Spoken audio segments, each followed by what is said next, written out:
Thank you for your patronage. Thank you!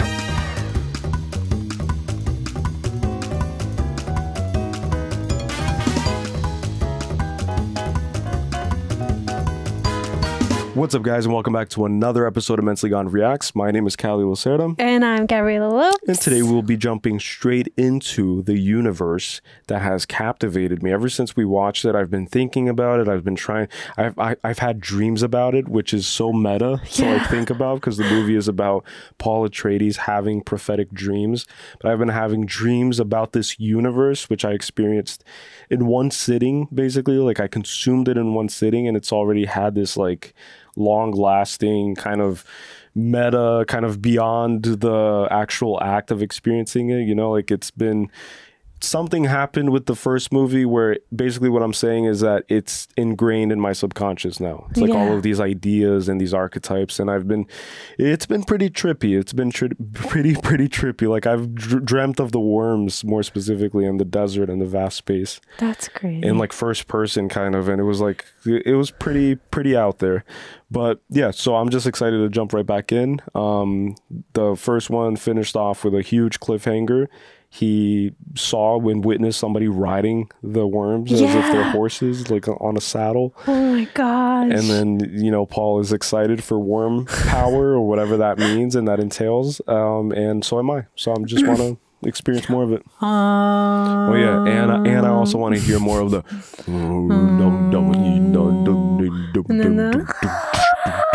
I can't do the exactly higher like notes. That's what makes Dune beautiful, right? It's the exactly like that.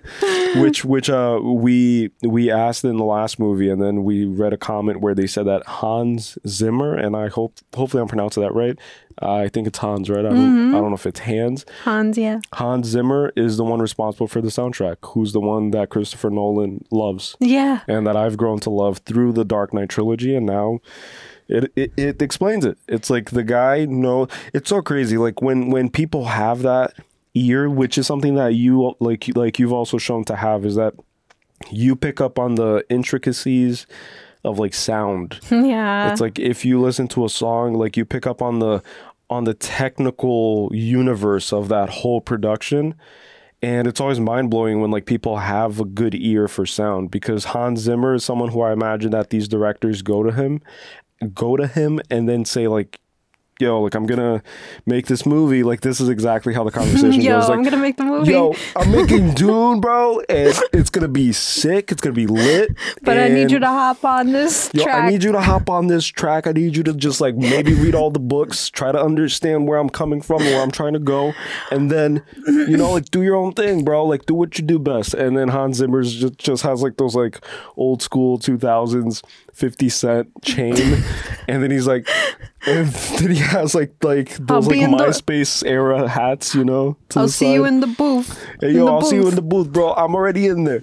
But yeah, so he's just a guy that basically, like, all jokes aside, he gets it. Yeah. It's like he gets exactly what the universe needs in terms of sound. He did Interstellar too. He did Interstellar, yeah, and Christopher Nolan. I was going to say that it's perfect for this film because I kind of read, I don't know if it was in a comment or something, but somewhere about how the director of Dune, Denis Villeneuve, I think, I don't know how to pronounce Villeneuve, yeah. Villeneuve, I don't know how to pronounce his last name. It might be Villeneuve.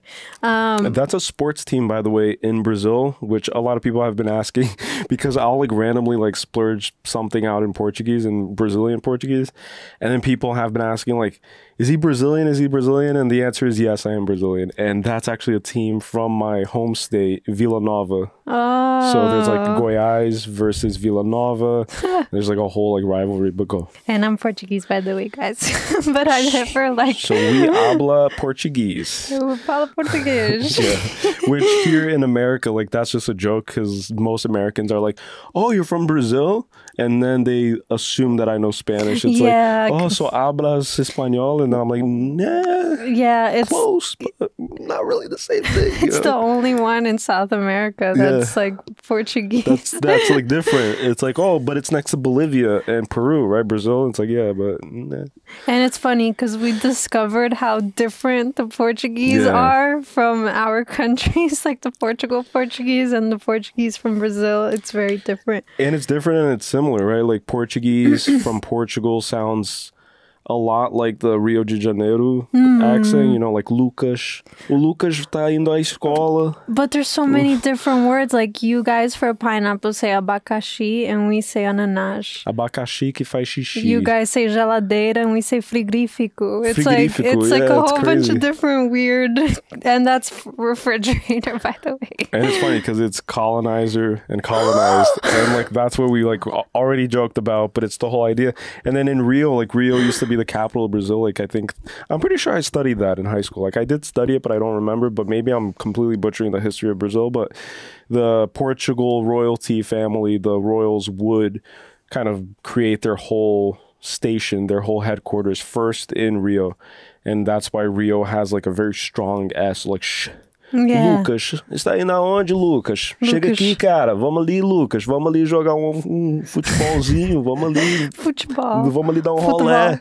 Um rolé ali na favela, tá ligado? Hey, we got Cristiano Ronaldo. Cristiano Ronaldo, os melhores do mundo. Os melhores do mundo, Cristiano Ronaldo.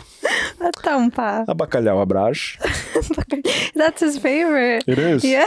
And he's from Madeira, right? Madeira, yeah. Madeira, oh, sorry. Madeira. That's so funny. But anyways, Denis Villeneuve said that he doesn't really like dialogue and that he really focuses on sound design and cinematic design of movies.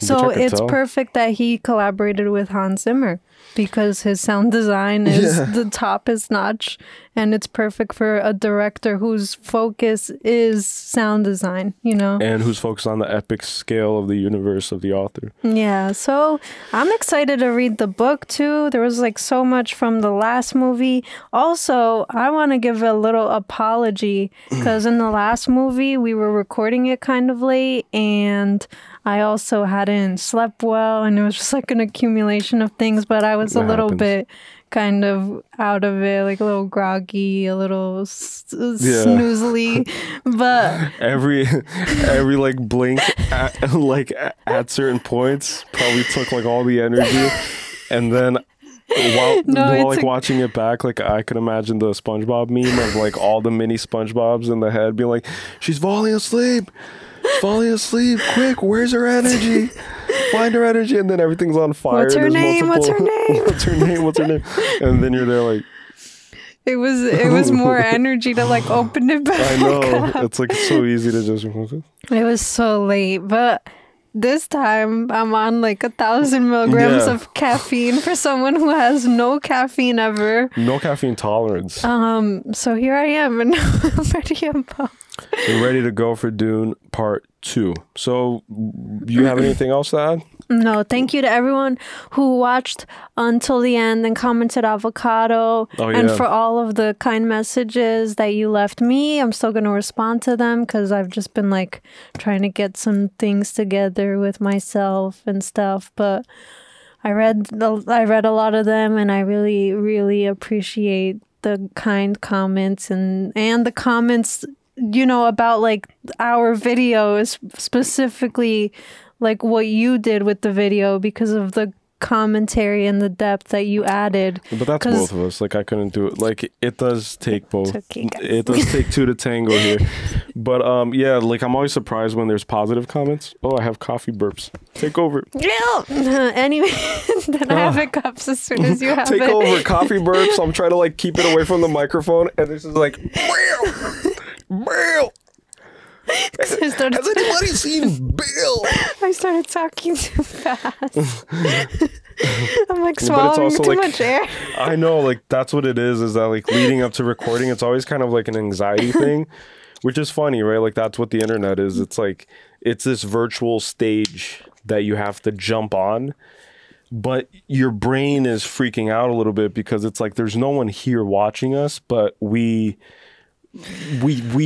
record it with the knowing that there will be people watching. Yeah, like as if the audience is like here in front of, like you guys are sitting in the room with us, kind of, you know? Like usually in the history of humanity, obviously it was like you would walk up on a stage, there were no phones, and people would just experience it, and that was your moment, and that was your moment to mess up, to shine, whatever. Then now it's like, oh, it's, you know? But my point is that we get a little bit of anxiety, and then we breathe a lot, and it just generates a lot of like air bubbles, I guess, and then it's just the anxiety burps. These microphones, okay, apologies for any heavy breathing that comes through. Oh, but these microphones really pick up on the breaths of our... Yeah, which one person pointed out that I like one person basically said like the dude has to get a grip. Because he's breathing heavy into the microphone. It's like, dude, get a grip. And then I completely felt that because I do every morning after a cup of coffee. But I also do know that I breathe intensely whenever I get anxious and when I have like a visceral reaction, like you guys can always tell, because I'll be like, whew, like that's crazy. Like that's always my like anxiety. And it's also kind of an obvious moment of discovery in my brain that has the monkey symbols with like symbols, and the monkey's also a potato, and like that's what happens in my brain. So whenever something clicks, I'm like, ooh, that makes sense for me. Potato head makes sense, and then like my whole body just has a visceral reaction. But yeah, so I'm gonna be doing this. I'm gonna try to be like. Yeah, pretty good. When I do that, so that's how I'm gonna breathe now. Every time I breathe, I'm gonna cough like crazy and just die. I always said that I have like smoker lungs, probably. Like I have like lungs for no reason too. Like I just don't have good lungs. Yeah, I've been out of shape for a long time. But yeah, so we'll get there. We'll get our cardiovascular health and cardio up to date.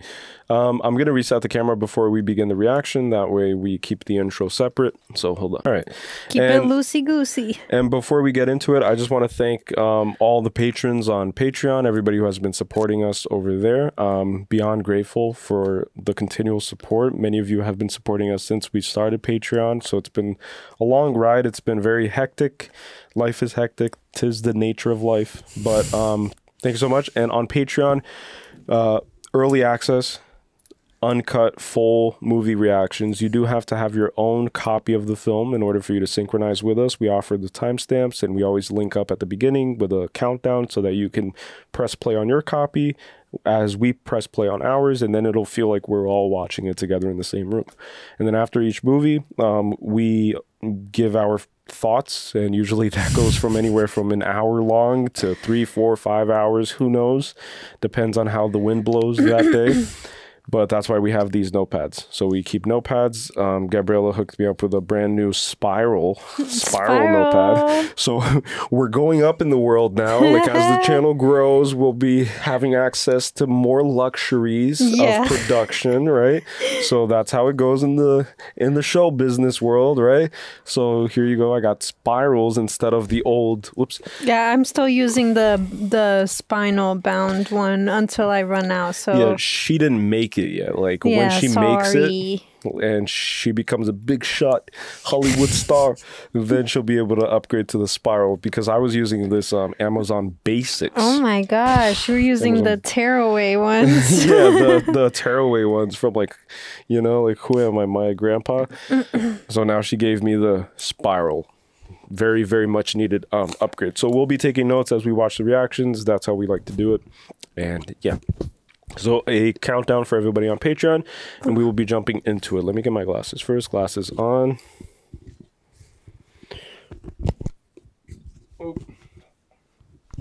Coffee burp. Sorry. All right, so 5, 4, 3, 2, 1, and play. Oof. Power over spice. It's power overall. Nice.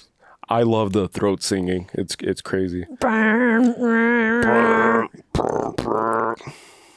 kind of reminds me of Skrillex with dubstep. You know? I remember those days. Imperial Diary, year 10,191, third comment. Ooh, burning The bodies. battle for Arrakis took everyone by surprise. There were no witnesses. Without warning or declaration of war. Ambushed. The Atreides were no more. Overnight. An entire legacy overnight. It's crazy. And the Emperor said... Oh, he's the Emperor. Nothing. Finally, we see who the Emperor is, right? Since that night, my father has not been the same. Father. His inaction is difficult for me to accept. But my father's always been guided by the calculus of power. And not love. This would not be the first time the Harkonnens have done his dirty work. Wow. Look at the guy floating. It's so crazy. In the shadows of Arrakis lie many secrets, but the darkest of them all may remain the end of House Atreides. What an intro. Part 2. I love the title. Look, I love the way it looks. Me too. What the heck? Father is dead. Oh yeah. Go back to the stars. Jessica's Be pregnant. with him. I'm afraid I won't have enough time to fix things before you're coming. This world is beyond cruelty. Oh, he's dressed like a Fremen, right? Yeah. With the same nose thing as Chani. And that's supposed to be for like oxygen. I see. And there's an eclipse. This came out during the year of the eclipse. I just realized. I'm piecing it together. Enemy. Oh, 2024, yeah. Yeah. Came out this year. Ooh, just like the indigenous native people of the jungle and of the forest. They like imitate birds to communicate. That's really interesting, right? Like using nature to communicate. Yeah, I had to write that down. Ooh, she's laying on her belly. That's not good. It's not out. Ooh. The stress is not good for pregnancy. Right? Imagine being in survival mode stress, like as you're pregnant All the time. in the desert of Arrakis. Arrakis. Arrakis. Arrakis. Arrakis. Arrakis. Nikes. I always say everything with the E. Oh my god, they could smell them.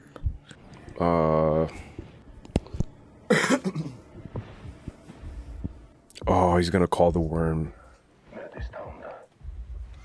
Uh-oh. Rats are calling a worm. Plural, too. Worms.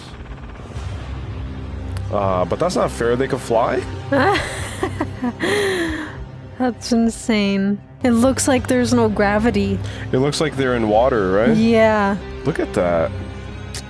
Man, visually, Dune so far has been my favorite. Visually, it's pretty impressive.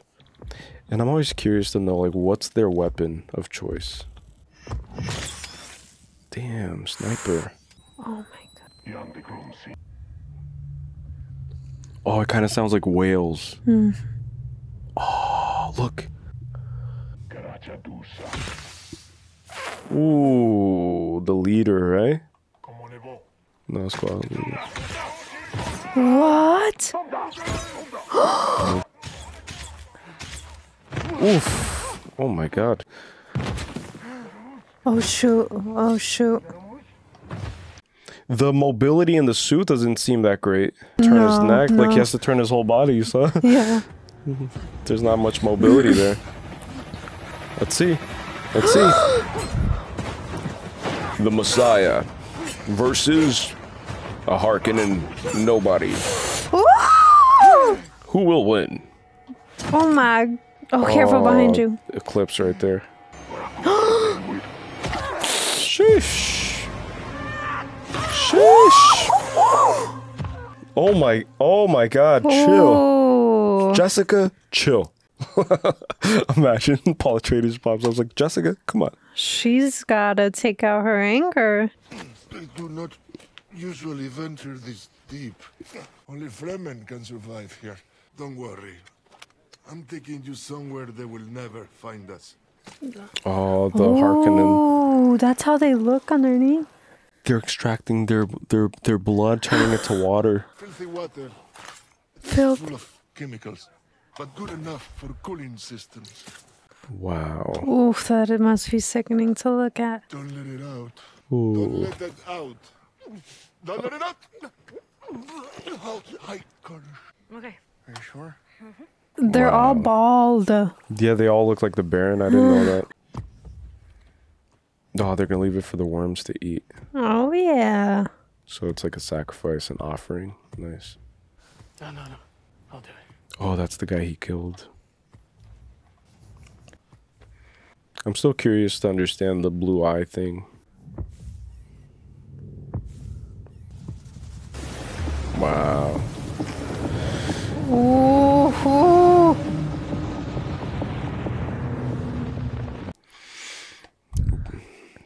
Terrifying.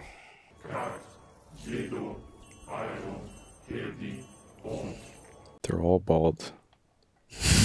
I look how movies make bald people out. It's like bald people have it bad, man.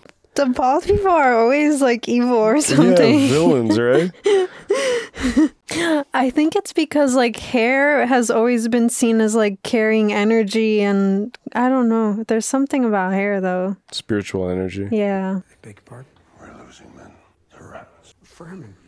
I can't confirm, my lord. Communications are hectic in the open sands. Your orders were to control the whole planet. We are.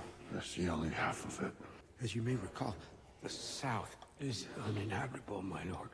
I suggest you get some rest. Oh my gosh. This guy needs. Oh my god. This guy needs therapy, man. Like a 10-second breath work could help him a lot. Wow, they're ruthless. He's like a spoiled brat. He kind of reminds me of Dudley Dursley. Yeah, he does. Like he wants more presents. He's like always throwing a tantrum.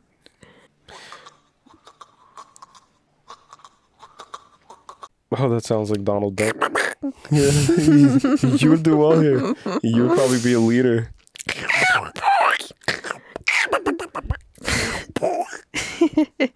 He thinks you're spies. He said I got that. Thanks. Stick close. But he seems like he's demanding more respect now, a little bit. Like his presence is showing that.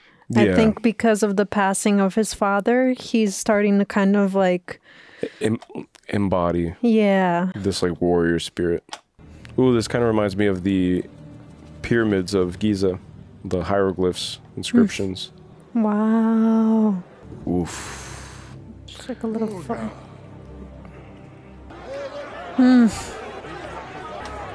I guess that a lot of them also want to test him out, you know, to see if he's actually. Oh yeah. Imagine that. Spies and witches. Lisan al-Gaib. Wow. Wow. I just got goosebumps. That's pretty crazy. Lisan al-Gaib. So some of them believe.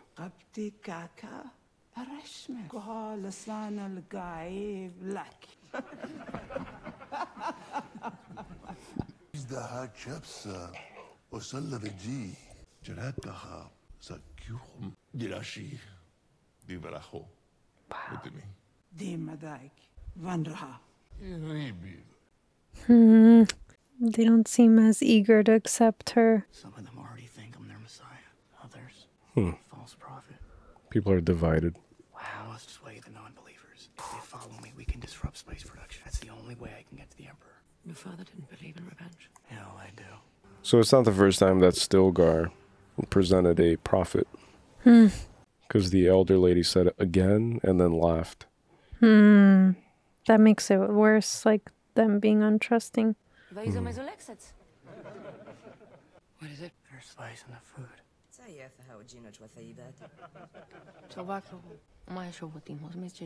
Woman, Because she likes him. come with me. Ooh.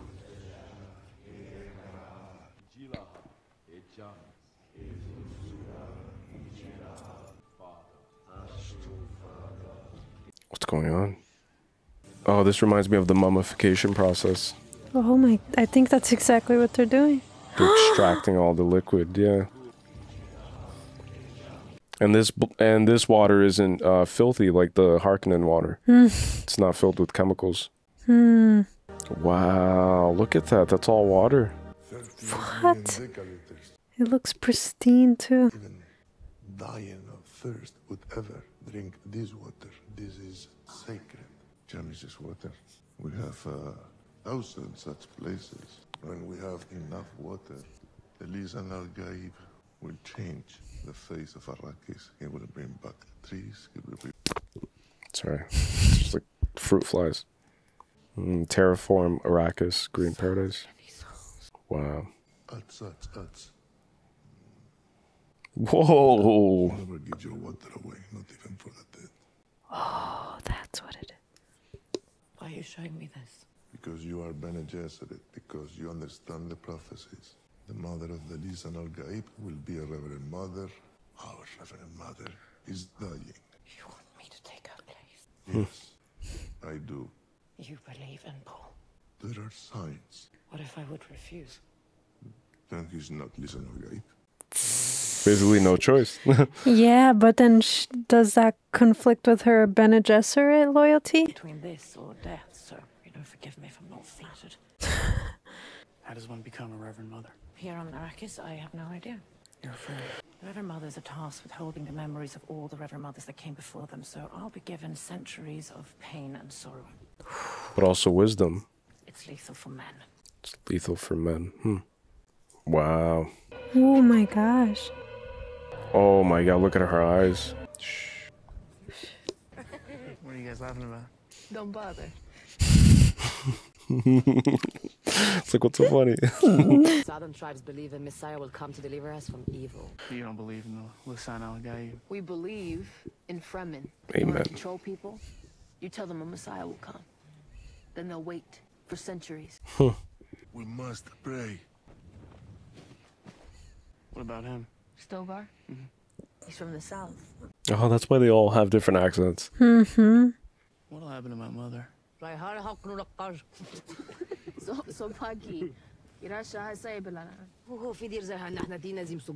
She's stupid enough to drink the poison. Wow, her eyes are... I love that quote. Wow. Oh my gosh. Water of life.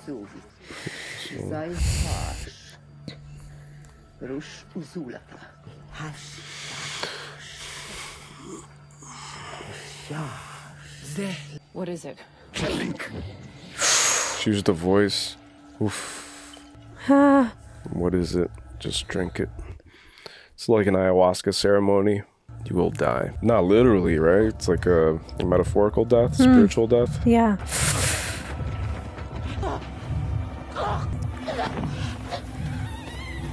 Oh my gosh. And she's pregnant. Wow, look at the fetus. Wow. Oh, that's like her inner eye. What have we done? Is that bad? Like, she can't be a Reverend Mother while pregnant? It's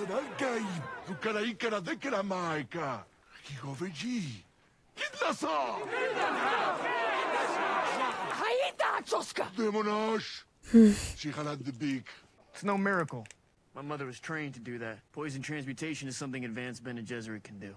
Oh my god. I'm not the Mahdi. What? I'm not here to lead. Speaks in their Let me language. fight beside you. That's all I'm asking.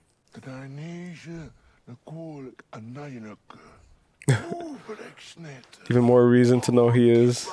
That's what I thought. Everybody's like, of course he's gonna say he's not the guy. Because he is the guy. The guy would not say it. Yeah, the best leaders don't usually assume the role of a leader. And it showed her inner eye opening. Wow. She believes in you. Wow. She says, you're so close now. Only one step remains and you will become the Kwisatz Haderach. You must do what I did. You must drink the water of life. Fill your mind. It's gonna open and you will see. Wow. The beauty and the horror. Wow. Full body chills. It's the same idea. Like, it's crazy. Ayahuasca, mushrooms. To be one with the desert. Good luck. I want you to cross that small erg and come back. Travel by night. You know how to use a para compass. Yes. Well, anything else I should know? Centipedes are very nasty. I hate They're harmless. The big one. But the little ones. Oh God, the big ones sound pretty nasty. Listen to the jinn. Oh, the jinn. I've heard about the jinn. The jinn. Desert spirits. Yeah. They can possess you. There's a little They are fly. demons. Demons, yeah. But it's true. This guy's funny. He's like, but it's true. It's okay. The prophet shall know the ways of the desert. 40 days, 40 nights. Also same like Satosya. Minazio. Oh, yeah, and he has to move in like a different rhythm. In a rhythmic manner. Oh, someone's right there, dude. Wow. Sand walk like a drunk lizard. Yeah, I'm doing pretty good so far. Yeah, well, you're not even in worm territory yet. Oh my God.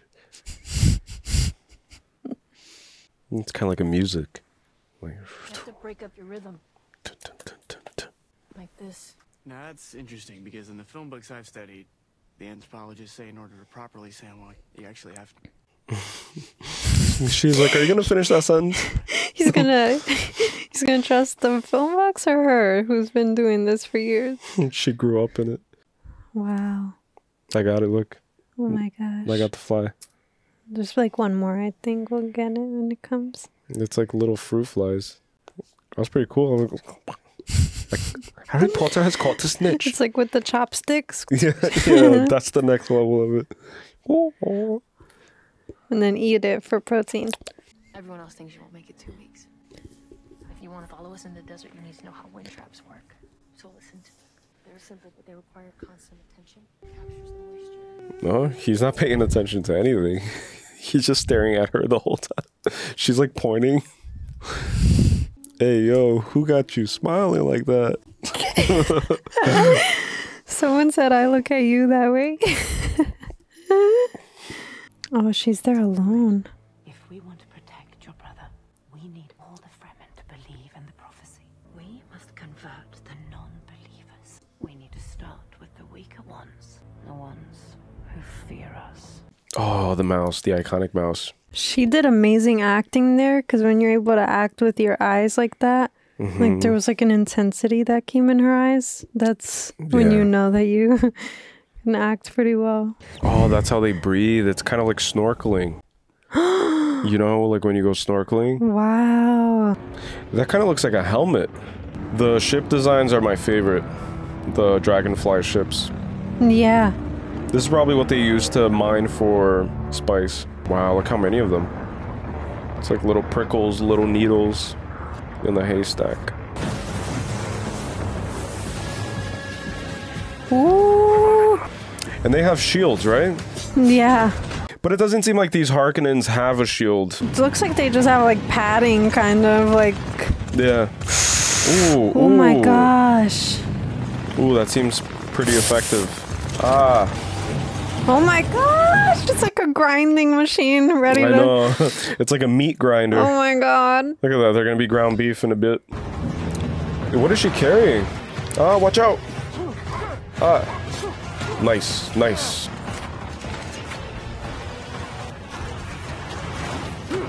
And it's good because she's witnessing him taking on all these enemies. Yeah. On his own. So she can convert the other non-believers too, if she starts to believe it. Oh my goodness. Okay, we got ammo. Nice. The scale of the things in this movie, man, it's incredible. Look at that. The soundtrack, man. Holy crap. Yeah, oh my gosh. It like builds up the anxiety. You're not gonna make it. You're not gonna make it. Oh. Woo! Now. Oh, she didn't follow his orders. Or did she? Oh, she did. Okay. Let's go. Wow. Look at that. Oh my gosh. Let's go. Desert power. Oh, that's cool. Huh. He can foresee. Who taught you to fight like that? My old masters. They were close friends. They were massacred alongside my father. Duncan and Gurney. Yeah. R.I.P. You've been fighting the Harkonnens for decades. My family's been fighting them for centuries. Everything about them, their habits, their ways of thinking. You know everything about the desert. You harness the very power of it. We can stop them together.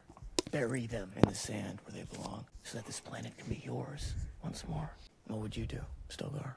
I would strike even farther north. Then I will go further north.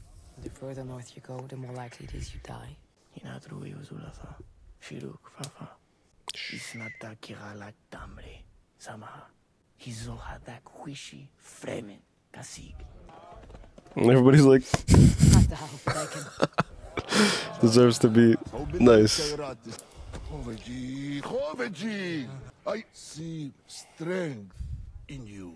Usahim Uzla, Kericha Jubrai Bichlek. You shall be known among us as Usum. And now Fedaykin is a fighter and needs a war name. You must choose. How do you call the small desert mouse again? Muad'Dib is wise in the ways of the desert. Muad'Dib creates his own water. The creation that points to the North Star we call Muad'Dib, the one who points the way. The North Star. Wow. It's a powerful name. Now you are our brother, Ol Muad'Dib Usul. Nice. The Desert Mouse. That's a pretty cool nickname. She seems worried about him, though. It seems. Paul Muad'Dib. Yeah, she does. Kind of conflicted. He is winning them over, though. What? She gets to call him Uso. Oh my gosh, look. Holy I have moly. a feeling. They're definitely riding a worm. Oh my gosh. Definitely. Wow. Look at him just sitting there meditating. Look at the speeds. It's like a jet ski. And also like how the sun is a character in each scene. Where you from? Does water really fall from the sky? Oh, yes. Sometimes it rains for weeks in Caladan. Caladan. Sand here. Imagine water. Our castle stands on cliffs high above the sea. You dive in. You dive in. Yes, it's called swimming. I don't believe you. So. What's your secret name? Sihaya. Sihaya. Means desert spring. Desert Mouse, Desert Spring. I hate it. From some stupid prophecy. I prefer Chani. I prefer Chani too, then. Very beautiful. Nice. Desert Mouse, the Desert Spring. Do you think Stilgar will teach me? To ride. Only Fremen ride worms. Well, I thought I'd become one. Didn't I? By name. Don't get carried away. Dukes and great houses. We don't have that here. Here, we're equal. Men and women alike. What we do for the benefit of all. Well, I'd very much like to be equal to you. Wow. My boy got game. Yeah. Smooth criminal. That's crazy. Maybe I'll show you the way. Sheesh. She said bet. Oh, here we go. Here we go. Nice. Nice. Oh, so they're already official. Nice. And look how many Harkonnens they're taking down. I know, and it's pretty seamless too. Like they're making a lot of progress, it seems. In But the there's south, a at lot least. of Harkonnens, huh? Especially towards the north.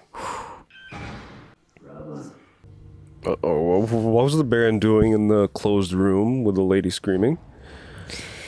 I kind of don't want to know. Fremen attacks. Oh my gosh. On your watch. Oh, man. Your orders were to restore spice production full capacity. Do you know what it means if you fail? Oh, man. Take spies out of our control. Tighten your grip, Raven. Or feel mine on your neck. Shh. Uncle. It's okay. It's okay. I'm here. It's been a while since you've had one of those nightmares. It's a pretty fast transition, right? Yeah. From the kiss to now being like a married couple. It's pretty fast. Oh, it's a vision. It's only fragments. I'm in the south, and I'm following someone, and it triggers a holy war. Millions and millions starving to death because of me. You've been exposed to spice for a long time. It can create weird dreams. Are his eyes blue? No, I don't think so. It wasn't last time we saw him. Still like grayish. I'm just curious to know if it'll turn blue over time just by breathing it in. Yeah. The spice production. I tune it myself. Here. Thanks. Don't try to impress anyone. You're brave, we all know that. Be simple. Be direct. Yeah, don't be stupid. There's nothing fancy, or you will shame my teaching. I won't shame you. I understand. You will shame my teachings. Besides today, if you become Fremen. If you die. That's the name for the worm, right? Yeah. The halush. The Shai Halud. Oh yeah, I forgot these things open. So this is his moment. Moment of truth. He does have blue eyes. He does, right? Yeah. Oh, I thought I was tripping. I just now saw. So it's all the spice, right? Because he eats the spice, he breathes it. Yeah. Oh, I see. There's like a hollow. Yeah, his eyes are blue as the ocean. Those ocean eyes. Exactly. Moment of truth. It's just like the ocean with the whales. You can hear them. No, it's happening. Oof, a big one. What if it's like the biggest one? Oh my god, it seems that way. What are the odds? I had a feeling when she said to call the big one, there's probably like a king great white megalodon, you know? Oh gosh. Like the king of all the worms. What are the odds for him, huh? Which is fitting, right? Like usually that's the case. It's like the Elder Wand. Most powerful vehicle of power. Oh my gosh! Oh! Shush! Oh my goodness! It's basically allowing him to hitch a ride. Man! Wow! And running in sand is hard. It's so difficult. And seeing anything too. Like, how is he making sense of his surroundings here? Oof! He's holding on. He's holding on to something. Oh, he has goggles. That's pretty cool. Yeah, they do wear protective eye gear. Oof! It's holding on. Oh my gosh. So it knows that he's hitching a ride, right? Because of all those nostrils? Yeah, it's gotta know. I scared you, sorry. I thought the sand was coming at me for a second. I'm like, whoa. It's because of the flies. Oh, look. Oh the my soundtrack. gosh. Ah. It's like, hallelujah, hallelujah. Look at that. Wow. She's like so turned on by it. She's like, that's my man. She's like, my man got a big one. They're making so much noise. The worm doesn't even care. Look. Yeah. Have you ever seen those videos of the people in New York City riding on top of the train? Yeah. That's what this reminds me of. Oh my. Wow, they're kneeling. Wow, that is so cool. That's probably the last confirmation, right? Is if the worm agrees that he's the Lisan al-Gaib. Now there's no debating. Like, what are you going to debate? Man, you don't even see the full worm. It's like you just see... Look at that. Wow. Oh my goodness. Shai Halut. Grandfather worm. Oh.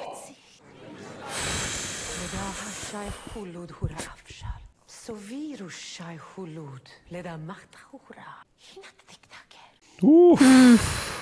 Get them to spread the word. Our task in the north is nearly done. They believe in Paul. Now we go south. There are millions of fundamentalists there. They will protect him when he comes. Will be born in the south. Will be born. What? What? I'm confusion. Whoa. Ho, ho. What's wrong? Chani. There will be trouble. What are you talking about? Chani, what do you mean? The way they look at you. They worship you now. If I can count your victories, they say you can see the future. Whisper Lisa and Al-Qaib. I'm no Messiah. I'm a Fedaykin of Siege Tablet. Yet we have a Bene Gesserit among us, fanning the flames of your legend, saying you're the one. His own mother. Wow. Must feel pretty cool though, right? To like be the Messiah. Sorry. No, it's okay. To like feel like people worship you. Like imagine. Like it's a lot of like it's probably scary. I don't know. Yeah. It's a lot of responsibility. She says you're blinded by love, and she reminds you that you must reserve your hand for the most strategic alliance. She's also wondering why you don't believe in who you are. I do believe. I believe I matter to these people. I believe I'm making a difference in this war. Do you not think I also feel the weight of the prophecy? It's not a prophecy. It's a story that you keep telling, but it's not their story, it's yours. They deserve to be led by one of their own. We gave them something to hope for. That's not hope! I'll be waiting for you. All of us. Oh my god. The voice is scary. Yeah. Like when the older lady did it. It was Yeah. pretty freaky. Oh, you think that's his mother? That's Lady Jessica? Because it looks like her, right? Yeah, that's definitely her. I was going to say, I thought that maybe that would be his sister grown up, but that makes sense. True, true. I didn't even think about that. Oh, look, she's traveling in like a secure chariot. Yeah, they called it a palanquin. That's how they, that's what they use for royals. Oh, I see. You know those things that they like carry and they sit inside? Mm-hmm. That's a palanquin, yeah. I didn't know that was the name. What if the baby's like evil? Is the baby evil? The baby is conscious. I know. Is it like the anti-Christ figure, the anti-Messiah? Or I don't understand what's going on. Oof. Oh my goodness. Ooh, I missed the dragonfly ships. A demon might be with them. We're tracking them, my lord. Today, Muad'Dib dies!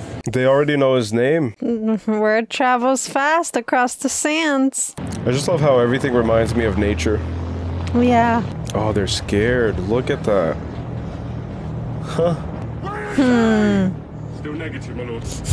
Oh, this guy's throwing up. Oh. I've lost them. Woo! Oh my gosh. Just like that. You're trying your best, doing your job, and then somebody's nephew just... Oh, man. What if they're being led into a trap? Ooh, it got quiet all of a sudden. Muad'Dib! Show yourself!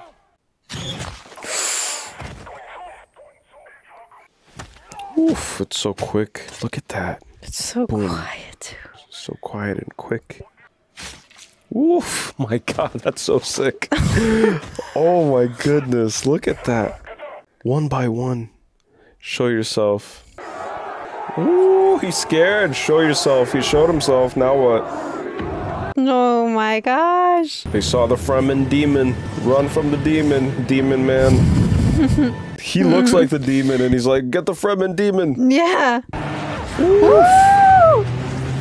Oh my gosh. Was that Chani? Yeah. No. Yeah, that sounded like her voice. It sounded like Chani. Some new Fremen prophet. It's not the first time we've had frictions with the Fremen. Princess Irulan. This magnitude. So, my dear daughter, how would you deal with this prophet? If this Muad'Dib is a religious figure, you can't use direct force. Repression only makes a religion flourish. You'll only end up humiliating yourself. You underestimate my Sardaukar. You underestimate the power of faith. Sardaukar. That's what killed Duncan. Her Highness proves once again that she was my most acute student. It sent assassins. No. Prophets get stronger when they die. Let the conflict on Arrakis turn into war. You then bring peace as a savior. Would be a formidable empress. Muad'Dib, the prophet, the one who points the way. These are our own religious patterns, aren't they? This is our doing. Muad'Dib means kangaroo mouse, an unusual war name for a Fremen. What if Paul Atreides were still alive? This must not come out, even to your father's ears, understand? I do, Reverend Mother. If Paul is alive, he likely knows the truth. And should the great houses learn that your father was behind the liquidation of the Atreides, your father will face war and lose the throne. Ooh. Then what hope is there? Hope is an illusion, right? We are Bene Gesserit. We don't hope, we plan. Paul is not our only prospect. The Baron's youngest nephew, Fade Rotha Harkonnen, will inherit Arrakis. He may be the answer. Fade Rotha? He's psychotic. He is. The question is, can we control him? And I intend to find out. He's puppet material, it seems. Has a few anger issues, but... No, that's not his name. That's why I was trying to figure out. That's not the nephew. The nephew's like Radin or something. Oh, it's not? I thought it was like Radin was like a nickname. I guess it's this guy, right? Yeah, I guess we're meeting him right now. Youngest nephew. You're right. Oh my god. What would you like? I had a baked today. Ooh. New character introduction. Oh.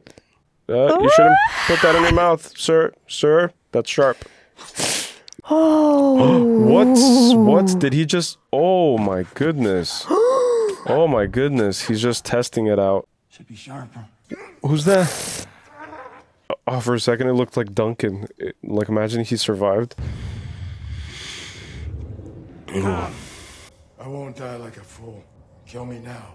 No drug for you today, Atreides. Oh, oh shoot. Oh no, I thought that was that's not the same guy. I thought it was the doctor. Oh, so the eclipse is their thing. Our black sun.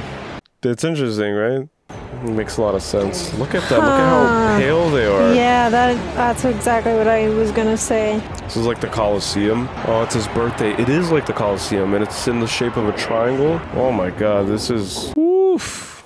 There's so many. Oh, they all become white.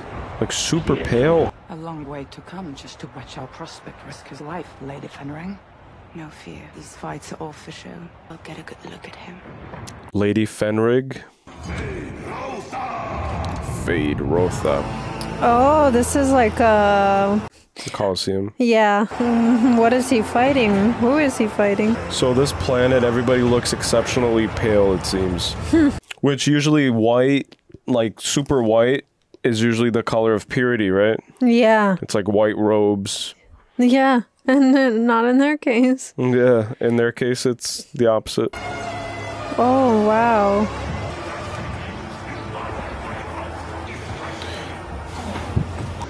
And it's his birthday?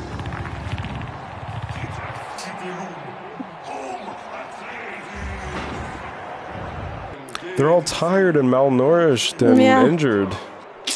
That slave isn't drugged. That bug is walking straight. Oof, they drugged. We should cancel the fight. Don't spoil my nephew's birthday. Oh. I get what they're doing, though. It's kind of like if he could take on 3 men. 3 of the House Atreides, then it shows their superiority. Yeah. It's all propaganda. Yep. Oh my gosh. Easy. Of course, because they're drugged. And he has a guard on. Yeah. And these men are shirtless and naked, in a sense, without the guard. Oh. A little bit of a challenge, and he's having a hard time. Look at that. Happy birthday, dear nephew. Oh, I think he wanted to give him that challenge. I know, to prove himself. Plans within plans. Plans within plans. That's what a lot of people were commenting.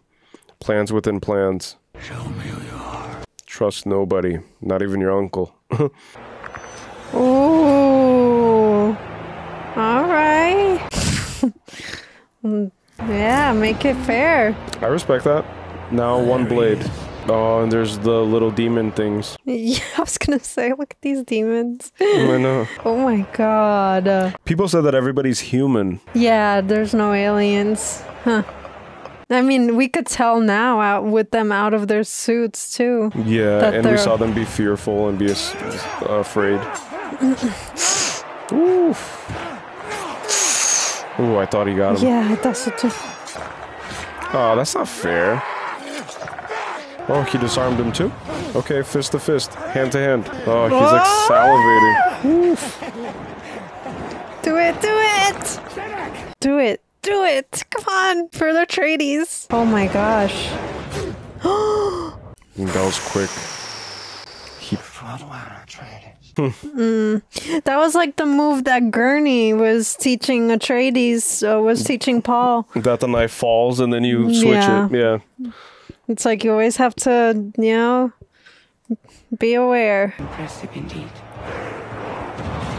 This isn't the same lady that we saw. This isn't Princess Irulan, right? No. Okay, because for whatever reason, like they looked very similar.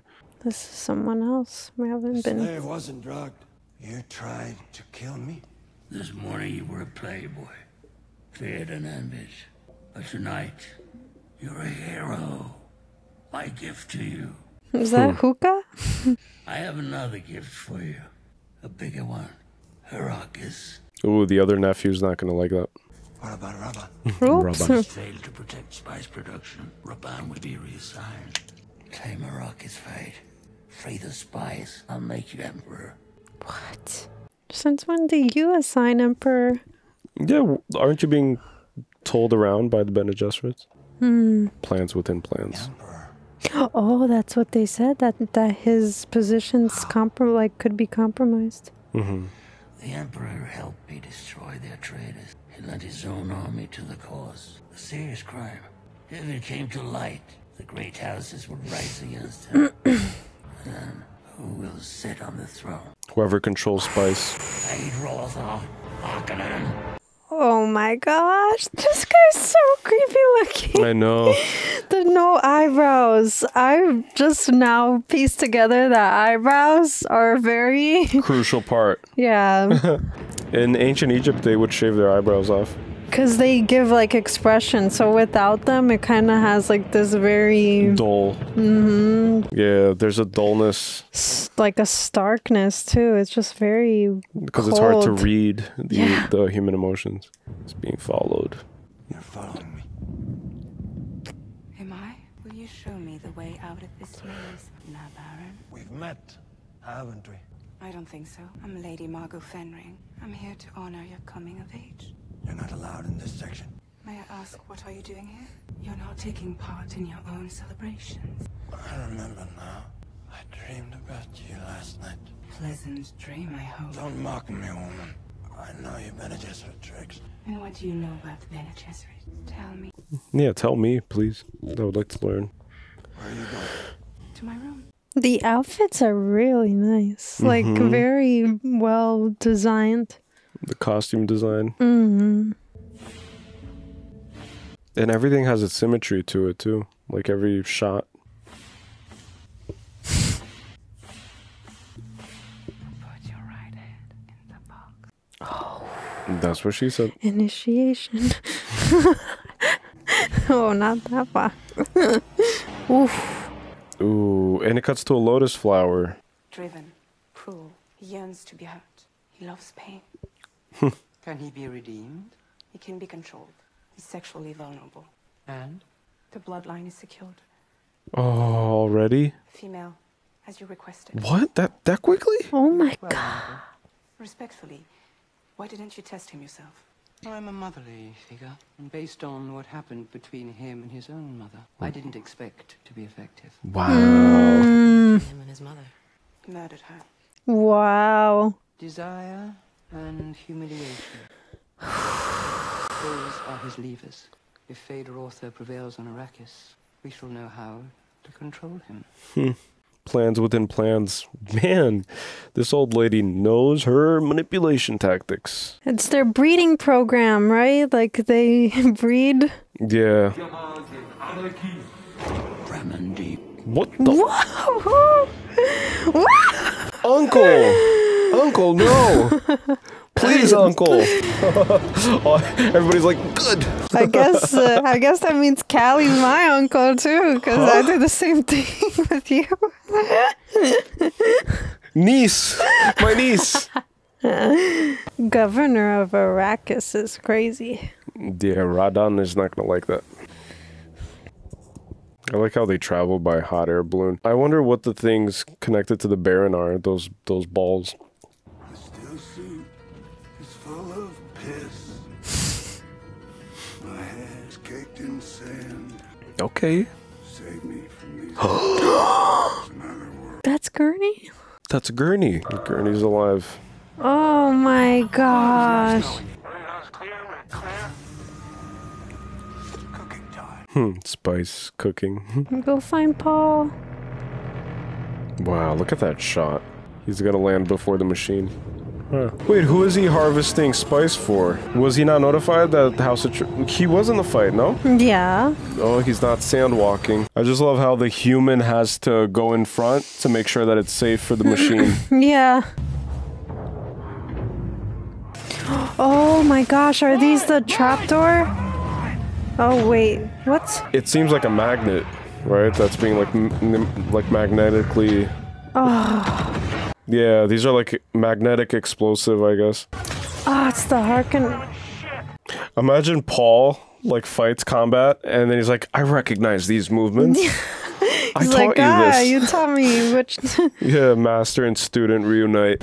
I'm not Paul. He's Muad'Dib now. Oof. Oh my god. I recognize your footsteps. Oh, man. Old man. Wow. Oh. Full circle moment. Oh my goodness. Yes. Nice. Yes.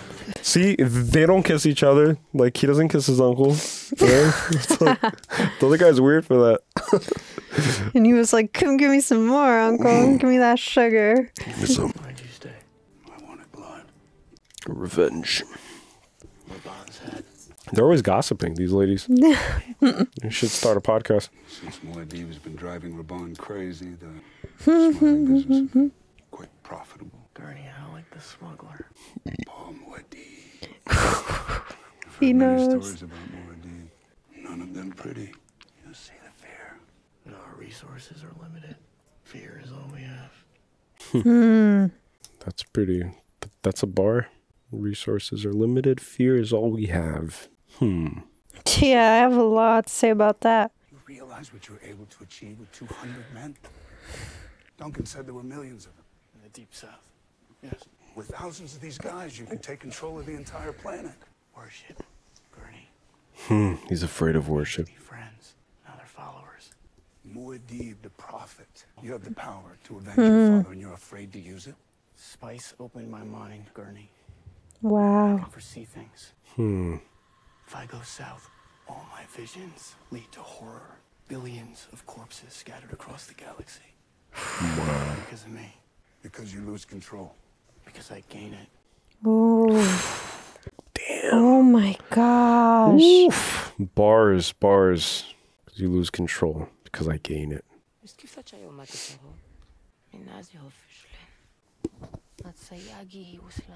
No need to be a prophet to see what's ahead. Your path leads to war. You know that, so war is coming. What will you do when you feel its breath upon your neck? If you don't want to raise an army in the south, you still have an option. Firepower, which you don't have. But he has desert power. I know where your father hid the family atomics. What? There's atomic bombs? Every house possesses an atomic arsenal. What? Wow. I could aim the bombs at the main spice fields. He who can destroy a thing has the real control of it. So you can control it and not us. You promised me you didn't want power. No matter what I do, you still don't trust me. Because you're a foreigner. Like your friend. I'm not a foreigner. To the desert you are. My allegiance is to you, to the Fremen. I'm doing this for all of us. Do you believe me? I'll talk to Stoker. Interesting. Do you have the power to let fear go? How many heads exactly? Enough to blow up the whole planet. Nuclear heads? So that's a game changer, huh? Yeah, it's harnessing the power of the sun, atomic energy. It's probably greater than desert power. It's like one notch above it. Combined too? Yeah, if you combine the two, then you're unstoppable. You got the desert and the sun. Oh, it's DNA. It's like a biometric system.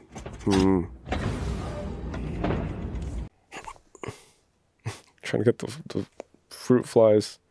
Yeah. We spent like 30 minutes trying to kill them. Okay, there's a sonar. It's reading the space. Your great-great-grandfather's legacy. The 92 original Atreides family's atomic warheads. Wow, 92. That is power. So 92 suns, essentially, right? Oh, that's... yeah. Imperial Diary. They are receiving reports of a mysterious figure taking grip on the imaginations of the southern fundamentalist tribes. She's relaying the information back. Reverend Mother from the north. Spreading word of the imminent arrival of Lisan al-Gaib, the voice from the outer world. Everything points to the escalation of war. Oof. It's a baby worm. Oh my gosh. Wow, look at that. That's how very ancient African tribes, they speak in that like clicking of the tongue. It's tongue clicking. Oh, she's stepping into water, which the water is sacred, right? Bathing it. Drowning it. I was about to say it's either baptizing or drowning. Seems like it's drowning. But why though? I don't get it. Oh, is it giving birth? Oh, I think it's to teach it to breathe underwater. Oh, it's to extract the water of life. This is where the elixir comes from. The blue purity of it. From the worms? The death of a baby worm. The piss of the worms, they were calling it. Oh, that's what it is. Wow, okay. Wow. Water of life. Soon a man is going to visit your temple and he may want you to perform the rites. Reverend Mother, it is forbidden. Mother shall let be. The mothers. Let him try. Oh my god. Oh my god, it's so aggressive. That's how I'm gonna get you to do things. To start using the voice on you. No. I'm gonna run away from home. I'm not gonna live no, you won't. No, you won't. Imagine 3 a.m. It's like, hey, can you give me a glass of water? And it's like, no, you get it. Get it yourself. Yeah. Oh no. Whoa. Chani? Oh, is that like the consequence of nuclear exposure? Gosh, he has so many visions though. I mean, he did have a vision of her killing him. Yeah, stabbing him. Johnny!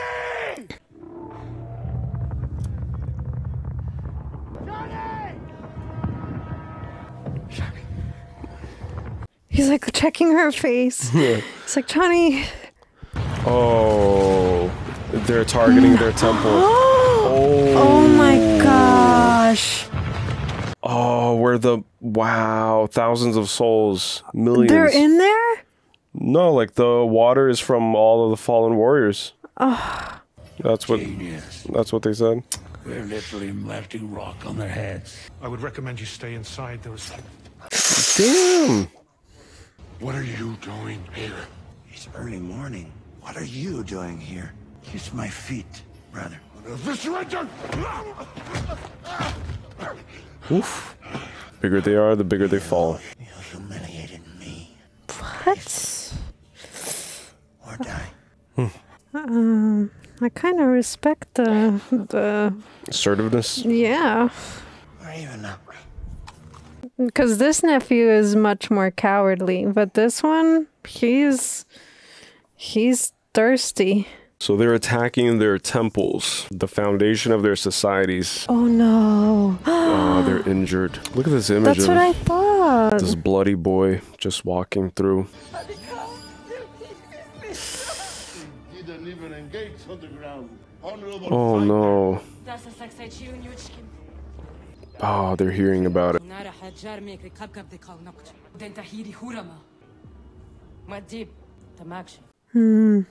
Wow. He's gonna have to go south. He can't avoid it. He can't escape the prophecy. In the south, only leaders are allowed to speak. You must take my place. I can't do that. It is a good time to cross blades with me. I am weak. I am an easy kill, Muad'Dib. I'd rather cut off my own hand. We need you. We need the Lisan al-Gaib to lead our people. You know what I think of all that, Stonegard? I don't care what you believe. I believe. No. And Gurney is kind of just observing his apprentice, trying to see, like, understand the man he's becoming. The Harkonnens aren't done here. They just went back to reload. I'm moving everyone to the south. I'll stay behind and cover your retreat. What are you talking about? Chani, I can't go with you. You know why? Paul. That's an order! Gurney Halleck, go south! Protect my mother. My lord. Muad'Dib. Because he's scared of being worshipped. And it kind of is the Bene Gesserit's fault, huh? It is. It's all they're doing. You cannot see the future without seeing the past. Lock your mind. You need to drink the water of life. Oof. But the lady warned his mother. He needs to see. As far as he can see. You need to see. He's scared. He's scared of what he'll see. Billions dead. A war in his name. If you go south, I might lose you. You won't lose me, Paul Atreides. Not as long as you stay who you are. It'll cross the storms with you. Go south. Bring your people to safety. Oh, gosh. The kiss farewell. Then I will do what must be done. Man. Flamethrowers. Oh, gosh. Look at that. Spy. Left behind. No trace of the others. Send this message to the Baron. The North is liberated and secured. Harvest spice at will. Yes, Nabaron. This guy has a dead look. Yeah, empty eyes. Empty. Completely empty. Look at her surrounded by dead birds. You killed 9 of my men with one single blade. She won't talk. Tell her that's fine. Oh, I already no. know everything I need to know. Oh, he's gonna burn her alive. Oh my god, I don't know if I could watch this. Only pleasure remains. Oh, my gosh. Oh, I thought it was going to show. Ooh, I think that would have been a little too graphic. Yeah, too much. Wasn't that her best friend? Yeah, that's what I'm saying. Oh, God. Yeah, I'm pretty sure. Look at all the worms. They're riding into combat in style, though. Yeah. They still have sand power. Yeah. Desert power. Oh, he's steering off course. Oh, he's gonna go drink the water of life.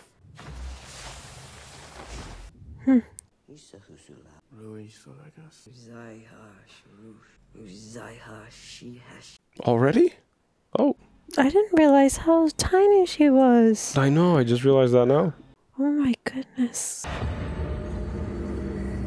Oh, it's the voices of his ancestors, probably. Wow, if you know your ancestry, then you know your legacy. Oof, that's crazy. Oh, look. He's in between worlds now. Let's see. Oh, that's probably his sister. What? He did not flinch, though. He took it pretty well, yeah. Yeah. I just don't have any sense of timing, like of time in general. Paul, I'm here. What happened? What happened? He's dead. His vital signs are so low they can't be detected. But he's alive. What did you do to him? No, not that. Why would he do that? His body is fighting the poison and he needs your help. You do it. You did this to him. You did this to your own son. You do it. You might not believe in the prophecy, but you're a part of it. You're the poison. You and your lies. Oof. Do what? Imagine it doesn't work on her, the voice.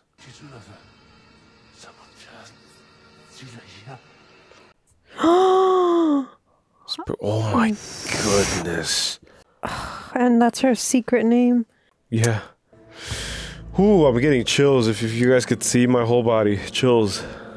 Wow. That's what brings him back to life. Desert spring tears. Oh my god. So even the mother's kind of, because she was maybe expecting him to die for the female to take his place, you know? Yeah. For the sister, because the Bene Gesserits wanted a daughter. Plans within plans. Let's see. Oh my gosh. Ooh. And that's how it's done. That's the cost of tears. You gotta pay something. Rise from the dead. Oh my god. The Messiah. The prophet turns into the Messiah. Lisan al-Gaib. The true heir. Look at the thumping. It's like a heartbeat. Freaking fruit flies.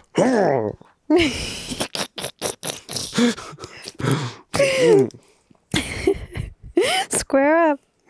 Possible futures all at once. Our enemies are all around us. I do see a way. It's always the case. I saw our bloodline, Mother, written across time. Oof. You are the daughter of Baron Mirror. What? Did my father know? What? Oh my. Oh my gosh. What? Ooh. So this is how I will survive being Harkonnens.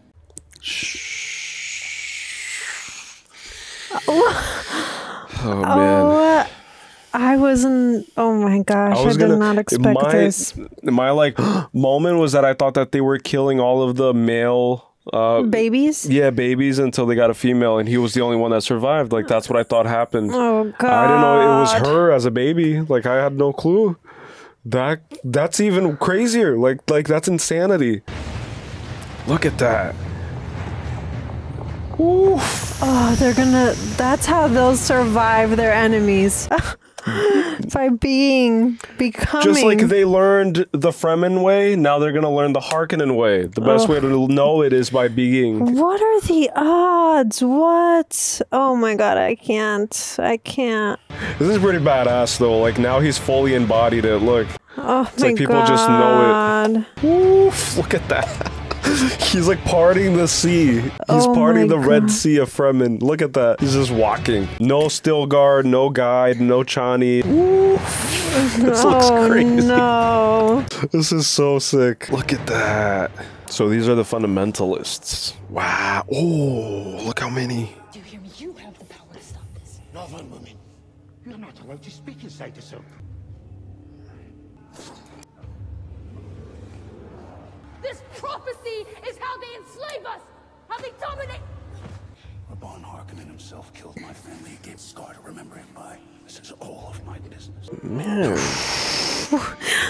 The costume design, Oh chef's my kiss. Everything is gosh. chef's kiss. Everything. Beautiful. Dare I say perfect. This is what I imagine aliens looking like. The council, you know, the stars, the Galactic Federation. Here he comes. And he walks with like determinism, you know? With like a certain... man, it's crazy. He rose from the dead. Only tribe leaders can speak. If you wish to share your voice, you must take his place by defeating him and returning his water to the well. You think I'm stupid enough to deprive myself of the best of us? Take my life, Usul. It is the only way. I'm pointing the way! Oof.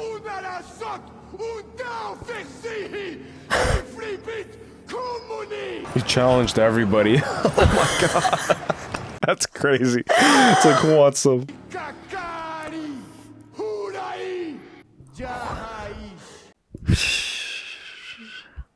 Do you think you could have a chance? It's not the Damashapito Edemar Lukatskash. Zabit Nair Gevi Barta. Oof, you can see it. Wow. Imashneri Yakala.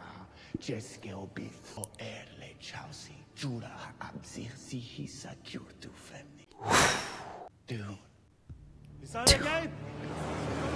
Oh my. Immediately, he just read it.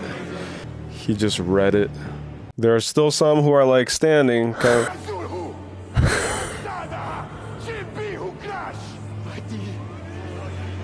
Ooh, Anybody who's still standing. Oh my gosh. Chani is resisting. Queen Paradise. This is my father's ducal signet. Wow, he's about to burst out crying. Wow.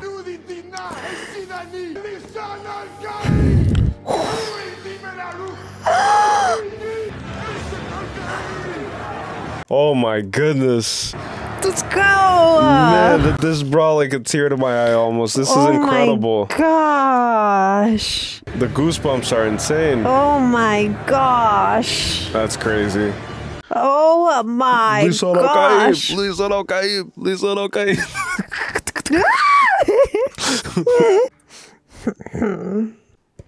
Here's your letter, old man. Yeah. I love the metal letters. Look at that. I know. You can't edit or erase it. Can't rip it up either. Paul Atreides is still alive. He challenges my father. Ooh, challenges the Emperor. Was this all upon your advice? Did you counsel my father to exterminate the Atreides? Of course I did. Why else would it have happened? You tried to sacrifice an entire bloodline. And I was right to do it. The Kwisatz Haderach is a form of power that our world has not yet seen. The ultimate power. For 90 generations, we have supervised House Atreides. 90 generations. They were becoming dangerously defiant. Their bloodline had to be terminated. That is why we have put many bloodlines at work. Several prospects. Paul is alive, and if he defeats Feyd-Rautha, my father... Your father will lose the throne no matter who prevails. But there is one way your family can remain in power. Let me guess. Through you, the continuation of our stewardship. She's gonna have to marry one of them. Are you prepared? You've been preparing me my whole life, Reverend Mother. Oh my God. Just like Jessica, right? North with the others? Look, cuts to Jessica, you see? Paul didn't have a choice, Chani. I won't be fighting for him. I'm fighting for my people.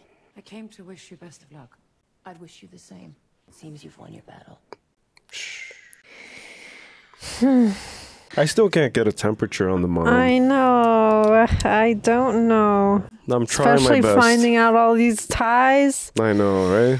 The Oy. Harkonnen left ball, freaking crazy, huh? And they've been in cahoots with the Harkonnen, the Bene Gesserit, so... With everybody. Yeah. The Emperor's very obliging. It's right on time. Muad'Dib. Great-grandmother of a storm. Oh, this is my the same goodness. Emperor ship that landed on House Atreides at the very beginning of the first one. Yeah. It's completely reflective. I know. What are... I brought spice production under control. What do we do? Send messages to the great houses. Tell them that Arrakis is under Sardaukar attack. Sardaukar. Tell them the future hangs in the balance. That's a lot of Empire power. But I could see one giant worm just swallowing. Look at that. Talk about a base. Chani, I want you and your Fedaykin inside the basin. And I'll serve Arakeen for dessert. Remember, we're alive. Madame Rishia Santa. Come on, Chani. Is it jealousy that he came and he took over? Like, is that what it is? Like, she felt maybe like she was gonna be the one? I don't know. This guy's literally built different, huh? People say it all the time, but this guy's built different for real. I'm assuming those orbs keep him alive? I don't know. He's like a little creature to me. Oh my God, this guy's... It's creepy, right? It's like unnerving. Don't look at me. He's creepier than his uncle. Yeah, his eyes are so much darker.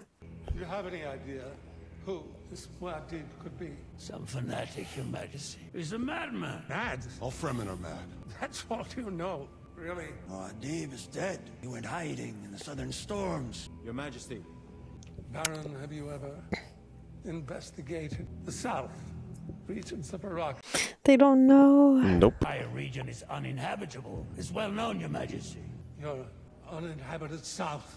exhibits evidence of human activity. I wasn't aware of this. I swear to you, I wasn't aware of any of this. Oh! What the heck? Oh, cut his lifeline. Oof, I don't know what that does to him, I guess. A lot. He doesn't seem very powerful, obviously, physically. He's very frail. No, he barks orders around at everybody else to do his dirty deeds. Dirty deeds. Dirty Dan. Come on. So these are the Emperor. Okay, this is the Empire. Oh my gosh. Look. And it kind of resembles a Mayan temple, the format of the headquarters. Let's see the worms. Yeah, let's get those puppies up. Wake them up. Nah, it's pretty badass. Look at that. Oh, man. It doesn't matter if it's 200 or 2 million of them. Like, 20 of them is already pretty badass. Oh, and they're flying the flag of Atreides. I was gonna say. Wow. Let's go. Good thing we don't have neighbors. Oh my gosh. Look at all those people. Damn. Oh my gosh. You can kind of like, you could feel the music. It's hard to explain, but you could see the music too. Yeah, in every scene. Oh, they're firing nukes. Ah! Yeah, it's crazy. I love when that song comes on. I know. I know that there's like power. Look at that. The power of the sun. Wow. Oh my gosh. Ooh. Whoa. Ooh, they're scared. This guy's gonna slime his way. Mm-hmm. Is that a hand? Yeah, it's somebody's hand. The Sardaukar. And these are the people who ambushed Duncan. Those were just 3 nukes. Oh, the ground starts rumbling. You're in trouble, buddy. Oh my goodness. Oh my god. Wow, imagine coming face to face with that thing. Wow. It doesn't even have a face. Look at that, and they're riding it. Oh my gosh. Look at them, they look like little ants. Oh my god, look at that. Oh my god. Imagine watching this in theaters. Man, yeah, they probably will do it, right? I hope so. Like, I would like to watch it. They always re-release, like, anniversaries in theaters. Look at that. It's the rise of House Atreides again. Oh, man. This is what his dad was talking about. Get that desert power. Look at that. It's like... indestructible. Look at that. You could have air power, sea power, but the desert power... Mm-hmm. Oh, man. It's different. It's really different. It really is. And you also have a great-grandmother storm is what he brewed. 3 nukes. And he's just walking? Oh my gosh. Look at the sound design. Oh my god. Oh, this is so epic. This is crazy. They just spawn out of the sand. This is what we've been waiting for. Oh my... I think it's what all of them have been waiting for. Except the Emperor. The Emperor is not happy. Sheesh, that's Chani. Let's go. Ooh, look at that. Ever since I was a kid, I've always wanted to like do martial arts like that. Okay, Chani. Wow. Casting stones at the glass house. Like, yeah. It's the proverbial glass house. Look at them forming a triangle. Dude, this is not gonna save you, bro. Oh, he's gonna reach for the throne. This guy, he's dying. And he's reaching for the throne. Look at that. Oh my gosh, the nephew gives me like Luciferian. Yeah, he does remind me of like the devil, right? It's like he gives like a little, like he's a demon, essentially. Open up, it's DoorDash. Just leave it at the door. Yeah. Hey, just leave it at the door. It's okay. I got a cheese pizza for the Emperor. It's like, no, it's okay. You can leave it. We're kind of busy right now. They just walk in casually. It's so badass. Is anybody home? It's like, look at that. It's my house now. Even the Bene Gesserits. Oh, look at this Baron guy. Oh man, is he? Oh my gosh. He's gonna come. I was waiting for this moment, coming face to face with the Baron. Avenging his father. Grandfather. Holy shit. Man. Oh gosh. Look at this sociopath. This guy's a psycho, dude. Oh Somebody my put gosh. him in a cage or something. Gutted. Slaughtered. No, sit on the throne. Defenseless. Take it. The same way he killed his dad. He made him defenseless, you know? Because he's a coward. Yeah, just like an animal. Ooh, backing away. Even the Bene Gesserit's intimidated. She's like, damn, I remember when I put your hand in that pain of the box.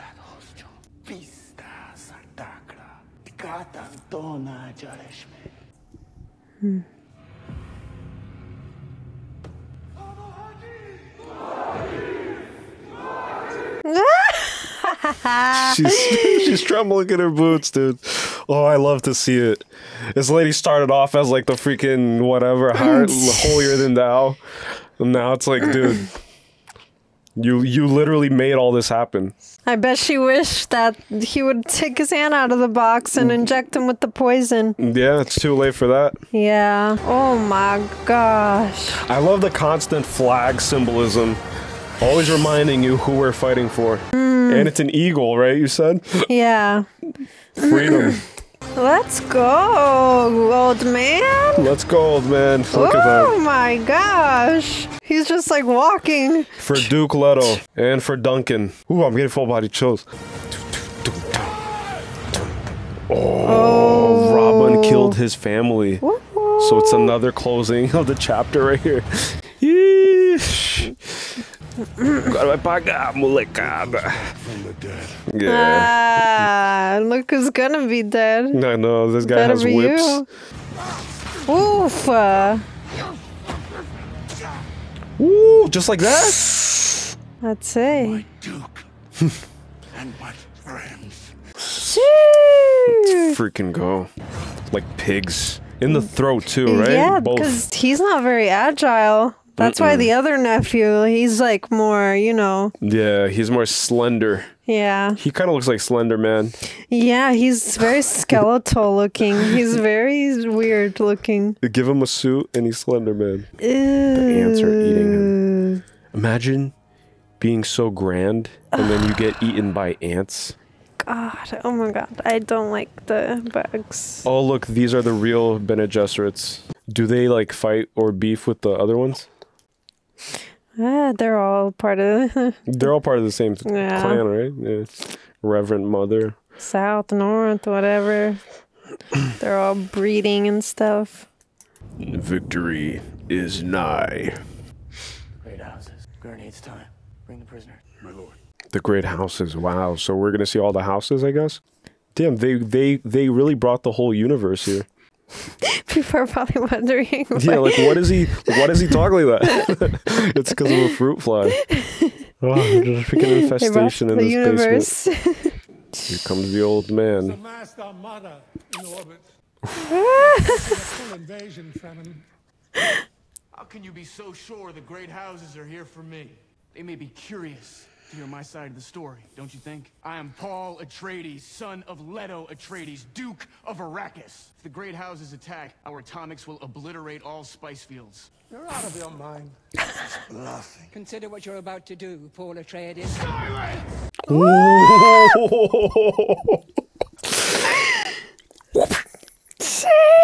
Shut up. Sheesh, my God. This... Your feet! I'm lucky to keep your head. Hand of your daughter. What? She will remain safe, and we will rule together over the Empire. No. What? Oh, God. No, Chani. Wow. You have to answer for my father. Wow. Yeah, it's his fault. Do you know why? Because he was a man who believed in the rules of the heart. A noble. Was not meant to rule. In other words, your father was a weak man.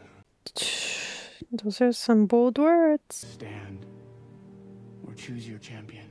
I'm here, Atreides. I need a blade, except mine. Ugh. Coward. Coward. And he's gonna stand and he's not gonna choose a champion. Let me deal with him. For his father. Mm-hmm. Come on, nephew. You're gonna taste some of this. I have a feeling like this guy looks like a cheater, though. Like he might cheat his way to... I don't know. Yeah, especially if the emperor just so willingly assigned him, you know? Hey, he's seen the future forward. I trust him. Come on, guys. He has a whole planet backing him up. Well, she has to understand that it's all political, right? It's all for restoring balance in the universe. Like, don't take it personal, lady. Oh, yeah, but chill. that sucks. Like, I still love you, you know? Cousin. Is that right? Well, you wouldn't be the first relative I've killed. May thy knife chip and shatter. Ooh, Duncan. Sheesh, let's go for Duncan. Because he's... Nah, you didn't do the thing, so you don't... Oh my god. Wow. No pressure. I'm like holding on to my seat. Wow, look how quiet, no sound, just the fight. Bested him? She's your pet? Oh no. Come on. Any special attention for the pet?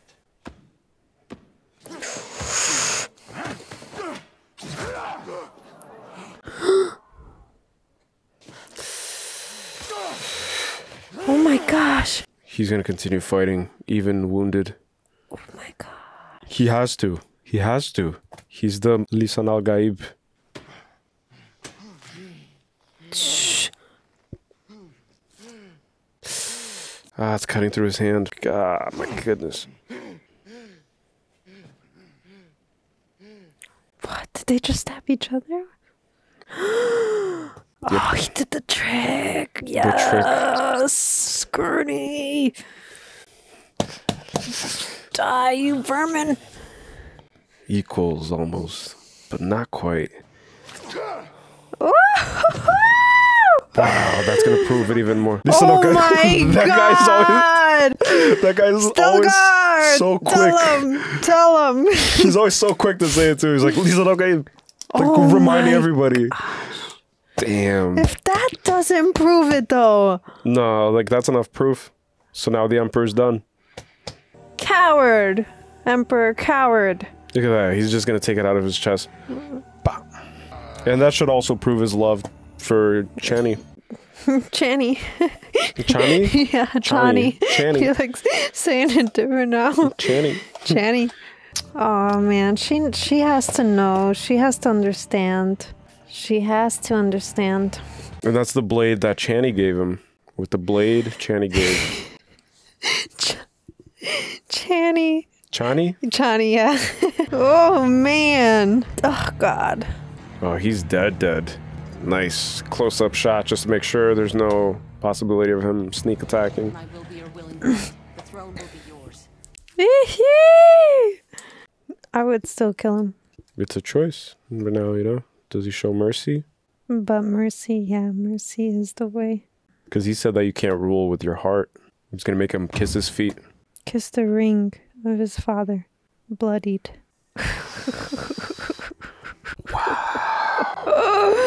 Oh my goodness. Wow. Even I just kind of want to like intuitively bow. That's crazy. Look at the women left standing though. The mom, Chani, and the princess. Which is probably important, right? Like, yeah. Like that's why he's looking. It's kind of like in Lord of the Rings, right? Like you bow for no one. Oh, this is so sad. Because equals. Yeah. That's what she, like he told her that he wanted to be equals. Sad. And that's usually how it goes. Like when a king is like enters a room, everybody bows except the queen doesn't bow for the king, and vice versa. She probably would have respected him if he killed the emperor, you know? They refuse to honor your ascendancy. We await your orders. Is al-Gaib? Oof. Damn. They refuse. So the other. Ooh. The other houses refuse, though, so that's how the next part 3 is gonna pan out, right? Woo! And then we'll probably meet the daughter when she's born, the sister. Yeah, like her older, and an older Paul Atreides, right? Wow, yeah, he's gonna be older. Oh, that sucks. This was like incredible acting. I know. If they have to change the actor. Wow. Brother attacks the great houses. The holy war begins. Wow. What? The Holy War. Oh my gosh. Intergalactic War. In my name, Paul Atreides. Chani. I feel so bad for Chani. I do. I feel really, really bad. This is how they call an Uber. I don't know. He foresaw her stabbing him too. Let's not forget that. I'm not going to forget that. Denis Villeneuve. Now she has every reason to. True. Very true. I was wondering how would it progress where their relationship was so beautiful to her stabbing him.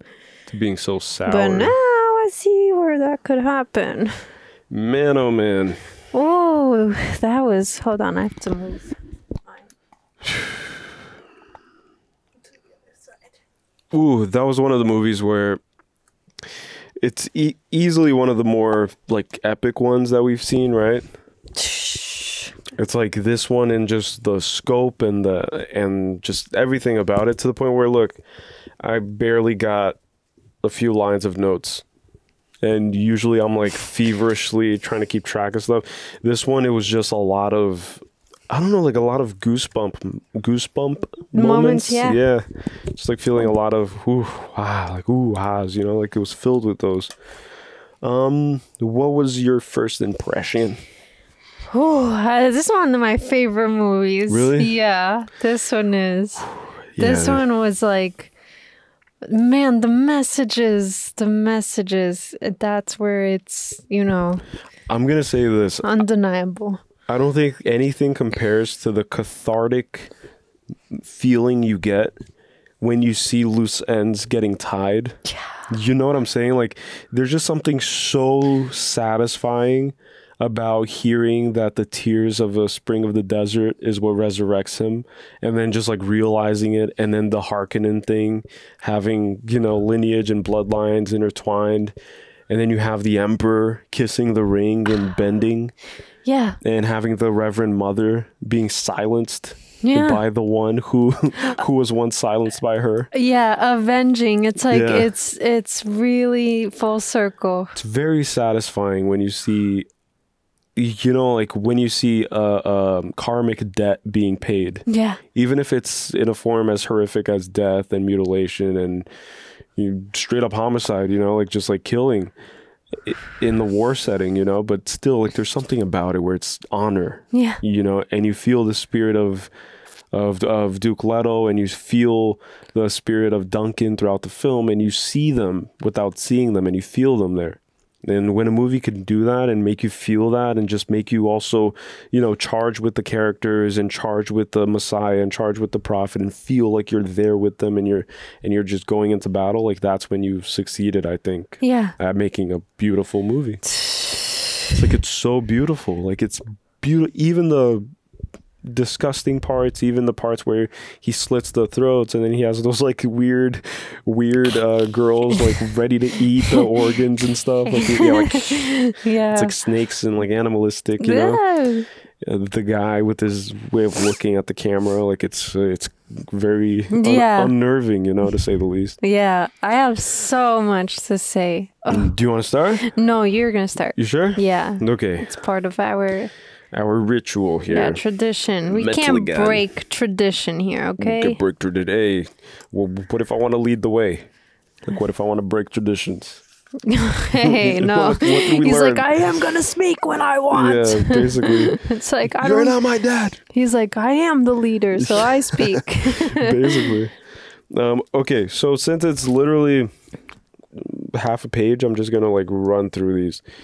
Because a lot of these are just me like jotting and just like it's part of my process, I guess, of taking in everything. Okay. Power over spice equals power over all.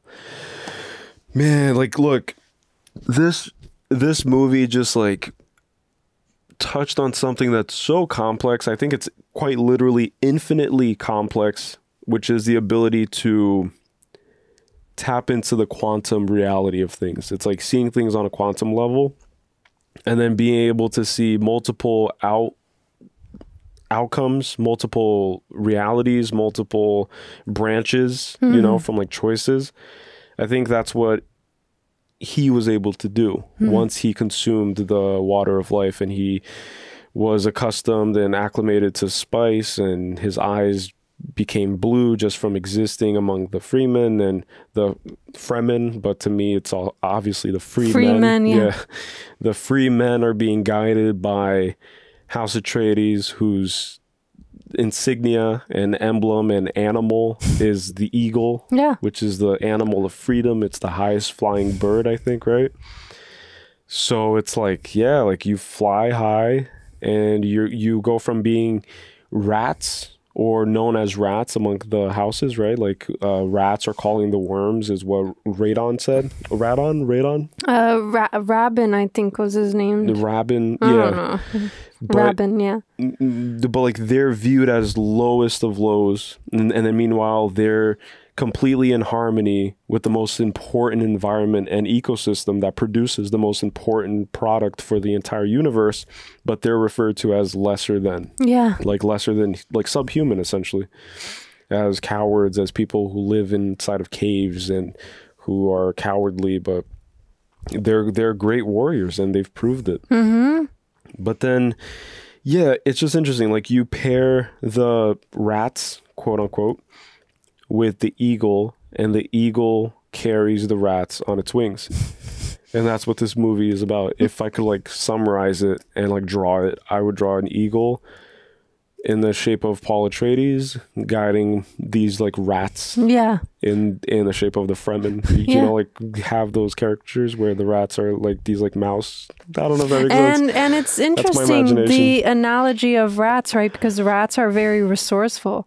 It's like desert mice, right? Yeah. Like that's what like his chosen name is, a desert mouse. Yeah, that's crazy. But it's like they, you know, they kind of are, with whatever resources they have, they make do. Resourceful. It's like, yeah, it's like they kind of adapt to their environment, right? So that's how rats kind of, like, that's why they say, what's like the term? It's like something like killing a rat or whatever, because they're so like scurry and so kind of like, you know. Oh, it's, like it's hard to kill a rat or something like that. Yeah. I think that the Fremen remind me a lot of the idea of like being ascetic and asceticism, which is essentially like this idea that you live with far less in hopes of obtaining far more. So it's the idea of like you let go of any pleasures of the flesh or any pleasures of any sort.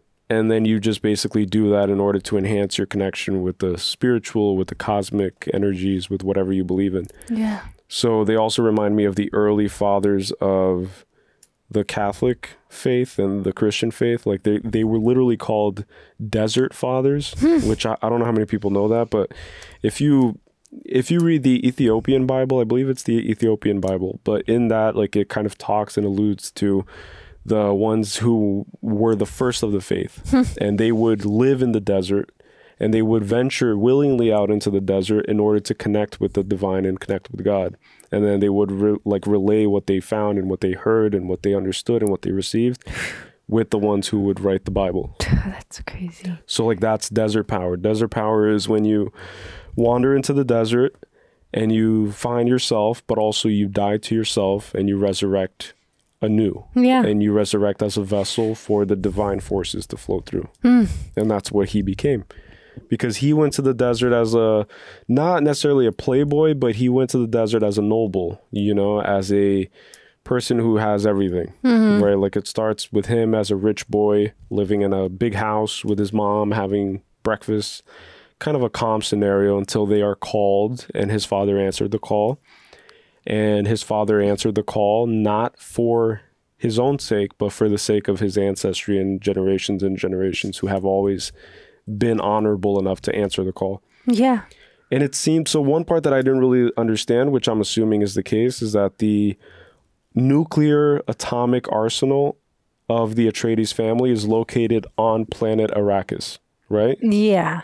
Yeah. So that implies that all of the generations of his house have ventured willingly into the desert and have at least maybe taken helm of the production of spice. Yeah. Which is crazy, right? It's like, how many people could say that? Or how many houses have had the same experience? Do all the houses have nuclear deposits in Arrakis? I don't know. Yeah, that's... I don't know what to make yet of the whole atomic thing yet. But something that's interesting I wanted to point out, like about the spice, because it all just like makes so much sense, is that the spice is what gives the blue eyes, right? And the spice is supposed to allow, how do they explain it? It's supposed to allow for space, right? Space travel and stuff. And then also heightens awareness, is said, right? Expansion of consciousness. So it's literally consciousness, like consuming consciousness, right? Yeah, pure consciousness. And that's why the daughter of the Reverend Mother, especially after taking the elixir of life, right, the water of life, is able to literally communicate. Like, we start being able to hear her voice as a fetus. Yeah, and she's conscious. Like, she also ingests the consciousness. Not just that, but because of that, she speaks to us at times from the voice of the girl, the grown girl that Paul saw in the dream. So that implies that with the spice, both her and Mother Jessica are able to bend space and time. Yes. Because when you bend space and time, you're able to see everything in the same kind of like realm of existence. Time is an illusion. Yeah. Time exists for us here on Earth because it's relative. Right? Like Einstein proved that. And then it's the whole idea of like, when you go out into space, like what we experienced with Interstellar, when they went to that specific planet filled with water, time there was completely different than the I forgot his name, but from the guy who stayed in the spaceship. Yeah. You know, like 7 years passed or something like that, with him in the spaceship hoping for them to return. And then for them, it was less than an hour. Yeah. So it's all like relative. But the whole idea is that like everything exists now.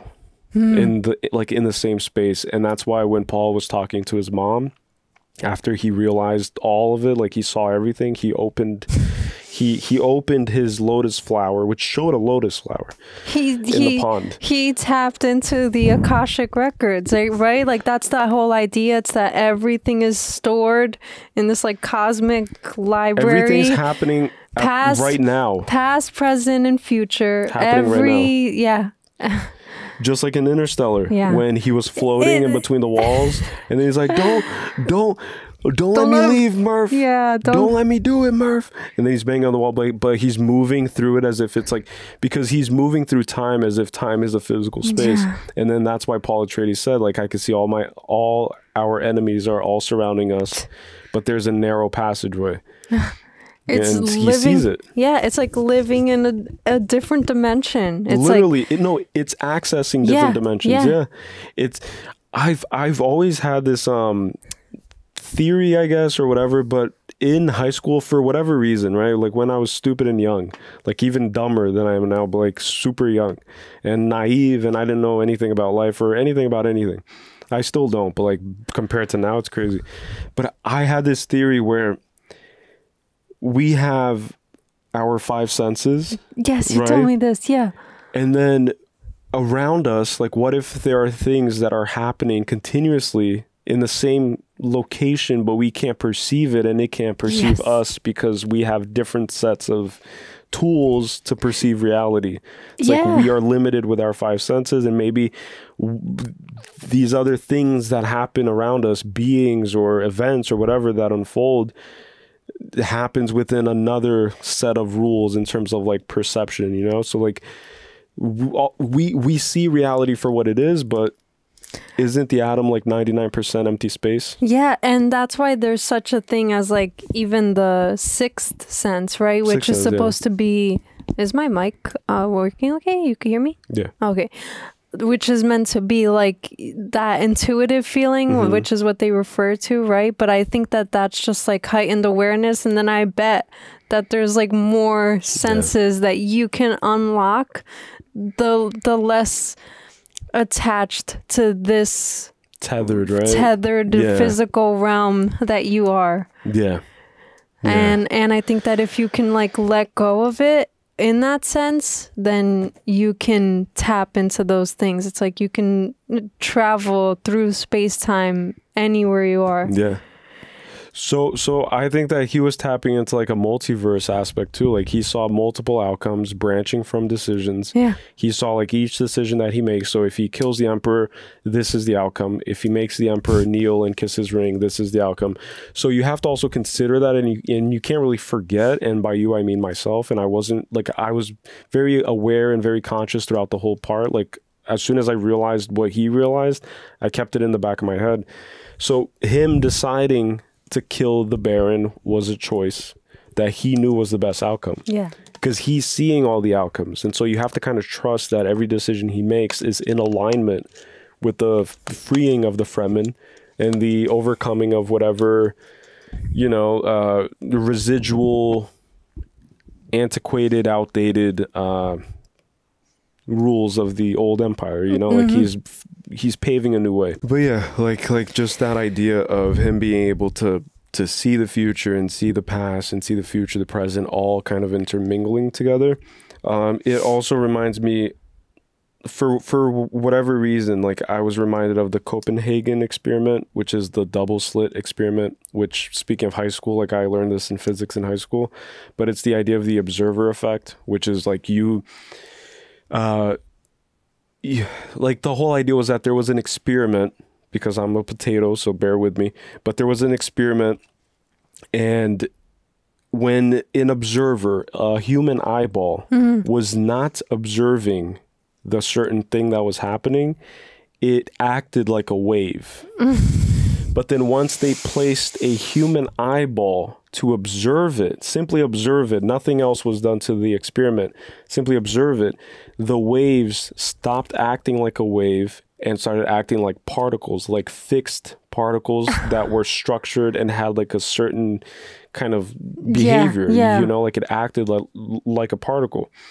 So then if you apply that to, you know, like, like I might be like reaching too far from my own understanding, but I'm just trying to like spitball here. Hey, we're expanding understanding as we go. I'm trying to make sense of it. But yeah, it's like quantum mechanics. If you apply that to like, let's say, for example, prayer, meditation, affirmations. So if you develop a strong belief in a certain outcome, then without getting too woo-woo, like obviously you have to exert action and you have to have a plan and you have to be objective and you have to be a warrior and you have to have a bunch of things have to take place in order for things to happen.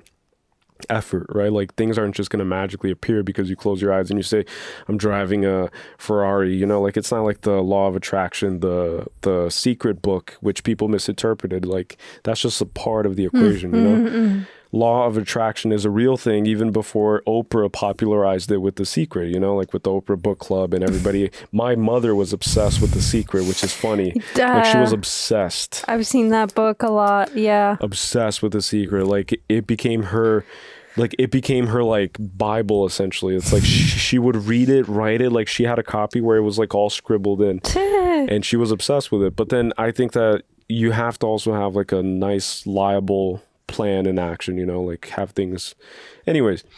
But my point is, if you apply all these ideas with what you want the future outcome to be, then you can kind of will things into existence. Yeah. And I think that that's what he's doing, is that he's like deciding what the outcome is, and he has to really kind of center his mind, especially in a turbulent environment like on Arrakis, where he's hearing the voice from his mother, he's hearing the voice of the of the what's the name of the Jamis? Fremen?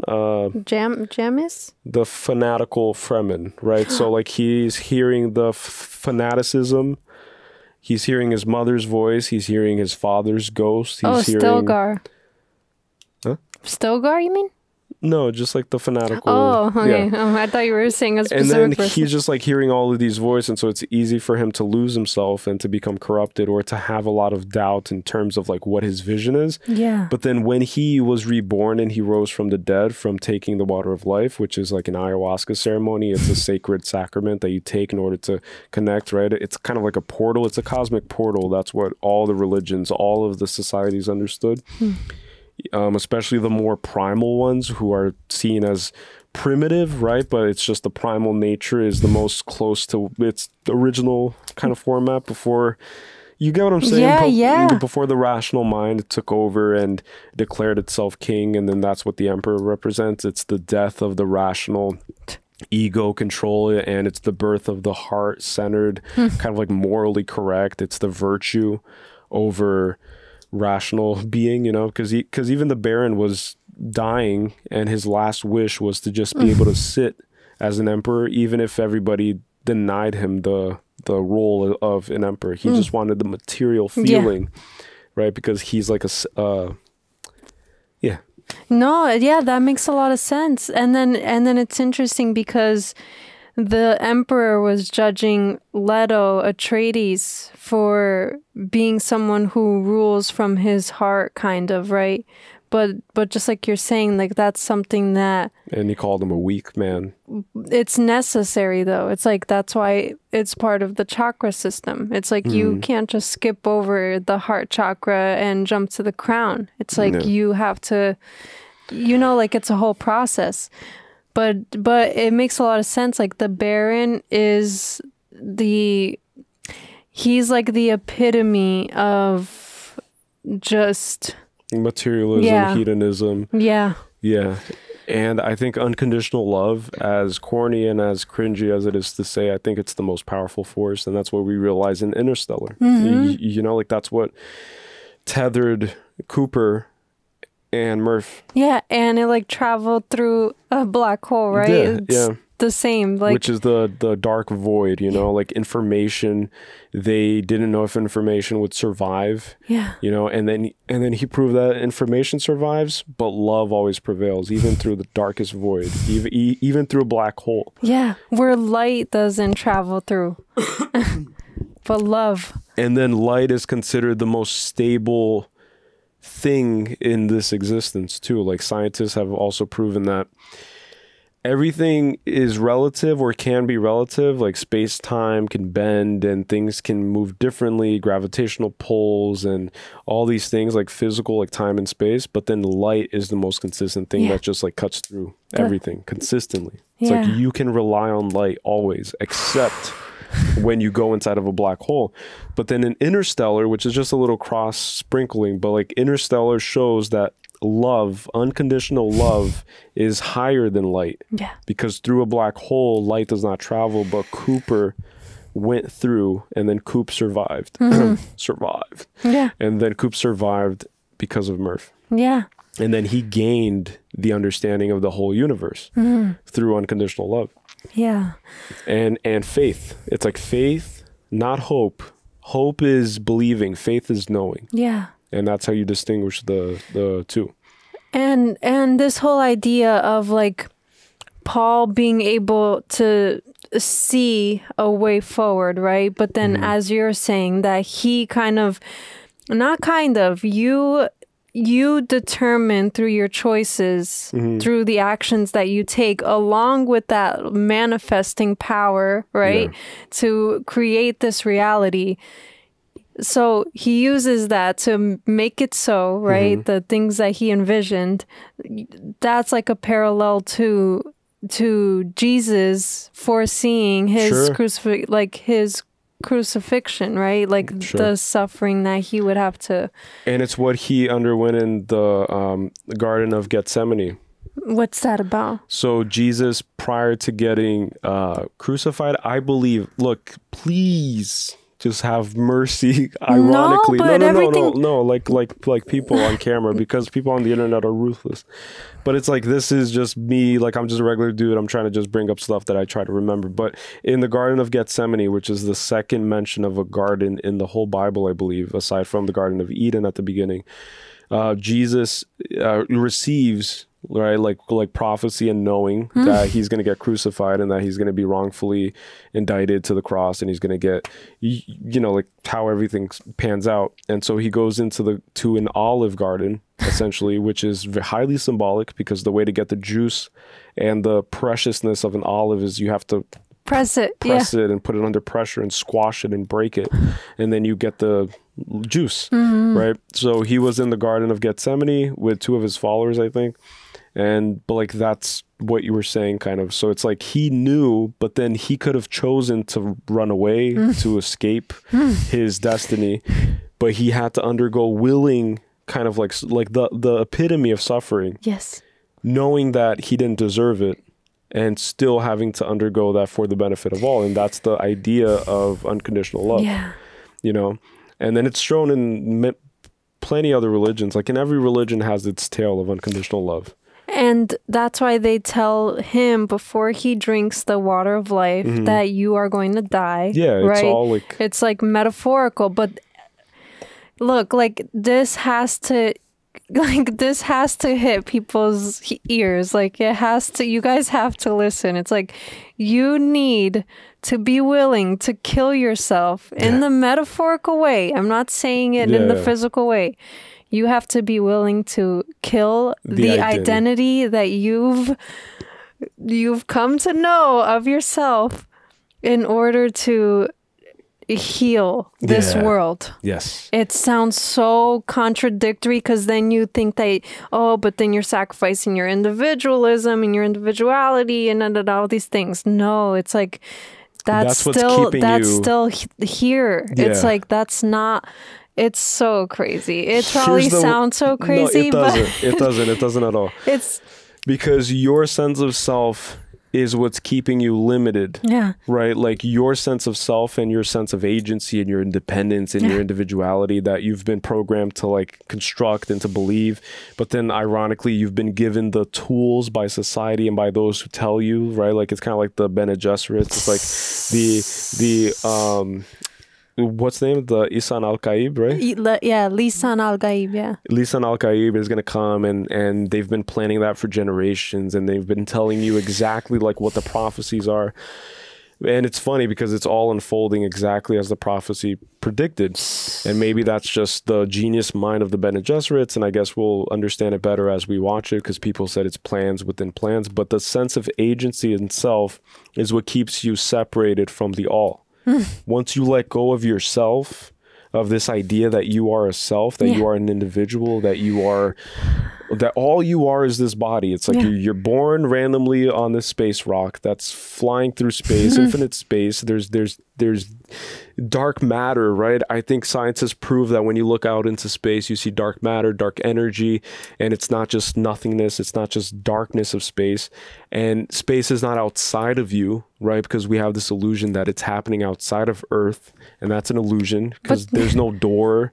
There's no like separation aside from the stratosphere and the other layers of spheres that happen, you know, that they tell us about. But it's basically like we are fish inside of a fish bowl. Yeah. Or inside of an ocean, rather. Like we are fish inside of an ocean, and the ocean is the universe. It's everything that we see and everything that we can perceive. But we're told that we're not inside of the ocean. We're told that we're inside of like we're floating inside of a bubble through the infinite ocean type of thing. But space is bleeding into us, and we're bleeding out into space. And so as above, so below, as within, so without. But it's the sense of self. It's like once you eliminate it, right? Eliminate your identity, to completely deconstruct all of the belief systems that you've been programmed by your parents, by society, by school systems, everything you've been indoctrinated into in terms of believing, acting, speaking, walking, touching, maneuvering through your world, and just experiencing reality the way that you've been told that you should experience it. Once you let go of that, and you have an ego death, which is what a lot of these sacred sacraments provide, right? It's like once you drink it, be wary, because once you follow the white rabbit, Neo, right? Once you take the pill, like you're not going to be able to, like there's no turning back. You can't like go back to living a life of ignorance, quote unquote, which I don't like that word because it kind of has like a negative connotation. Like you can't fall asleep. Yeah, it's like people don't choose ignorance. They don't realize that they are ignorant, quote unquote. They don't realize that they don't, like, they just haven't awoken to the idea yet. Forgive them for they know not what they do. Exactly. Yeah. And it's told like countless times too. It's like don't worship the man, worship the ideal, right? It's like don't worship the man, worship like follow in his steps instead, right? So it's like don't worship Jesus, follow Christ. Yeah. It's like there's a distinction there. It's like you're supposed to follow and embody those like virtues, and so don't worship Atreides, follow in his steps. Like he's a great warrior, he's a great visionary, aspire to be that. Yeah. You know? But then what's interesting is that in the last reaction, I was so much in my head, right, about doing like speaking and insecurity and all of these things that I've been like, we spent a lot of time off camera just learning a lot and just really kind of like absorbing all of this like information that's been breaking all like a lot of like traumas and a lot of healing things off camera, right? Like we've been reading a lot of books and just trying to heal from trauma, ancestral trauma, childhood trauma, recent traumas of life. But to my point, and this is probably gonna sound crazy and maybe it'll like turn people away or whatever, but after that experience, like in the last Dune where I kind of got emotional, even it's like I just felt so stuck in my mind again. Or rather like I ended up taking mushrooms. We did. I didn't know if you wanted to say. I'm not like I don't care. But yeah, we ended up 2024. It's like what it's gonna become my whole identity now. It's like I tried shrooms. Yeah, but for the first time too. And when I was on this experience, and I cannot stress it enough, it's like the way that I felt like I had just this complete and unconditional love and understanding, not just for myself, which for me was revolutionary because I've never felt anything remotely like that for myself in my life. Because the way that I grew up, I've always grown up kind of like don't strive too far because you're gonna fail, and also like it's too risky or you're gonna get hurt, or it's like it's always obstacles. Like that's kind of how fear, right? Yes, fear. It's like fear-based operating rearing, right? And it is the mind killer, and it's what kept me so much time from being able to do this work that we've been doing. It's like sitting down to do a podcast for me was so intimidating that I would just sit there still smiling the whole time with like not even being able to speak words. Right. And it's like, and anyways, like the insecurity ruled my life, right? And now, even if this is just the start, then so be it. But me sitting here and speaking the way I speak today, if anybody knew what I was like 4 years ago, completely different. Like it's night and day, literally. It's like I would have to check what I looked like on camera. I would be so like repulsed by what I sounded like. And now I just realized that whatever this is, this body, this voice, this whatever, it's like it's so insignificant. In the best way. I mean that in the best way. It's insignificant in terms of like the worries around it. It's not everything. It's not. So like once you realize that this is not the beginning and end of your experience, right? Then you realize that even death is kind of just like another doorway to another adventure. Then you just become liberated, because most people live in fear of death, right? Yeah. It's live in fear of like having to survive, having to struggle, having to undergo pain. Yeah. And once you understand that it's all an illusion, kind of, then you start just being more liberated, and you see everything as interconnected, and you're able to just cross-examine and cross-connect things, you know? Mm-hmm. But speaking of like shrooms too, like when we had our experience, because it was recently, and it was the first time I've ever like dabbled in that, because I've been just like you, like I grew up in a very square upbringing, right? It's very traditional. Yeah, like any form of substance use, aside from alcoholism, which my grandfather died of alcohol poisoning, which is just interesting because my whole family from my mom's side, they're all huge advocates of like anti-marijuana, anti-weed, anti-anything, like no matter how harmless it seems. But then all of them are alcoholics. All of them are just following in the whatever they've always known, right? So like all of them drink like crazy, drink profusely, drink to fall down essentially, and to drown out all their problems. And yeah, so I decided not to be that. And then I've been kind of paving this new road for my entire genetic legacy, I guess. Lineage, yeah. Lineage, yeah. Like I've been breaking every ancestral tie, or not tie, but ancestral blockage that I've found on my journey. But when I experimented with shrooms, you can attest to this. I was just like Paul, just completely like paralyzed almost. Paralyzed. I thought that I was going to die. And it's funny because you sat there with me, and you were what was keeping me kind of like grounded, because I can't put it into words like what the experience was, but it's one of the most trippy things that I've ever kind of felt or seen, or I don't know if I was seeing it. I don't know what was happening. Yeah. But I just know that everything became just like nebulous, just like Michael Scott says, you know? Everything was nebulous. It's like you didn't have any sense of time, space, direction. And I felt like I was being communicated with, but I was communicating with something else also, with like multiple things at certain points. So it really kind of like hit a moment in my head where when it showed him undergoing that experience of ego death, and then, you know, seeing his ancestry, understanding fully the past of his whole lineage and the future and possible outcomes, and seeing beyond the confines of space-time and what other people have been indoctrinated into believing.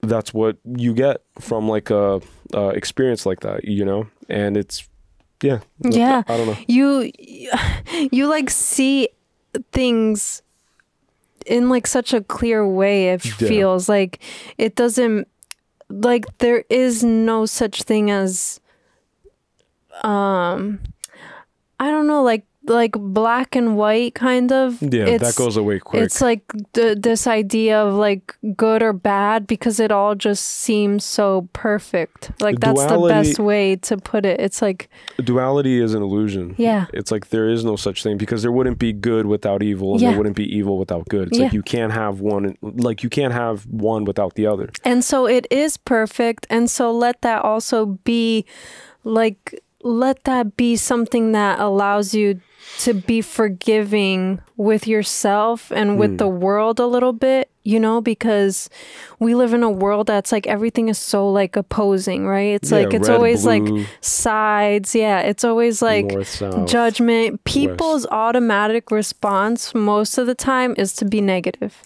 It's like it is to default to like a negative opinion or a negative kind of assumption, or especially I would say like especially in this country, like in the United States, like it very much is that. It's like it's become the norm to just be, to kind of resort to negative ways of thinking. I think it's tribalism too, like it's base tribalism. I think that if you leave people to their own devices, they will always resort to this like team mentality. You know, it's blue state versus red state. It's East Coast versus West Coast. It's all these ideas. But then you need kind of like a mediator who has like his or her heart as a compass. And then the mediator uses unconditional love to guide and to kind of reconcile any and all differences and bring everybody together, which is what Paul Atreides did. It's like he, as the Messiah, through unconditional love and through this real feeling and want to free the Fremen and to restore balance in the universe, he, first of all, didn't assume the role of Lisan al-Gaib. Lisan al-Gaib, and what's the other one? The M1? Muad'Dib. Muad'Dib. Little fly. The desert mouse, right? Like he didn't jump at the opportunity to claim that. And then you also have like parallels with the Baron, right? Like he was crawling as he's dying towards the throne of the Emperor. Nobody wants him to be Emperor but himself. And then meanwhile, you have Paul Atreides, where everybody wants him to assume the role of Emperor of Arrakis, Duke of Arrakis. And he's like, nah, I'm not. Like, I just want to fight with you guys. I just really want to help you guys because my father stood for this and he stood for these values. And I'm taking the best from my father and I'm applying them, you know? Isn't it so perfect, though? Because, look, this is going to... It just, like, made so much sense to me. He experienced what his whole lineage was, right? Like when he takes the water of life and then he realizes that he was born of Harkonnen descent, correct? Like, so what's so crazy to me is that he is literally the epitome of someone formless in the sense that he embodies the Atreides, the Harkonnen, the Fremen because he adapts their ways, the Bene Gesserit because he adapts their ways. So he has covered all the ground. That's what I thought too. And so it's like he can literally just like reach to like he across. Can touch different worlds quite literally. Like he has a finger in different, which goes back to the whole idea of like people worship the form instead of following the formlessness of everything. It's like people focus on the form instead of the formless. It's like most of the universe is made up of dark matter and dark energy. It's like formlessness, it's pure potential, right? So like people focus on the actual material, which scientists have told us, hey, the atom is made up of 99% empty space. Yes, that's what I was gonna say. We're made of the same matter. Yeah, like we're made of the same thing as like stars and stuff, right? Like it's been proven. It's even been written in songs. It's been popularized. But then we put all of our belief in the 1% that is matter that makes up everything in our world. Like our whole world is made up of 1%. And that's the big joke, I think, is that everybody is like, Earth is everything and Earth is all we have. And flesh and blood. True. It's like... And it's true. Like for the time that you're experiencing this experience, it's true. Yeah. But then once you go and pass on, then you pass on. And you pass on to something else because energy can't be destroyed. It can only be transformed. You know, like it's like that's what Einstein also said. And that's why it's also important to note that, like, for example, with religions, especially when they oppose one another against the other, it's like, it's all the same thing, though. The principle is usually the same. But it's like, whatever God it is, whatever God or source or whatever it is, it's all the same one. It all points upward. Yeah. All of it points upward. It doesn't matter what the interchangeable name is. It's all the same thing. It's like... And in every tradition where there's a myth about a god who is located by pointing downward, like Hades or Satan or whatever choice you decide to go with, jinns, for example, right? So there's always a counterbalance because there always has to be one.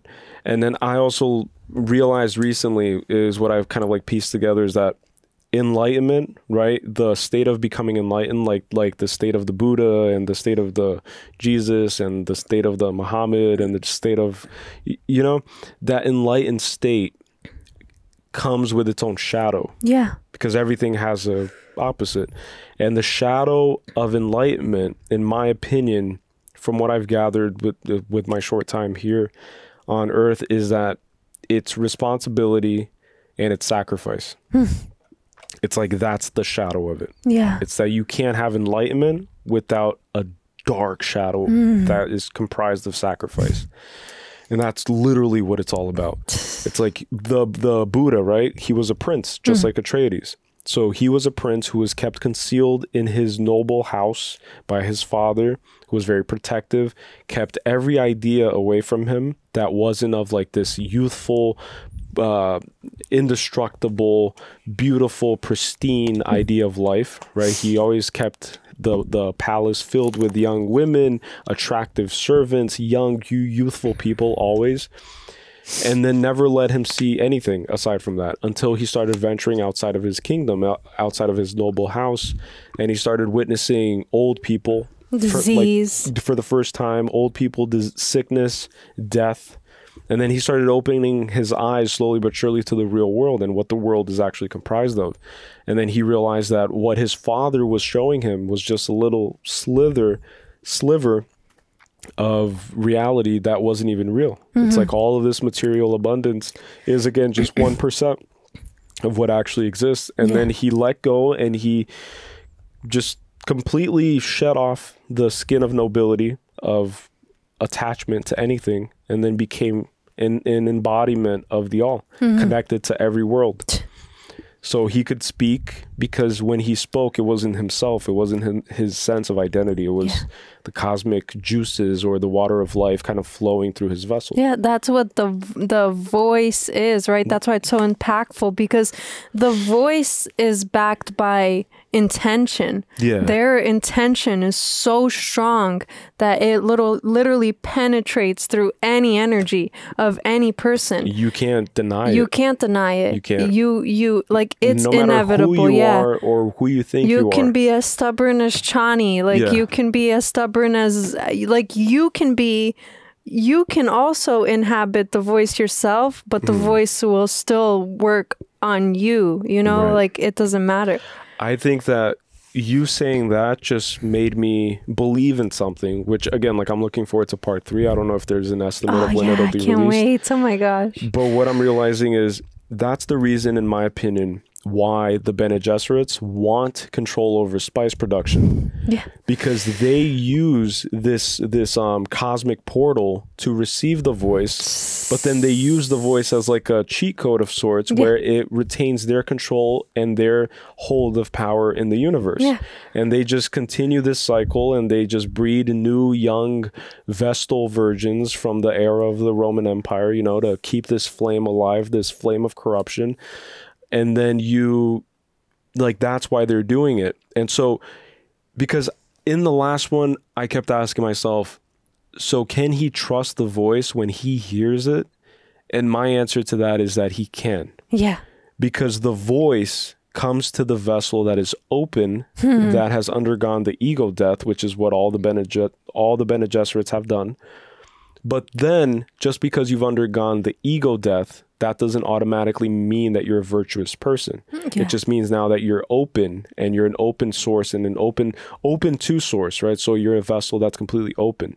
And then when you receive the voice, and what you choose to do with that information dictates the outcome of the world. Yeah. So the Bene Gesserits are literally the evil spiritual prophets, the evil prophets who receive direct communication guidelines and information from the all, and they use it for their own benefits and for their own selfish purposes. And then you have Paul Atreides and his mother, who I don't know what side she's on yet, but Paul Atreides, at least, he receives the voice, the same voice that the Reverend Mother receives, he receives, but then he makes use of it in a way that benefits all. Even if it comes at the heavy shadow of sacrifice, which is what he'll need to undergo and need to kind of live with in order to fully embrace kind of enlightenment, like universal enlightenment. Yeah. Which requires a cleanse. It's like there is a cleanse, and the cleanse is of those who are adamantly against being opened up. Yeah, and he's stepping into a role of a messiah, essentially, right? But then in his case, it is different than the story of Jesus, for example, because in his case, it's like he has to be willing to get his hands dirty still. He has to be willing to adapt the ways of the Harkonnen, just like he said, right? It's like he basically said that he's going to have to adapt the violent ways of the Harkonnen, because that's what's implied, in order to liberate people, ironically, right? Like in order to unify the universe, the soul of humanity, right?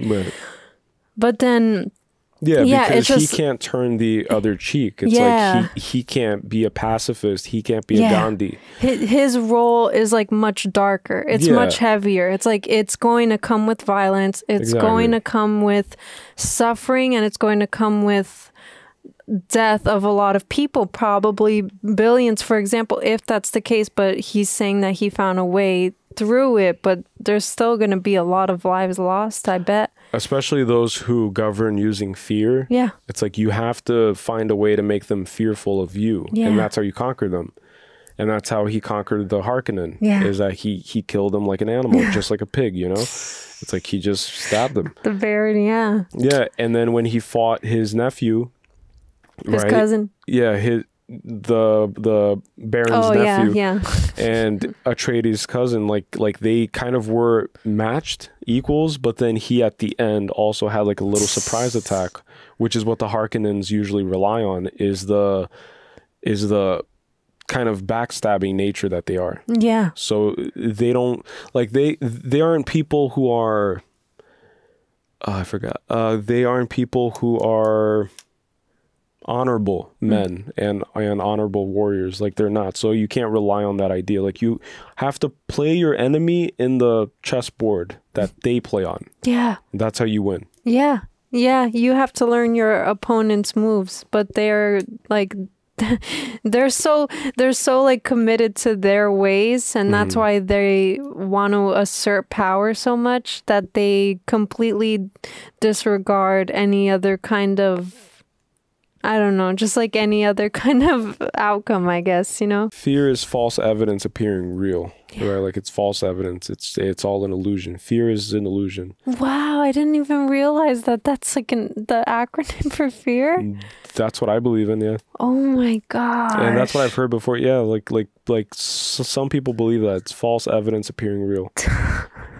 You just said that so nonchalantly, and you're like dropping a gem here. No, because I'm not the originator of that. I know, but I'm saying it's like it's I've heard it somewhere. Oh, that's so crazy, though. But it's true, right? It's like fear. Like, what is fear really? It's just you versus yourself. It's like once you abdicate yourself of fear, then you can move freely. Like you can walk on any land. You can conquer any worm. You can conquer an emperor. A whole empire falls at your feet. A grandfather worm. A grandfather worm. Oh, yeah, that's like great. multiple generations. You can harness the power of the sun, nuclear, atomic energy.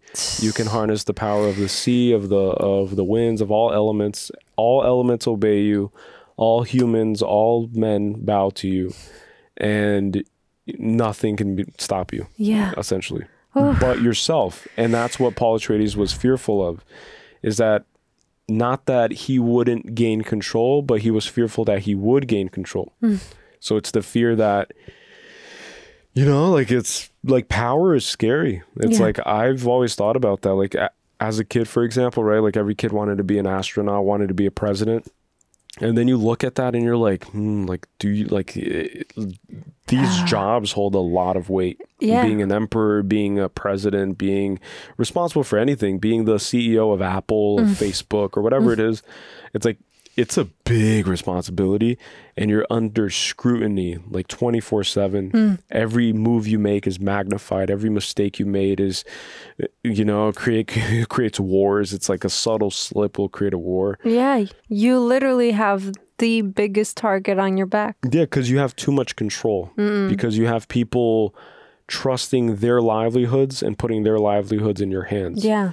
And when you get to that point, which is what we see with Paul Atreides, you know, like he's handling it perfectly up until now, you know, like not perfectly because nothing's perfect, but he's handling it well, you know, like with grace, and he's taking on his battles. He's not cowardly asking for somebody else to be his champion. he is owning up and he's carrying his own burden, you know, like he's carrying his cross. And then that's why he has to keep Chani at a distance, because to protect her. Yeah. Because the closer that you are to someone who has a target like that, it's like that's why the cousin was trying to sniff it out. Fade, right, is his name? And he was like, oh, is she your pet? Because he could sense it, and so could the princess. It's like they automatically knew what was going on with that situation. Which now it's going to be interesting to see how the princess is going to play her game. Because if they do end up marrying, then the princess is loyal to the Bene Gesserits first than she is to Paul Atreides, right? Like she's a part of that little gossip group of like women who go to different houses and planets, and then they try to just, you know, like incubate a successor, which we have to remember that his cousin is gone, but his heir, his lives on. Oh yeah. Or she, right? Like I don't remember. I think it's a female. Yeah, it's a girl. Yeah. So she lives on, and she's going to carry the lineage of the Harkonnens. So the Harkonnens are not completely wiped out. I forgot about that. Atreides is not the last one, so he's going to have to deal with that. But then the whole idea is that the princess Irulan. Yeah, Irulan. Yeah, I saw that too. Princess Irulan. She knows that Chani is his like main love interest. And so she's going to communicate that to the Bene Gesserits, and who knows how that's going to unravel. Yeah. And then also, I just love the parallel between that too. It's like Chani obviously represents true love, right? Like strong, true love. She represents the indigenous woman, kind of like lady of the desert, lady of nature, like you know what I'm saying? Like Fremen remind me of the indigenous tribes who know this earth to be their home, and they treat it with a certain veneration and a certain respect and a level of admiration for the worms, and everything is built around mutual respect. It's like we respect nature because nature, you know, supplies us with life. Yeah. And then he meets this princess who lives in a tall castle with her father, who live in a glass house, who carry the glass house with them, who move through space in a glass dome, in a glass orb, right? It's so funny. But then she is now coming into the equation, and there's a stark contrast between both of them. It's like one is for political gain and the other is for the gain of love. Yeah. One is love and one is just power. It's like it's maneuvering, it's chess, it's checkmating, you know? One is still worried about maintaining the possession of the throne, right? Essentially, right, of the title, because she's like saying, what happens when my father like loses his throne, and and then she's very willing to go into the marriage, even if it was to Fade, who she said was psychotic. She would have married him if he was the victor, because that's how much that they've had that idea ingrained in the power.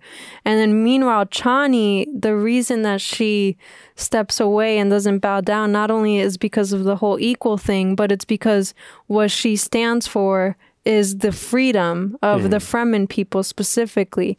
And I think that that's what the blue ribbon resembles, that she like tied around her arm as they were fighting with the flags of Atreides. It's like she was wearing her own flag, and it's blue because that's what the Fremen have. It's like they like if they were a symbol, it would be blue. It's like it would be the blue elixir or water of life. It would be the blue eyes. It would be blue. She stands for the essence of existence itself. And so like that's what she ties around when she's like fighting in the war for like with Paul, but it's like still for what she stands for. Right. So she still has the cause that she's standing for, and it's not for the Lisan al-Gaib, like it's for something, you know. Because she believes in the potential, in the sheer pure potential of her people. Yes. To kind of live on their own, and to evolve in peace on their own planet, instead of having like a hierarchy that implies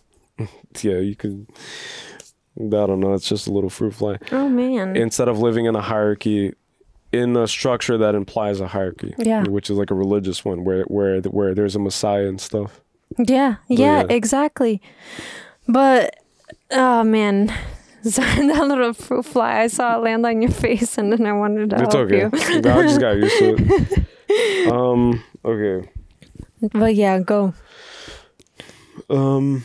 Nature and science to communicate. I just thought that was really... Oh, no. Nature and silence to communicate.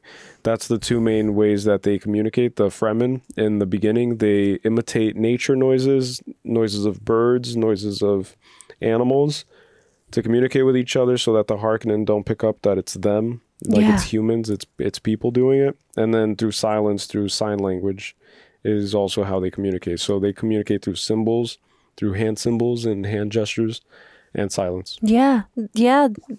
And I wrote something about that. Wait, I want to just see, because I had something about the whole like nature thing.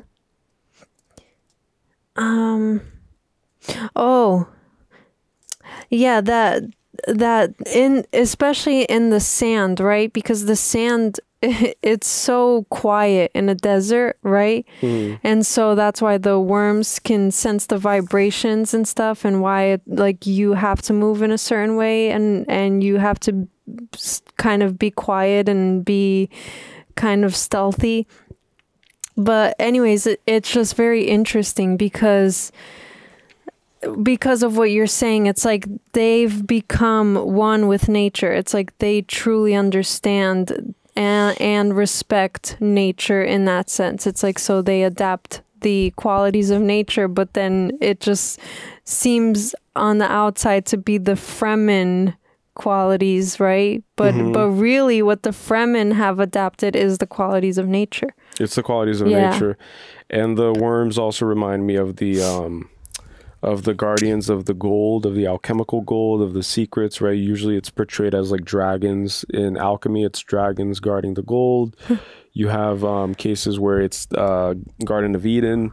It's the snake guarding the apple of good and evil, the knowledge of good and evil. Yeah. So once you consume these cosmic portals, these items that are used as sacred sacraments, and you consume them and you integrate them and integrate everything that you are able to see when you use them, then you know life as God does. Like you know God. And so once you know that, then you can't live in ignorance, and you can't live in blissful kind of like negligence. Like you can't live in willful blindness. Yeah.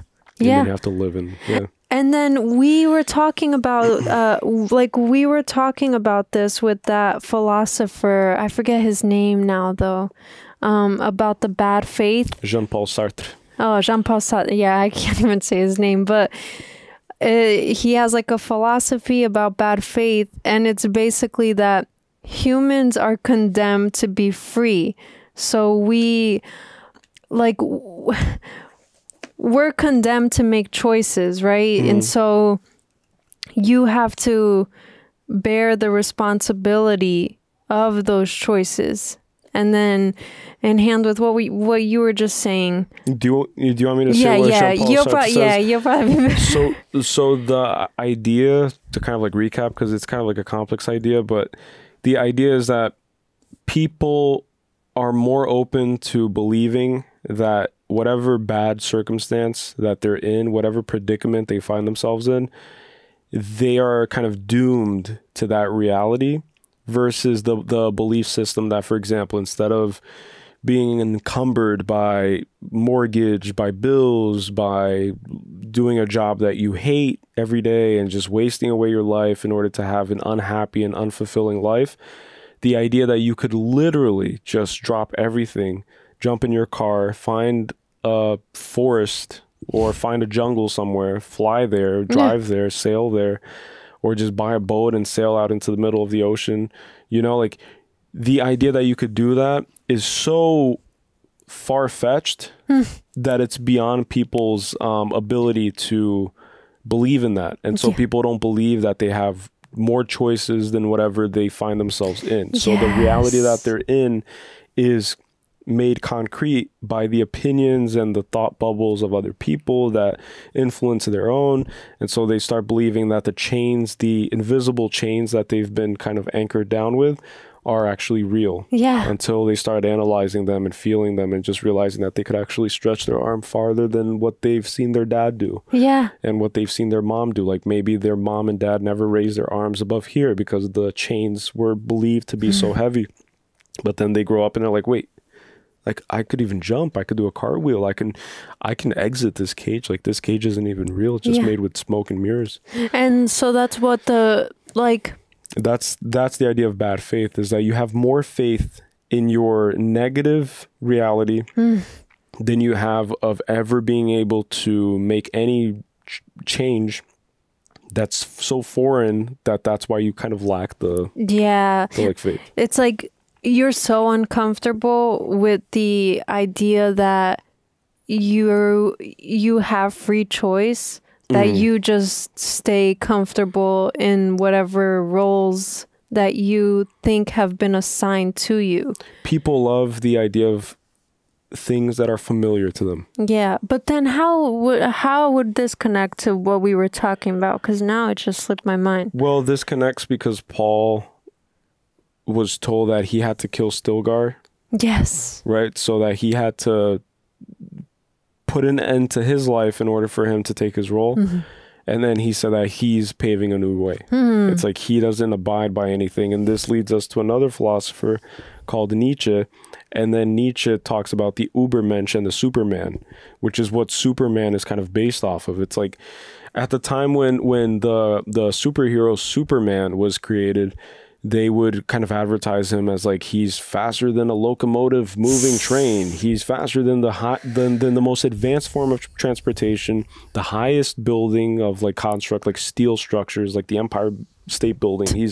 He can fly. He can leap over the Empire State Building in one jump. Oh my gosh! And so these were all physical attributes that were inspired by this belief system of like, how do we construct a man that is physically superior to any other man on the planet, and so much so that he breaks beyond all the confines of this advancement that we've created, right? So like the Empire State Building is a big advancement in terms of technological accomplishment, of engineering, architecture. So then you create a man who can simply jump over it with just his will.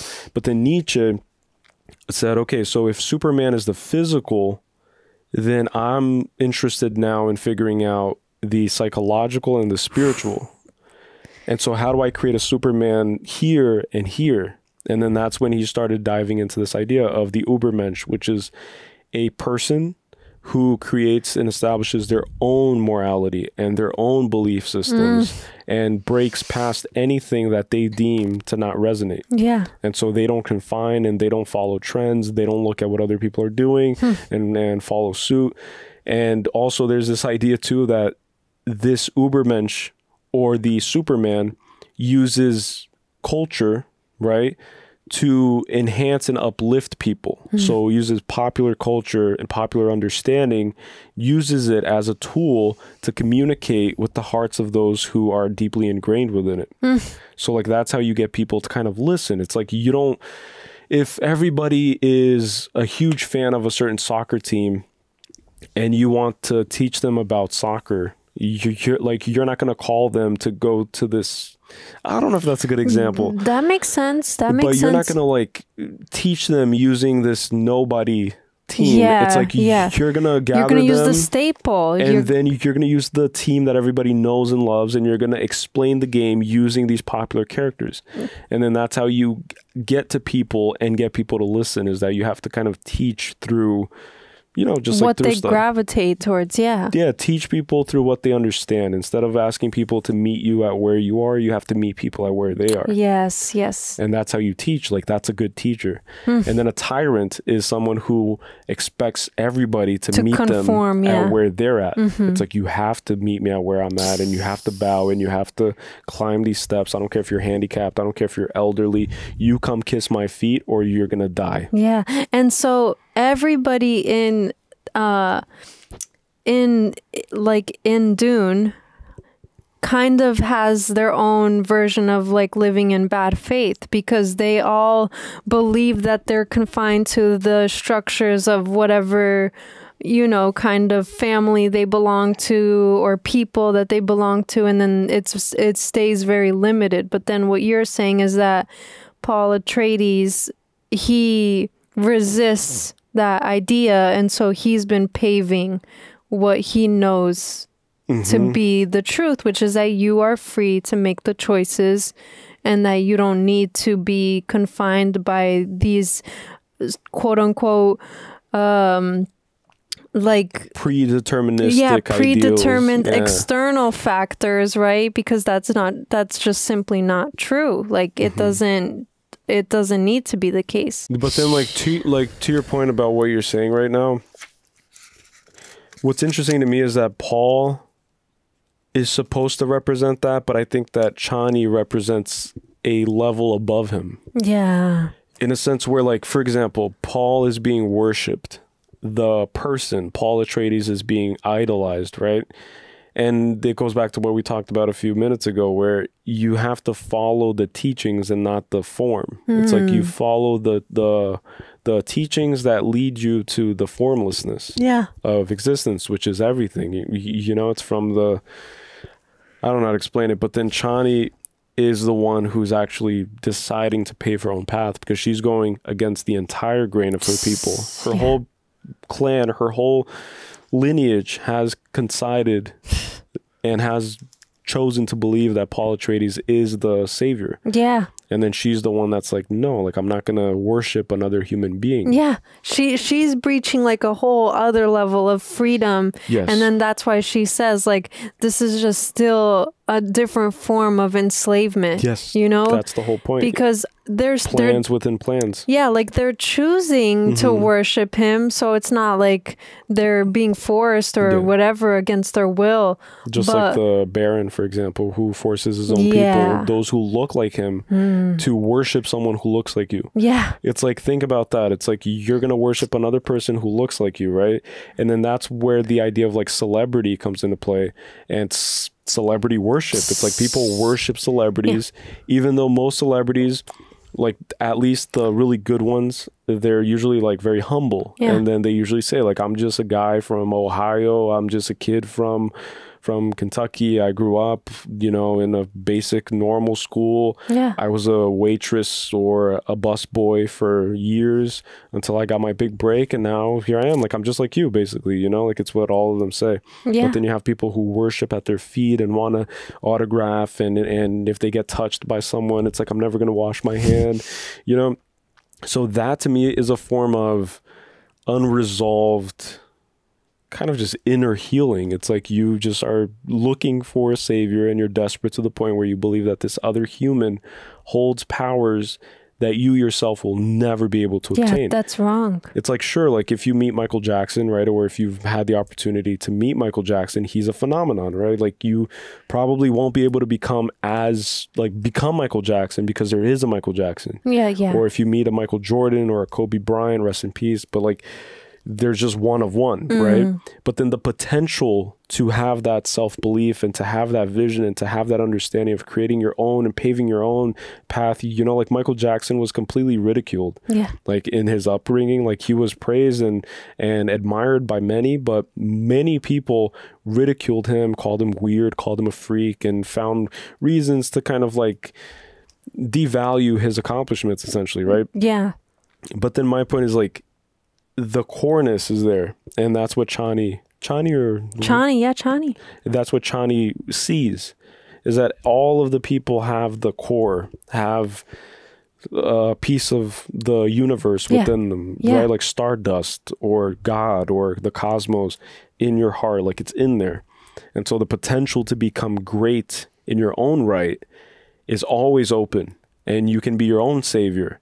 And you can be equal to the Messiah himself. And you can learn and you can have this self-belief and you can have these gifts of prophecy if only you open yourself up. Yeah, and that's why... But most are fearful to open themselves up. Yeah. And then in the Fremen culture, men are prohibited from taking and drinking, ingesting the water of life. And that's very telling too. It's like, because there's a lot of myth going around. It's like, men can't drink it because they will die, because one lesser man, one coward maybe tried to take advantage and drink it, and because of his intentions, maybe his intentions weren't right. I haven't read the book, but maybe it talks about it, where it was the one that Stilgard vouched for before Atreides, and then that's why the elders laughed. It's like, oh, like the guy you brought here last time, really?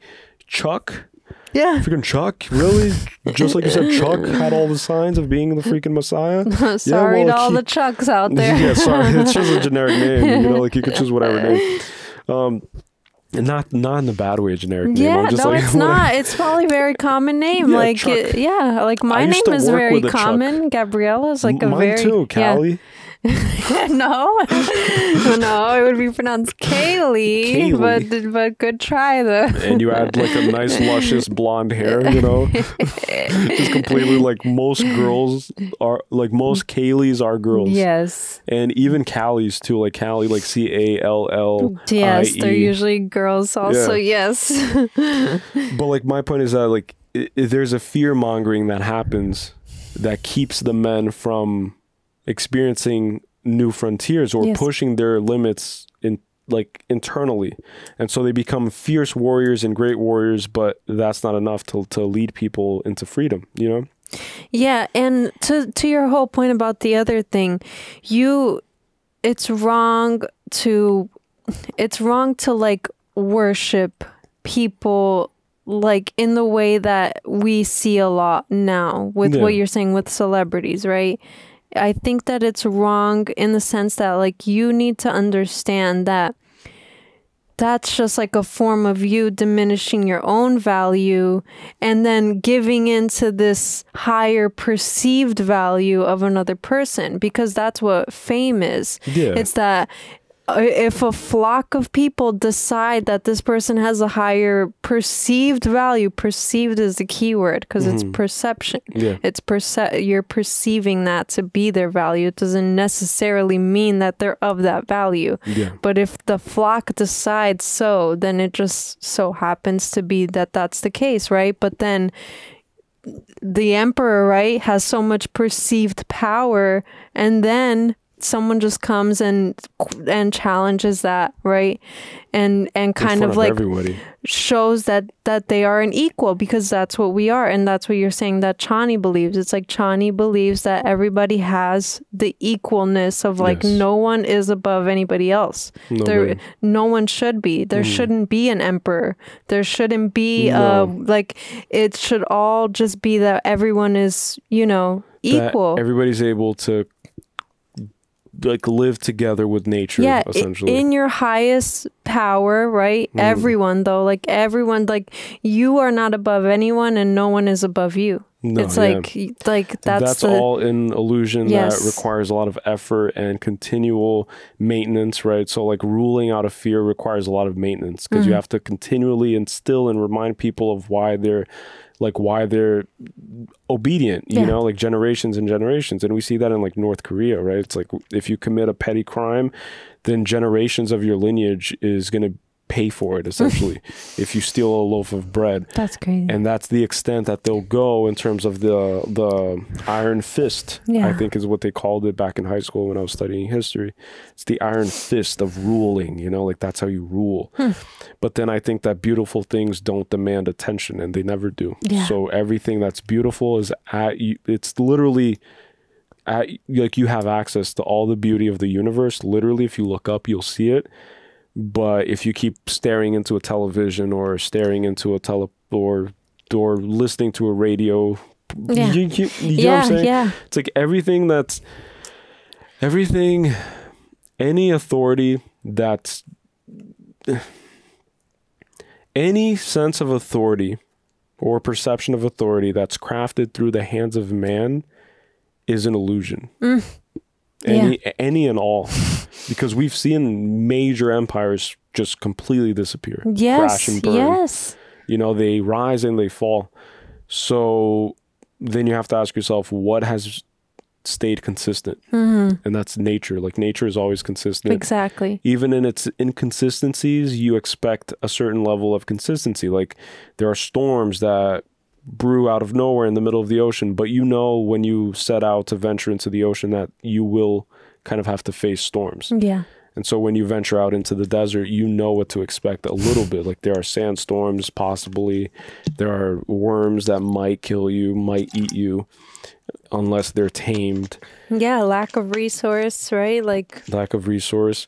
But then the worms are just interesting because they remind me of the cosmic serpent in alchemy. And also if you look at like Norse mythology and the sea serpent, I forget the name. I think it's Yogamir or Yogamander. Something like that. But there's always like a serpent/dragon motif. And the idea of that is that that's what guards the golden egg. And the golden egg in mysticism, in esoteric schools, you know, like in ancient Egypt, ancient Greece, the schools where people were initiated into, they would relay verbally through the Socratic method, right? Like verbally and not really written, but they would pass generation through generation and through symbols too. Because people, for example, people look at the hieroglyphs in Egypt, right? And they see all the gods and the pantheon of the ancient Egyptian gods, and they see these humanoid figures with animal heads. Yeah. And they assume that the Egyptians, because they were in the past, they were more primitive in their way of understanding the universe, and so they worship these beings as their representative, if that makes sense.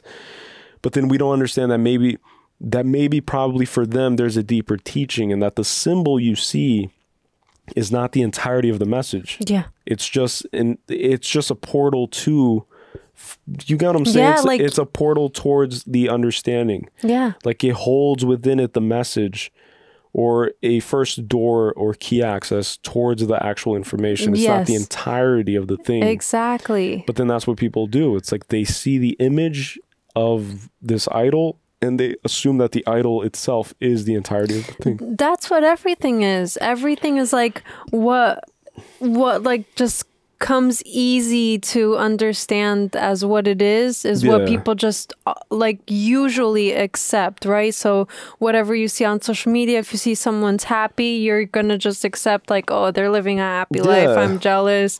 If you see whatever it is, it's like usually that's the case. Take the path of least resistance and the path that requires the least amount of energy. Right, but then that's why they say like to read in between the lines with like the thing, everything. But that takes work, and it puts you at the mercy of scrutiny. Yeah. By all of those who are too scared of exerting effort towards truly understanding something. But being open to multiple possibilities. Like if you get religious fanatics and you try to have a conversation with them about being open-minded to like, hey, maybe the universe, maybe all the religions are connected, maybe they were all trying to relay a similar, if not the same message, and you'll get, you know, like bouts of like blasphemy, how dare you, how dare you, this is the only one, nothing else. And you know, holy wars are done because of these beliefs. But then you don't fight it with like more confrontation either. It's just like everything is just like understanding. Just have as much understanding for everything and everyone that you come across. If you confront, like that just means that you're still like you treat people as children. Right? It's like these people, you have to treat them as children, because just like, for example, Dave Bautista's character, right? He was this what's the name I'm looking for? Kind of like mimado. Like tantrum, spoiled. Yeah. So he's a spoiled child, and he's not really great up there in terms of like openness, in terms of understanding how the world works, right? He just thinks he knows what he wants, and he wants it now. And he exerts that, and he makes it happen through force and through sheer brutality and screaming and yelling and killing and brute force, right? But he's a spoiled child. And so like these are the types of people who govern entire countries. Yeah. And that's the whole criticism. It's like it's either a sociopath who is completely disconnected from human empathy, has zero empathy or compassion. Yeah. Or you have a spoiled child who is addicted and lustful for power.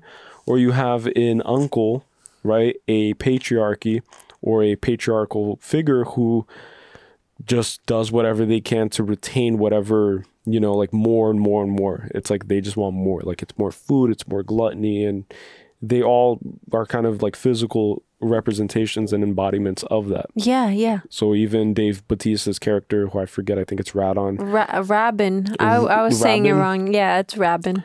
Rabin. So Rabin is this like, you know, brute, and he achieves things through brute force. And then the other one's kind of like slender and snaky and slimy and just weird looking, cold.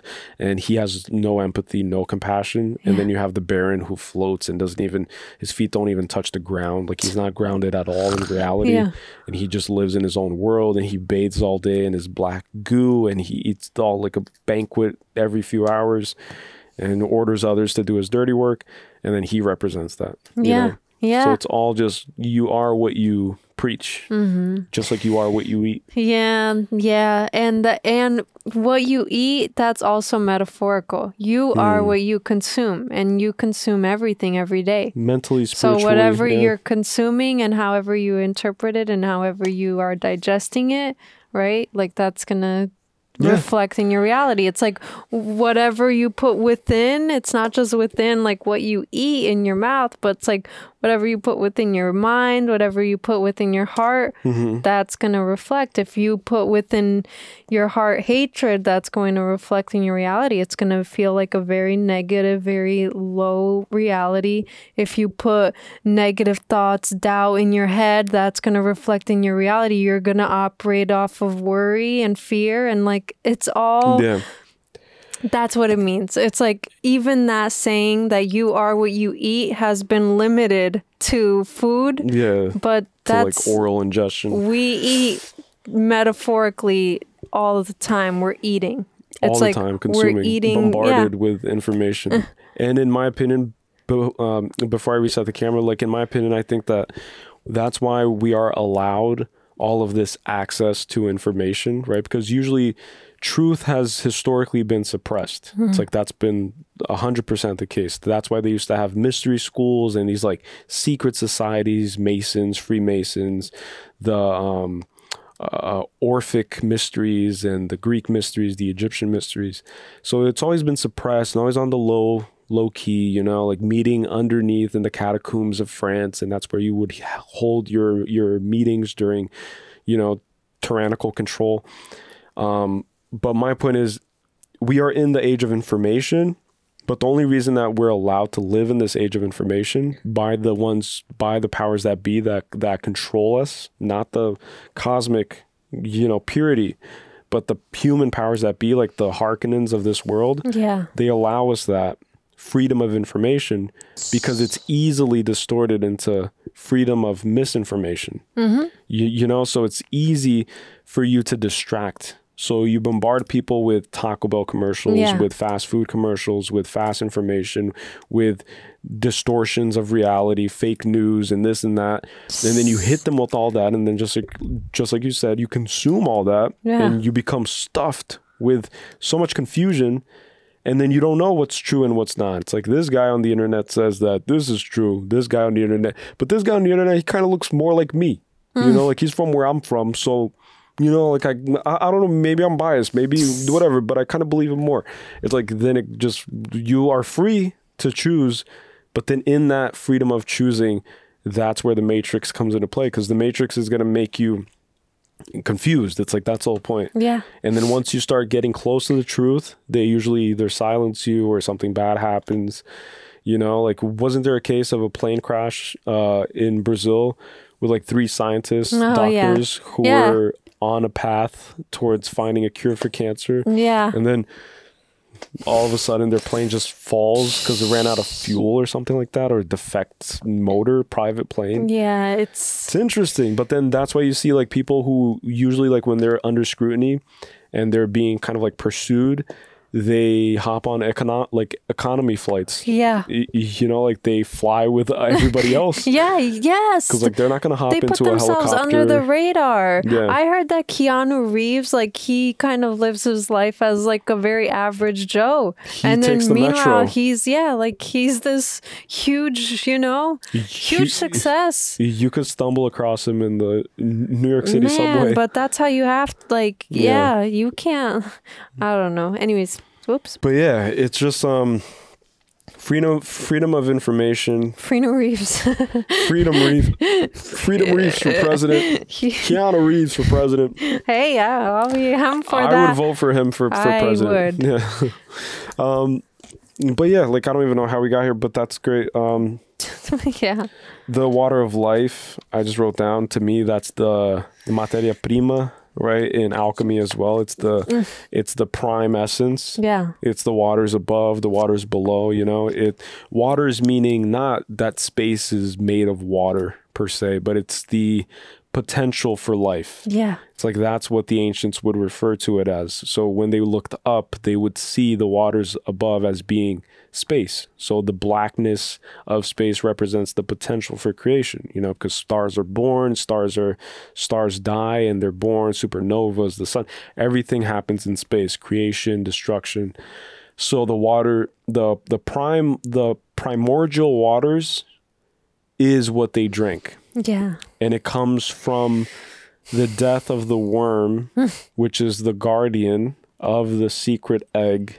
Which, to my point, the egg, which we're going to do a whole podcast about, the egg represents the hatching of potential, right? So once the egg breaks, but the thing inside has to break the shell. Yeah. Right? So it's potential breaking the shell, which is what we see with Paul Atreides' sister, right? She's essentially this fetus that is already breaking the shell, breaking beyond the confines of space-time. So she's already as powerful, if not more powerful, in my opinion, from what she's been able to do. Because of the spice, she's more powerful than any of them. Yeah. Because she's a few weeks old, a few months old maybe, and she's already like, you know, helping her brothers, speaking, communicating, the legacy of their kind. And she's the chick that hatches. Yeah. And then when you look at the Orphic mysteries, right, like they have this famous ancient image that represents exactly that. And there's a serpent wrapped around the egg. So the serpent represents the threshold guardian, the gatekeeper. Yeah. That only the one that is worthy will slay the dragon to retrieve the gold. Just like Harry Potter and the Chamber of Secrets. Harry Potter, I was going to say, yeah. You slay the basilisk, you take down the dragon. It doesn't matter what story you write. There's always going to be like some form of motif where there's like a... Because Sauron. It's always something. But then specifically like these like reptilian, snake, dragon-like creatures, because they themselves are the embodiment of chaos, of life and death. So they can give life or they can take life. Yeah. And they represent that. Yeah. So the hero who can conquer both life and death, the illusions of death and the illusions of life in the physical manifestation that everybody else is scared of, because everybody else has been told, don't go in the cave, there's a dragon there. Don't go in the cave, there's an ogre there. Don't go in the cave, there's a mystical beast with 7 heads. Don't do that, because, you know, like that's the whole idea. Yeah. But then when you are courageous enough to do that, to do what everybody's scared of, then you achieve what nobody else can achieve. That's really, and then, you know what I was going to point out too, to what you said, because the water of life comes from the worms, right? I didn't realize this, but it makes so much sense. And maybe, like, correct me if I'm wrong. I'm really excited to read the books. I want to read the books. But if the worms travel through the sand, right? And they have these gaping mouths, right? Aren't they consuming the most spice? Yeah, it's that's like, why they're viewed as gods. Their piss, right? Like that's what they call the water of the life is the piss of the worms, apparently, or maybe that's a metaphor, but their piss is contained with the most potent spice, because it's like when they're traveling through the sands, the vast sands, at the speeds that they're going, like ingesting all of this spice, right? It's like, I didn't realize. And here's the crazy thing, right? Is that the Fremen imitate the worm in many ways. Yeah. Because they self-regulate with their own kind of like secretions, right? Yeah. Like they sweat and it helps them, and they drink their own water and their own piss and their own excretions. Somebody dies, they extract the water and they use it to like refresh themselves or whatever, to like survive. So they're autonomous in that way with their suits. And then the worm doesn't use the spice to survive, but he uses it to dominate the entire planet. Yeah. So the owners of Arrakis are the worms. Yeah. It's nature. Nature itself owns itself. Man can never conquer nature. Man can only, at most, become one with nature. Mm-hmm. And then I think that there was like a quote where they even said like one with the desert. Yeah. So it's just interesting because then the secretion of the worm is the philosopher's stone. It's the elixir of mortality. It's the elixir of the gods. Alchemy, yeah. Yeah, in every culture, it's like it's literally the holy grail is that. It's like you're drinking the oil. Yeah. The holy sacrament, you know? And then immortality is also something that's been confined to thinking that it's like immortal, like you body. live forever. Yeah, No. but it's immortality of your soul. It's like of the spirit, yes, which comes from divine wisdom. Yeah. It's like once you break through the illusions, like Neo, like Harry Potter. For example, Harry Potter, right? He died and came back. Yeah. So that's the same thing. Paul Atreides died and came back. Yeah. It's the same idea. Time and time again, it's the same thing. Neo had to relinquish his identity in order to become teachable by Morpheus. In order to understand everything, he had to let go of everything he thought he knew. So then Morpheus is walking him through the Matrix, and he literally like stops time and he says, be wary of the girl in the red dress, be wary of the agents, be wary of this. You want to master Kung Fu, I'll teach you Kung Fu. And he masters it, you know? So like you're not confined anymore, but that's the death. Yeah. And then the rebirth and the immortality comes from knowing that death will never take you because you are infinite by nature. Yeah. You know? And he who knows me knows my Father, and I am that I am. Yeah. It's like the original source of the I am are the primordial waters. It's literally what you look up and you see in space. And then when you breathe, it's oxygen, but it comes like it's not an isolated, closed system. Things bleed in and out. Mm-hmm. But we're taught that it's isolated, closed, you know, like nothing gets in. Space can't get in. But then you choose to believe whatever you choose and what you feel like your sixth sense and your intuition wants you to believe. Knowing that we have a history of truth being suppressed and distorted and guarded by dragons and guarded by tyrants and guarded by kings. Yeah. Yeah. So what do you want to believe? You know, it's like you choose. You get to choose the blue pill or the red pill. Like, what do you want? Oh, man. But then the truth comes at a cost, and the cost is everything. Yeah. It costs you everything. The truth costs everything. Yeah. And again, just everything. Even the death is metaphorical. Like it's and that's why I said just everything. Yeah. Because everything you know is just a fragment. It's 1% of what there is. Oh God, it's a lot. Like it is a lot.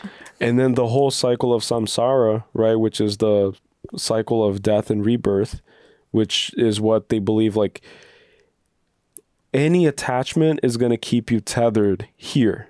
So if you have an attachment to something and you pass away untimely, right, which is the case with like most people, every death is kind of untimely, right, because nobody wants it to happen. But the whole goal is that in your waking life, you become detached from everything. Yeah. And then when you become fully detached, then you can ascend and you don't have to be tethered to this earth and you don't reincarnate. Yeah, you stop experiencing what's it called? Prana is the suffering. I don't know if prana is the name. I don't remember. But anyways, yeah. I was like reading. I think like moksha is from Hindu or something. See, like my brain is, I can't even try. Yeah, but there is like the idea of like cosmic dharma. Yeah, which is what the bodhisattvas commit to. It's the awakening of every soul. So those are the ones that reincarnate every generation. Like they keep coming back in order to further society for the sake of the betterment of everybody, knowing that there probably won't ever be a moment in history and time when every human being is completely advanced. That's completely awakened. Yeah. It's like, imagine a whole planet where every single human being you meet is completely aware of the same truths and adopts the same truths. And then it's not fanaticism. It's not completely, you know, ideological possession. There's no ulterior motive. There's no anything. It's just pure love, unconditional love, and want for the next person to experience it as well. And that's the end. No, I'm kidding. There's so much more. No, yeah, it's like you thought that, but that would have been a perfect closing, right? I just have like... I have stuff too. I'm just like... I know. We're going to be here. We're going to be here. Wow. You better buckle in. This is just the beginning. This is just the beginning. Just like the final of the last one. Princess And God, was it just the beginning? Because I was not expecting all of this. I wasn't. Ooh, this was a trip. I just have 2 more points. I wrote down, do you have the power to let power go? Because it reminded me of Kanye, like a Kanye bar. Do you have power to let power go? And that's the truest power. It's what we just talked about. But there was a moment there when Paul said something along those lines. It's like true power is being able to destroy what... I don't remember. But the idea is just that. It's like, do you have power to let power go? Yeah, I think I wrote down the thing that you're talking about.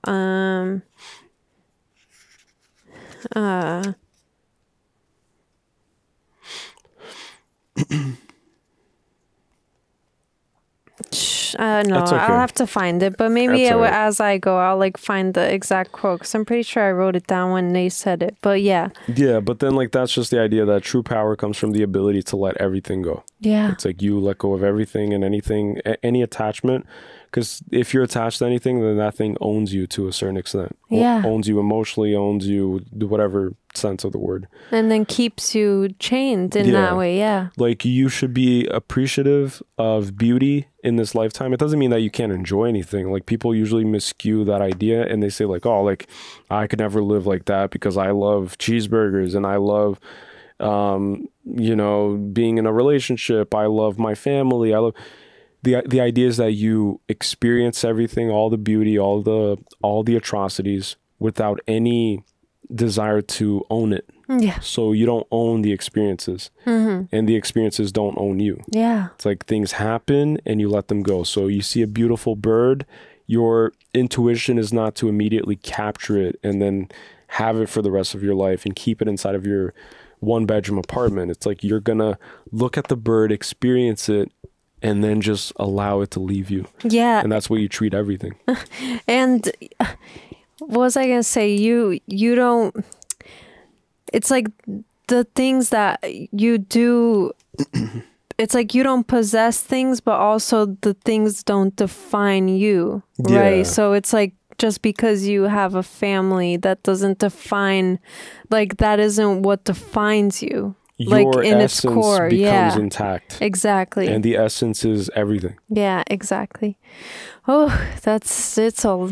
man. It is a lot. And then the last thing is just the 92 nukes, harnessing the power of the sun. I think that the sun is supposed to represent, or it's supposed to, like, it's a life-sustaining principle, right? Like, obviously the sun, without the sun, we wouldn't have any life at all on this planet. So the sun is also a constant, consistent character in the whole film, in this film and the last one.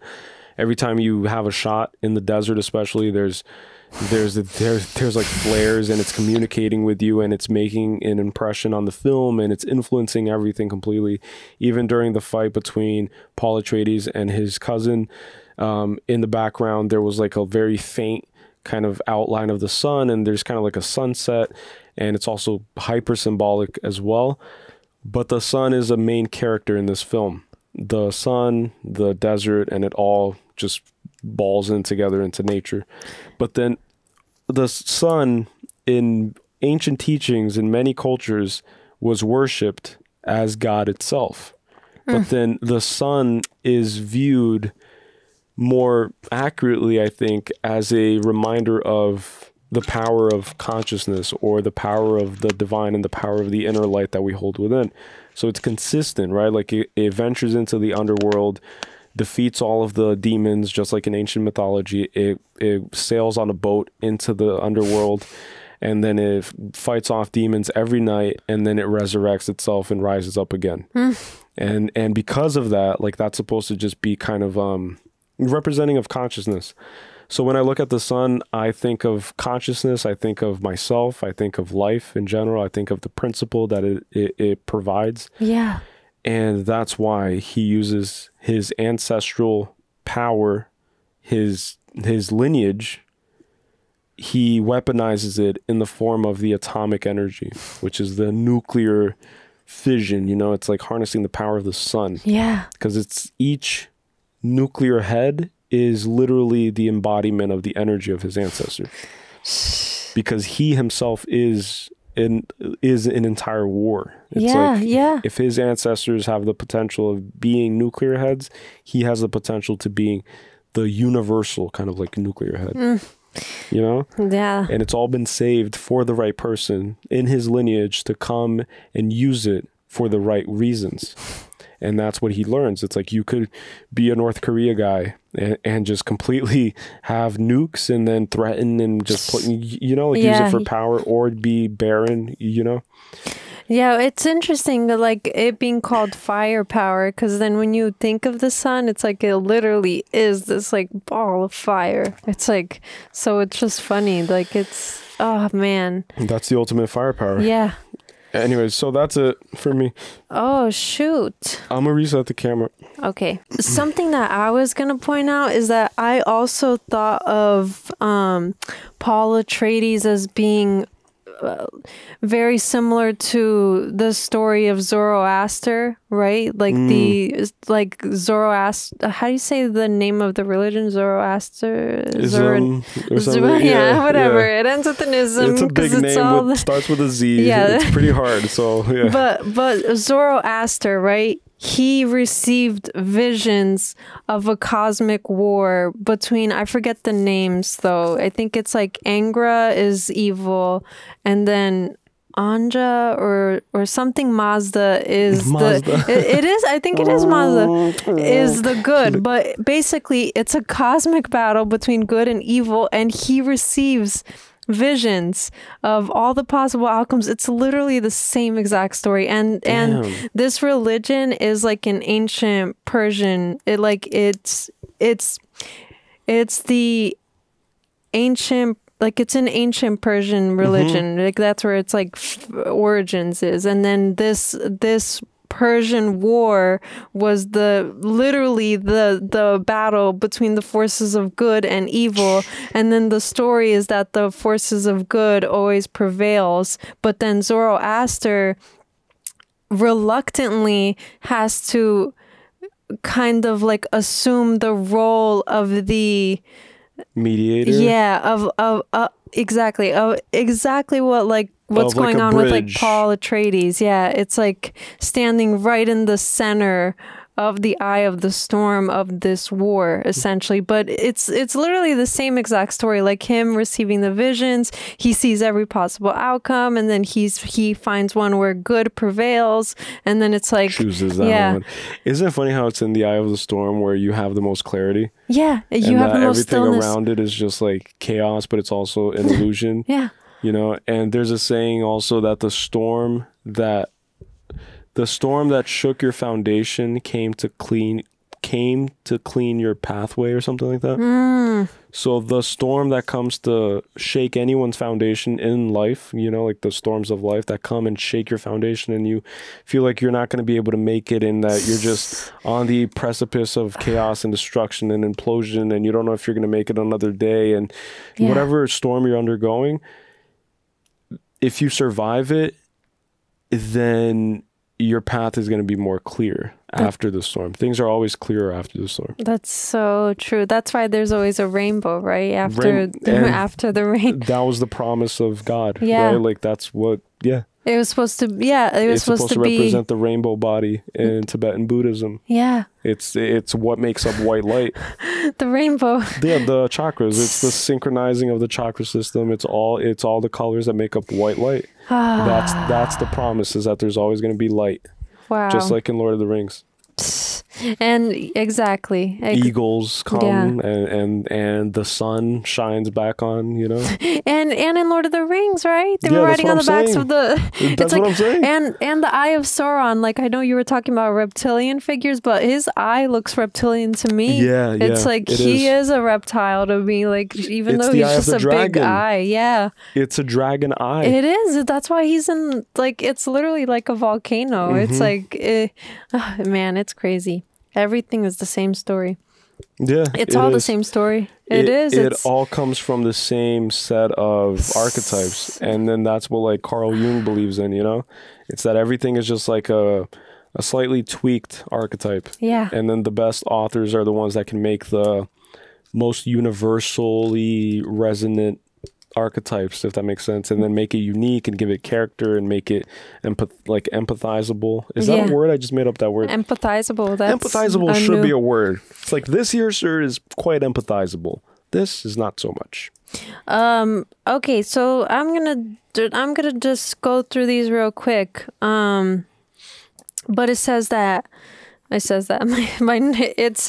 note the book says that the emperor does everything through calculated power, but again, the things you can't calculate everything. Yeah, you can't calculate everything. And you'll go crazy trying. But that was like interesting, just like going through these quickly. He tells his sister that the world is cruel, which is also interesting. It's like she probably already has the consciousness and awareness of that. It's like she sees all the cruelty. She's like, brother, I already knew that we were Harkonnen. Brother, before I was born, I knew. It's like my eyes were not even open and they were already blue. It's like, what are you? Were you born yesterday? It's like, dude. She's like, I wasn't even born yet. Yeah. What? You think I was born yesterday? The quiet nature sounds was interesting. I thought that this was weird. On the back of the armor of the Harkonnens, it was like this weird, like circular kind of like. Did you see it? There was like a mechanical thing. Yeah. I was like, it kind of looks like their spine. It looks like the mouths of the worms.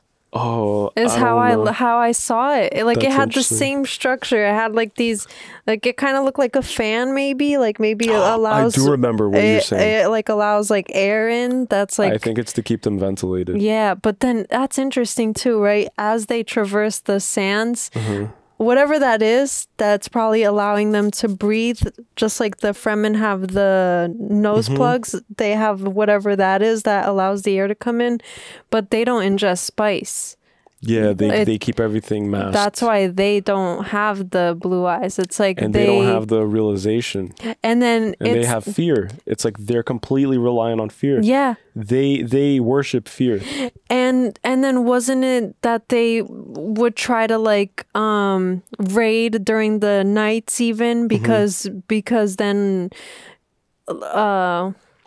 I don't know. I think I remember in the first one it was talking about that. Them. Yeah, but then even that's interesting. It's like that's why they're pale too. It's like if you look at the like stark contrast of the Fremen people who have melanin, tanned, right? They're tanned, they're warm. It's like you sense the warmth, you sense the community, unity, camaraderie. The Harkonnens just like slash the throats of their own people. They're pale. They're kind of like, you know, it's very interesting. Did you notice that the Baron has a mechanical exoskeleton spine? That I noticed. And that's what keeps him upright. Yeah. And then at the end, when the Emperor like commands the like one of the soldiers to, you know, like hit the Baron, they hit right on his mechanical spine, so then he becomes spineless. Oh my god. And then he falls, and then he becomes like a worm, kind of just like forced to crawl through the world. Oh my god. Just like he was designed to, because he's spineless. Yeah. He's fat. Yeah. And he's relying on these like external spheres, floating spheres, which is what I believe makes him float. Yeah. Because all of his other people don't make him float. Like they don't float. Like they're all grounded. And then that's how he survived the poison in the first one, because when he floats up to the ceiling, it's like all of his other peers, right? People who look like him, who are like him, all died. Yeah. Except for him, because he cowered just like a cockroach. Oh my God. But then the spinelessness, it's like it completely just like fell. Yeah, that, like, you know? That's like, a crazy observation, actually. That's his true nature. The way he died was in his truth. So Paul Atreides gave him that mercy. It's like, you're gonna die while in your true nature. Yeah. It's like, I'm gonna gift you that. Yeah, and what you also pointed out, like him crawling to the kind of slithering even just like a worm to the throne, like as if he was gonna sit on it. No, like he would make it. Like he has no upper body strength. Okay, yeah, I thought that was interesting. And then they fly, right? So I thought it's really interesting because Leto Atreides kind of was already prophesizing, where he said, we have power of the sea and we have power of the air, right? But then he wanted to make alliance with the Fremen because they have the power of the desert. It's like they have sand power. And so I think that it's interesting that the Harkonnens, like was the Force thing, the kind of like shield and the dragonfly ships, like that belonged to the Harkonnen? Or was that something? I think it was just left there. Oh. I think that's how you navigate on the Arrakis planet. Because I was trying to understand if they stole the dragonfly ships from the Atreides. That's a good question. I just, in my head of seeing it, it's like House Atreides arrived in those big containers. Yeah. You know, which somebody commented saying that when they were, when House Atreides first arrived in Arrakis, they had a bagpipe player play bagpipes, and then that was announcing their funeral, which is like a traditional Scottish rite. Yeah, you know, it's like they play that at funerals, and then once it opened the doors, like the first person out was a person playing the bagpipes. Oh my god! Then I just assumed that when they arrived, like they had all the equipment that was left by the Harkonnens, and then it's just like a generational, kind of like a passing of the baton. It's like, here's the keys, here's how to work it, you turn it on here you go. The Emperor wants you to be the thing, so here. But I don't know if they bring everything with them, because they were bringing bowls and ancestral images and portraits and the whole house, and the Emperor brings his whole planet, whatever. And then what's interesting, this is like such a random thought, but what you're saying, right, about leaving to the devices and stuff, and then them kind of saying like, oh yeah, here, whatever. I thought about randomly like the whole idea of the North and the South, right? And how everyone believes that the South is inhabitable, right? For whatever reason, like they think that, but that's like an idea that we see in so many other things, right? Like the discovery of the Indias, right? By Christopher Columbus, like he discovered America. Yeah. Did he discover America? No, he didn't discover America. Like it was already discovered. Right, yeah, but like he like ventured into this like realm. Like obviously he didn't, because there were like native people who are already in tune, which reminds me of Arrakis, right? But like it's just funny though, because it was always this promise of the lost city of El Dorado, which is the lost city of gold, and the fountain of youth is located in the heart of the Amazon rainforest and in South America. And it's always been this pursuit towards colonizing these areas that are lusciously kind of just luscious with like nature, you know? Yeah. It's like luscious nature. Yeah, and then that's interesting because it's like we already talked about it, but it's like the idea of like exploiting like the Amazon forest, oil in the Middle East, and then oil in the Middle East. Yeah, like we had a whole conversation, by the way. If you're still watching up until this point, thank you, by the way. But I don't know why. We don't know why. Yeah. But if you haven't seen our part 1, like we also gave a post reaction discussion. You did most of the talking. I was just crying. But if you want to see me crying, like yapping. If you want to see me crying in the first one, I want to be a yapper. Ever since I was a kid, I wanted to be a yapper. But yeah, let's see. I put that the Harkonnen are ruthless. They kill their own kind, which is kind of like a full circle too, because then Paul Atreides say what you will, but then he discovers he is Harkonnen. Like, he is part Harkonnen. Like, he comes from the lineage of Harkonnen, and then he has to embody what the Harkonnen do, and so he has to kill the Harkonnen, because the Harkonnen kill the Harkonnen. They kill their own kind. That's true. And so he has to kill his uncle and his cousin. It's like, hey, uncle, hey, cousin. It's like, I have to kill you guys, because now I'm adapting the qualities of the Harkonnen. And then also, in every single way, he's used all of the things that he's adapted. So he uses the voice, or rather he uses his own version of the voice, like, which is just being very assertive with his own voice, which is interesting, not in the manipulative kind of like against your will voice. And he uses the voice without using the voice, is what you're saying, right? Yes, exactly. It's like his own voice. He looks through people and he sees their entire life. Yeah. And then he says and he speaks it. It's his voice. Yes. Yeah, you're right. And then, so, but everything that he's like adapted, because then even when he is fighting Fade, at one point he does like this, which is the thump of the worms, of the thing that they do, to call the worms. It's like, he's always, he calls the desert power. He pays homage to everything that he's learned up so until, he's always honoring those who came before him. Yes, just like with the ancestral power, he honors every like Duncan with the knife, right, with the everything blade, always, and then the Harkonnens, the Fremen, yes, all of it. And then putting his father's ring on, which is what Gurney like almost bursts out crying like a child. He's like, this freaking kid, I love this kid. I was gonna cry, but I was just so like happy and excited to watch it all. I was exhilarated. Yeah, it's like I was holding onto my seat, and I was genuinely like just in that space. I was like, fuck yeah, you know, like freaking show these people, show like, this Reverend Mother, shut her up, dude. She's nothing. The Reverend Make the Emperor Mother kiss your feet too. Like, I wanted him to kiss his feet. To kiss my feet, because you told me to kiss yours. Now kiss my feet. Yeah, but see, like he gave him a little bit more grace. He has intention for everything. He's not spiteful. Like he's not. I think that kissing the ring is the perfect amount of respect. Exactly. And I think that kissing your feet is deliberate attempts at humiliating asserting you. Power, which humiliation. Would, it's like that's what it is. It's the emperor saying, like, wanting to humiliate those who are beneath him. Yeah. And in this case, he just wants to make a public claim to power. You know. And it works. It works perfectly. Because even his cousin made Rabban. Rabban, Rabban. Or Rabban kiss, the kiss what? Kiss his feet. Kiss his feet. Yeah. There you go. So the Emperor and the Harkonnen are no different. Oh man, that's crazy.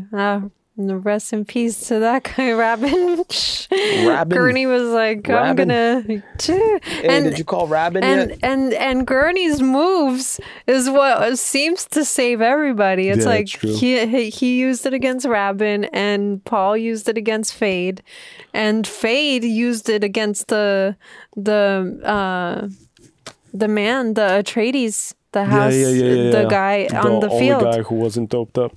Wait, hold on. I thought that it was interesting that Paul earlier in the movie says that he believes in revenge. So I thought that was interesting because, again, he's assuming the role of a messiah, but it's not your conventional kind of, like, it's very unconventional. It's not peace, love, and positivity, guys. Like, it can't be because you're dealing with cold-blooded animals, which is what the Harkonnen are. And he does, like, it isn't even just personal revenge. Like, his revenge is intentional. Like, I think that how he meant it and how he says it is that it's just like, it's not like this, it's not for personal gain. Yeah, exactly. Exactly that, yeah. Exactly. Thanks. Exactly that. That's why she pays me the big bucks to be here. Don't give water away, not for the dead. I thought that was interesting. Stilgar was telling Lady Jessica that you don't give your water away because she vomited, right? And then he said, not even for the dead. Can I chip in something? Yes. My way of looking at that, because it's probably way more complex than this, and it's probably written in the books. But it's like, if you throw away the water, which they view as sacred, then you're mishandling the sacred and divine flow of the waters of the universe. The waters of life have to flow, and they're sacred. So if you're throwing up, the act of throwing up is literally showing a lack of appreciation and a lack of reverence for the life-sustaining substance that creates and is responsible for everything. That from it brings all of this potential, you know, because even in Darwinistic evolutionary theory, it's like everything kind of happens because of water, right? Like that's why we search for planets that are inhabitable, and the first thing you search for is signs of water, because then, you know, bacteria forms, and then like unicellular things, and then it becomes pluricellular, and it expands. So like if you throw up, then it's basically saying like, I don't value the flow of life, and you're disrupting it. Wow. Yeah. So keep it in, even if it's not comfortable. But I think that that's actually a perfect kind of thing for her then, because she still is a little bit, you know, divided, yeah. So I think that it makes sense. Like, she hasn't adapted fully the ways of the Fremen, right? Like, she has to still retain her Bene Gesserit ways, and she still has to retain, you know? Which I think that it's for the sheer sake of her getting the validation of her elders, which she never got, of her mama, reverent mother. Yeah. It's like she never got the validation of the reverent mother, which, speaking of, I love the idea that they're so aware that whoever they're about to manipulate, if they're more susceptible to being open to a mother figure or a sexual figure, like that was mind-boggling, because that's like the apex of manipulation. It's like, that's insanity. Yeah, I'm reading that in a book that I'm reading. It's called. I'm reading that in the book that I'm reading. It's what time is it? My brain is starting to crash. My brain is like, it's around mushy. It's getting mushy. Around 3 hours ago, my brain was already mush. But I'm reading a book called The Shack by I think his name is William M. Paul Young, and in the, well, this is a spoiler, so if you want to read the book, or I know that there's like a movie based on it, but I haven't seen the movie. Book, right? Like, yeah, but anyways, God, right, appears to the main protagonist in the book, but God comes in the form of an African American woman. And then it's completely contrary to what the protagonist envisioned God to be, because and it's funny because he references Lord of the Rings. He says that he imagines God to be bearded, white, long, like a Gandalf, old man, in the sky, kind of, or not in the sky, but whatever. Yeah. And then, just like in Family Guy, like I grew up on Family Guy, and they do it so, like, it's so funny because they really push the boundaries on what's like politically correct and what's acceptable. Yeah. But they have God as like this guy who's just like this like dude who's just figuring life out. Just a dude. Just a dude who's just like up in the sky, and then his son Jesus comes down and works at like a vinyl store. And is just like a fan of Nirvana. Man, I have to watch. It's so crazy. And he's like, yeah, man, like I could do miracles and stuff too. Like, I don't know if you guys want to, like, do you guys want some wine? And then like he treats it in this like nonchalant way. Yeah. I have to watch Family Guy. I haven't seen too much Family Guy. But it's interesting that in that book it talks about an African American woman, or an African woman, right, who comes as God. Yeah. Because in Joseph Campbell's A Hero with a Thousand Faces, the whole idea is that the first kind of like the hero has an encounter with the goddess figure, and the goddess is usually like takes the form of these Yoruba kind of like ancient African belief systems, because we all derived and came from Africa. Africa is the cradle of humanity. Yeah. So it makes a lot of sense how the primordial being, the being who will, you know, assist you through the whole process of awakening, is the first one to appear as black. Yeah. Which is funny, because then we have racism, and everybody's racist, and everybody's biased towards their own. It's ridiculous, you know? Like, it's all ridiculous, because we're all literally the same people. But then what's interesting is that in the book, it says that because the protagonist has a troubled relationship with his father, that God appear to him as this woman because it would make it much more easier for him to kind of like, you know, like be accepting. Yeah, like the interaction would be much more easily flowing, because then if he had to refer to a figure of God as a father, then he would rebel, where he has like this such a you know, such a corrupted way of looking at his own father, then it would be kind of harder to get through. So I think that it always has to come in whatever form. But then that's the point that I was making, that whatever religion it is or whatever belief it is, it's like, if that's how you, like, however that comes for you, it like, then there's a reason that it comes to you in that way. It's all kind of like catered towards that, just like Harry and Dumbledore. It's like when he passes or when he gets, you know, killed, but he sees Dumbledore. But then you accept that like other people receive it in their way. Yeah, and that's like, why every culture is different. That's how it's coming for them. It's like it could just come in a different kind of form, but it's like it's all the same thing. And it's kind of like Scooby-Doo. It's like you have to just unmask whatever perception it is, because it's a limited perception that gets everybody kind of high and tight. You know, like everybody's like, God's not a woman, God's a man. Yeah. And he's black. No, he's Middle Eastern. No, he's Jewish. No, he's white with blue eyes. He's white with blue eyes. I saw him. I promise. It doesn't matter. It's like it doesn't matter. Like just like take off the mask and you'll see what the essence is. Yeah. The essence is what you have to. Again, it's the formlessness that is the truth. Yeah. The form is finite. It's fleeting. It's not it's not everlasting. Whatever's everlasting is the formlessness. Yeah. When you look out into space and you ask people, how old is that star? Oh, it's billions of light years old. It's like, what are you going to believe in that? Or in something that somebody said happened 1,000 years, 2,000 years ago? Yeah. It's like in the billion light year thing, or in this thing that's fleeting and that's also not available anymore because it died. Yeah. It's like, so what are you going to do, you know? I don't even know how we got here. I don't know how we get anywhere. What were we talking about, like with the whole God? You said shack.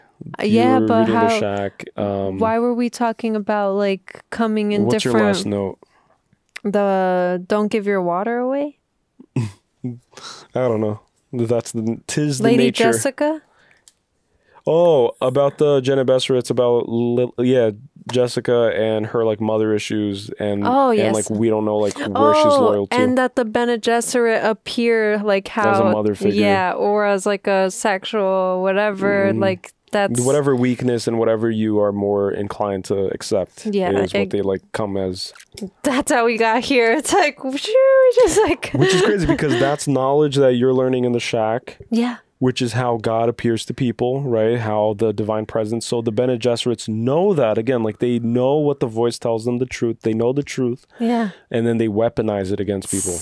Yeah, they do. And they use it for political gain. Oh, man. They're pulling all the strings. All of them. Oh. Every single one. So when she assumes the role of the Reverend Mother, she has to also assume the centuries of pain and sorrow. But also centuries of wisdom. Yes, yes. Because wisdom is gained through pain. Yeah. Knowledge is gained through learning. Wisdom is gained through pain. Yeah. Ooh. That's crazy. Because if you get burned from a volcano, then you're wise enough to not go. Exactly. To like not do it again. Yeah, that's like there's like a quote about that, right? Like it's like the things could either, like the past could either hurt you or you can learn from it, kind of thing. It's like it could strengthen you, essentially, like that idea. Your experiences could be instructive or destructive. Yeah. And that goes for, it's like, that goes for everything. It's just like such a crazy thing to like grasp, like as simple as it is. It's like, damn, like we really suffer a lot, but it does make us wiser and it does make us stronger. But then the idea of like Buddhism is that you relinquish yourself of the need of suffering, because suffering is a choice. Yeah. It's like you can choose to suffer or you can choose to accept. But then like until you realize that, like all of the suffering that you undergo, because like it's part of the process. Nobody's born awakened. Yeah. Like, you know, like it does, like people say that the Dalai Lama, like that happens where like usually the one that's gonna be passed the baton, sacred baton, like they achieve this enlightenment at a very young age, and that does happen, but I don't think anybody's like born enlightened, illuminated completely. Like you need to learn through pain. So how do you learn to become the Messiah? You learn it. And even if it's the pain of others, like maybe the Dalai Lama didn't experience like suffering personally, for example, but then he experiences the suffering of the world, which is the greatest suffering. It's like there's so much. That's what Paul says to his unborn sister, right? Like this world is cruel. It's like it's a cruel world. Yeah, it's like that's what it is. And truth is always going to be simple. Back to where you were saying about truth. It's like if you open up the Tao Te Ching, it's like it's literally written in the most simple language ever. It's the smallest book. It's so small. It could be the size of this book, honestly. If it was in like a pocket form with like this many pages, that's what it is. And it has all the answers that you need. Oh God. And it even talks about the one that is cannot be named. Yeah. But then like I haven't read it in a while, but then it talks about like the 10,000 things that can be named are not the one. Yeah. So the 10,000 things that can be named are not the one, and the one that is cannot be named, or something like that. Yeah. And then the Kabbalion is the same thing, right? Kabbalion, yeah. It's like it's such a small book, but it's like all the answers like 7 in it. Principles. It's like the all is mind. It's it's like mentalism. It's like all is mind. Oh man, and that's the first principle. So it's like, but that's like if you get that one, then that's like that's how it starts. You know, like it starts you off with like, all right, so forget everything you've known. Yeah. And then there's the law of polarity. Yeah. You know, like love and hate are one and the same. They're just on opposite spectrums.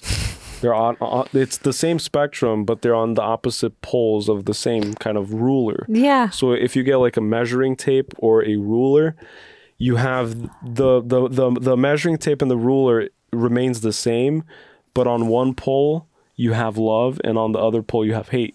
So it's just different extremes of the same thing. Yeah, you can't hate something without loving it, kind of, you know? You can't love something without hating something. Yeah, like you can't just... Usually people love something because they hate something else. Yes, exactly. And usually people hate something because they love something specific. Yeah, exactly. That, you know? So if you love your peace, then you are someone who like... is a hermit and stays home a lot, then you hate people and you say like, I hate people, I hate going out. Yeah. Because you love being alone so much. Exactly. Yeah, that's... You know? But then when you realize that it's like, that it's all unconditional love, then you live a life without conditions. And then you become open. It's like, oh, you want to go skydiving? Sure, why not? Yes. You know, like you want to go on a roller coaster? Yes. Do you want to go skinny dipping? Yes. Whoa. Whoa. We went from skydiving to skinny dipping. But I'm thinking of like extremes. It's like, hey, why not? Damn, like more than your soul bear there.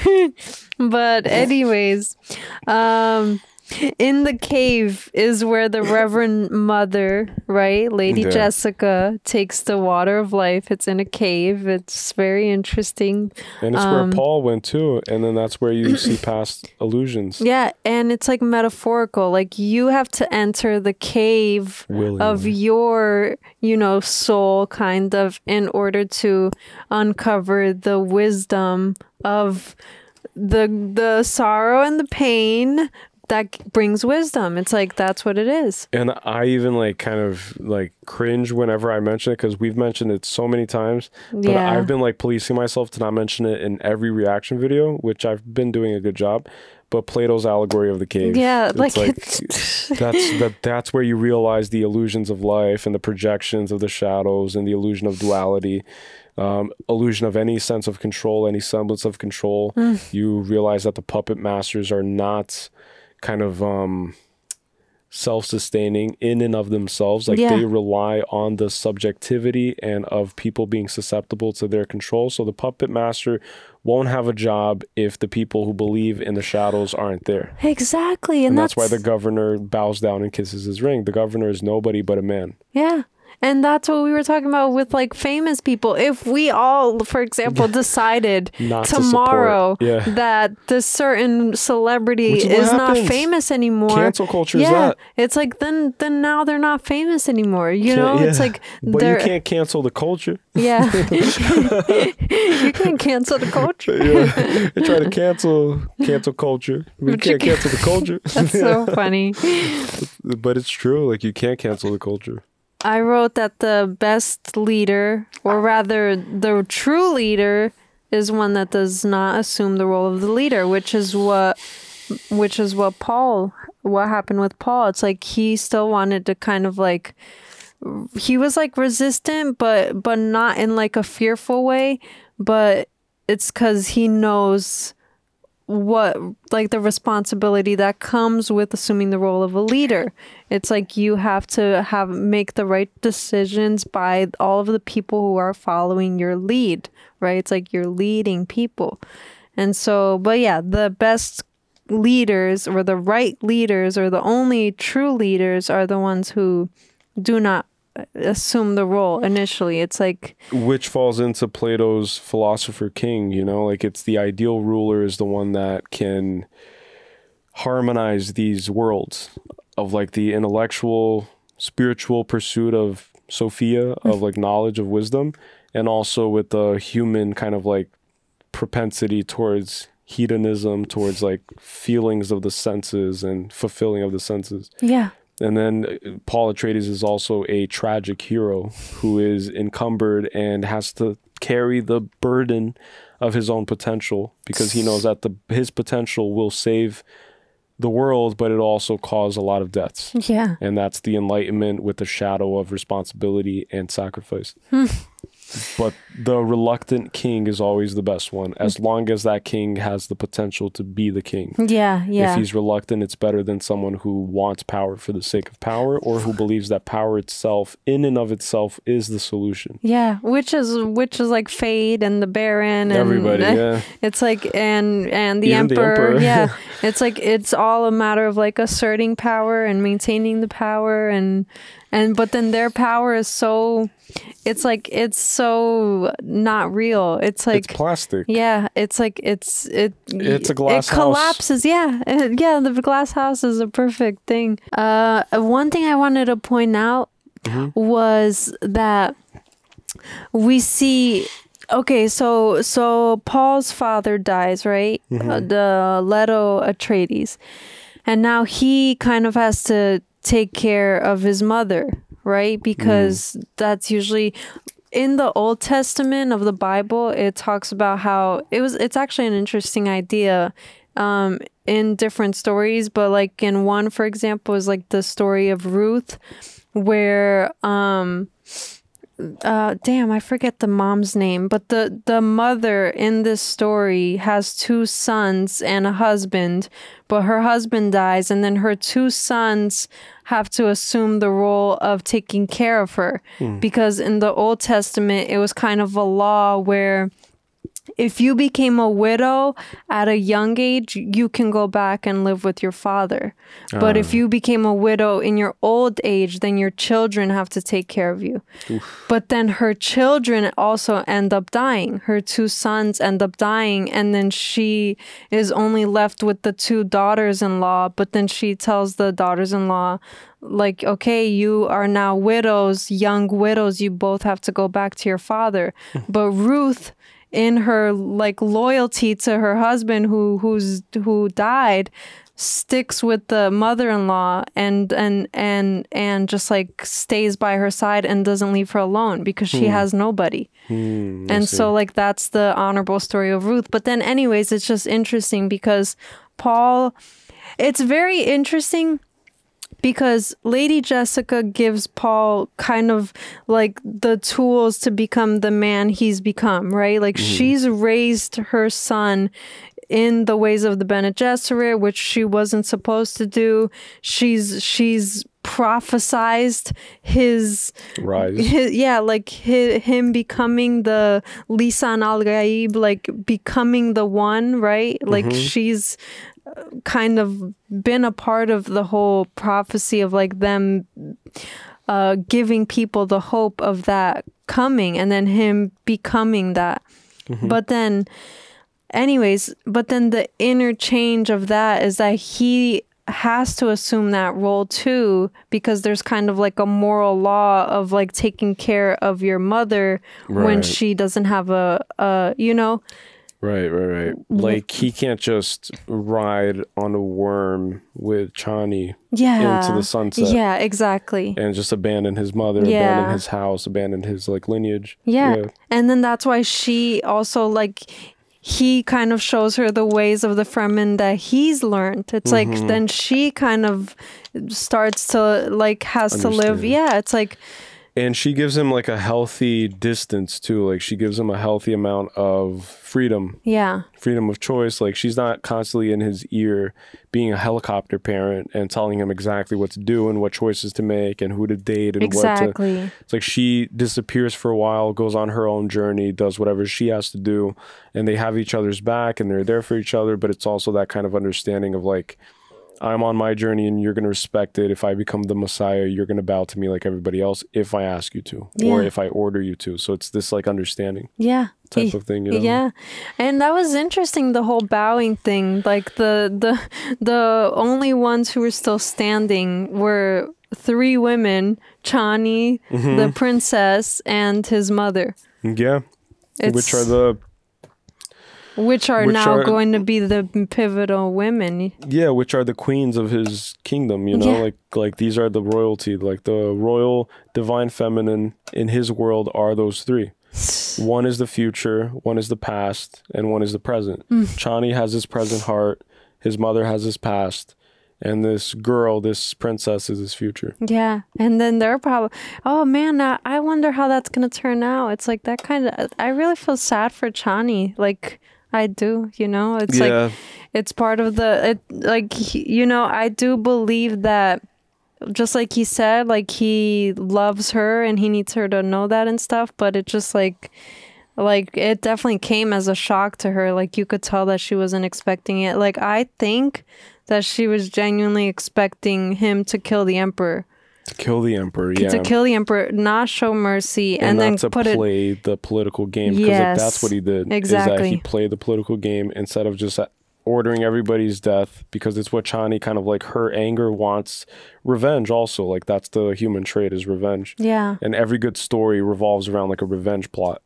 You know, it's like, you don't leave any snake alive because it'll turn back and it'll bite you. Yeah. You like when you least expect it. Yeah, the story of the scorpion and the frog. And the frog, yeah. Exactly. It's like, and I'm a Scorpio. It's like, wait, you stung me. And it's like, well, it's like, I'm a scorpion. What did you expect? Yeah, exactly. You're a scorpion. It's in my nature, right? Like that's the whole idea, is like nature versus nurture. It's, can somebody go against their nature?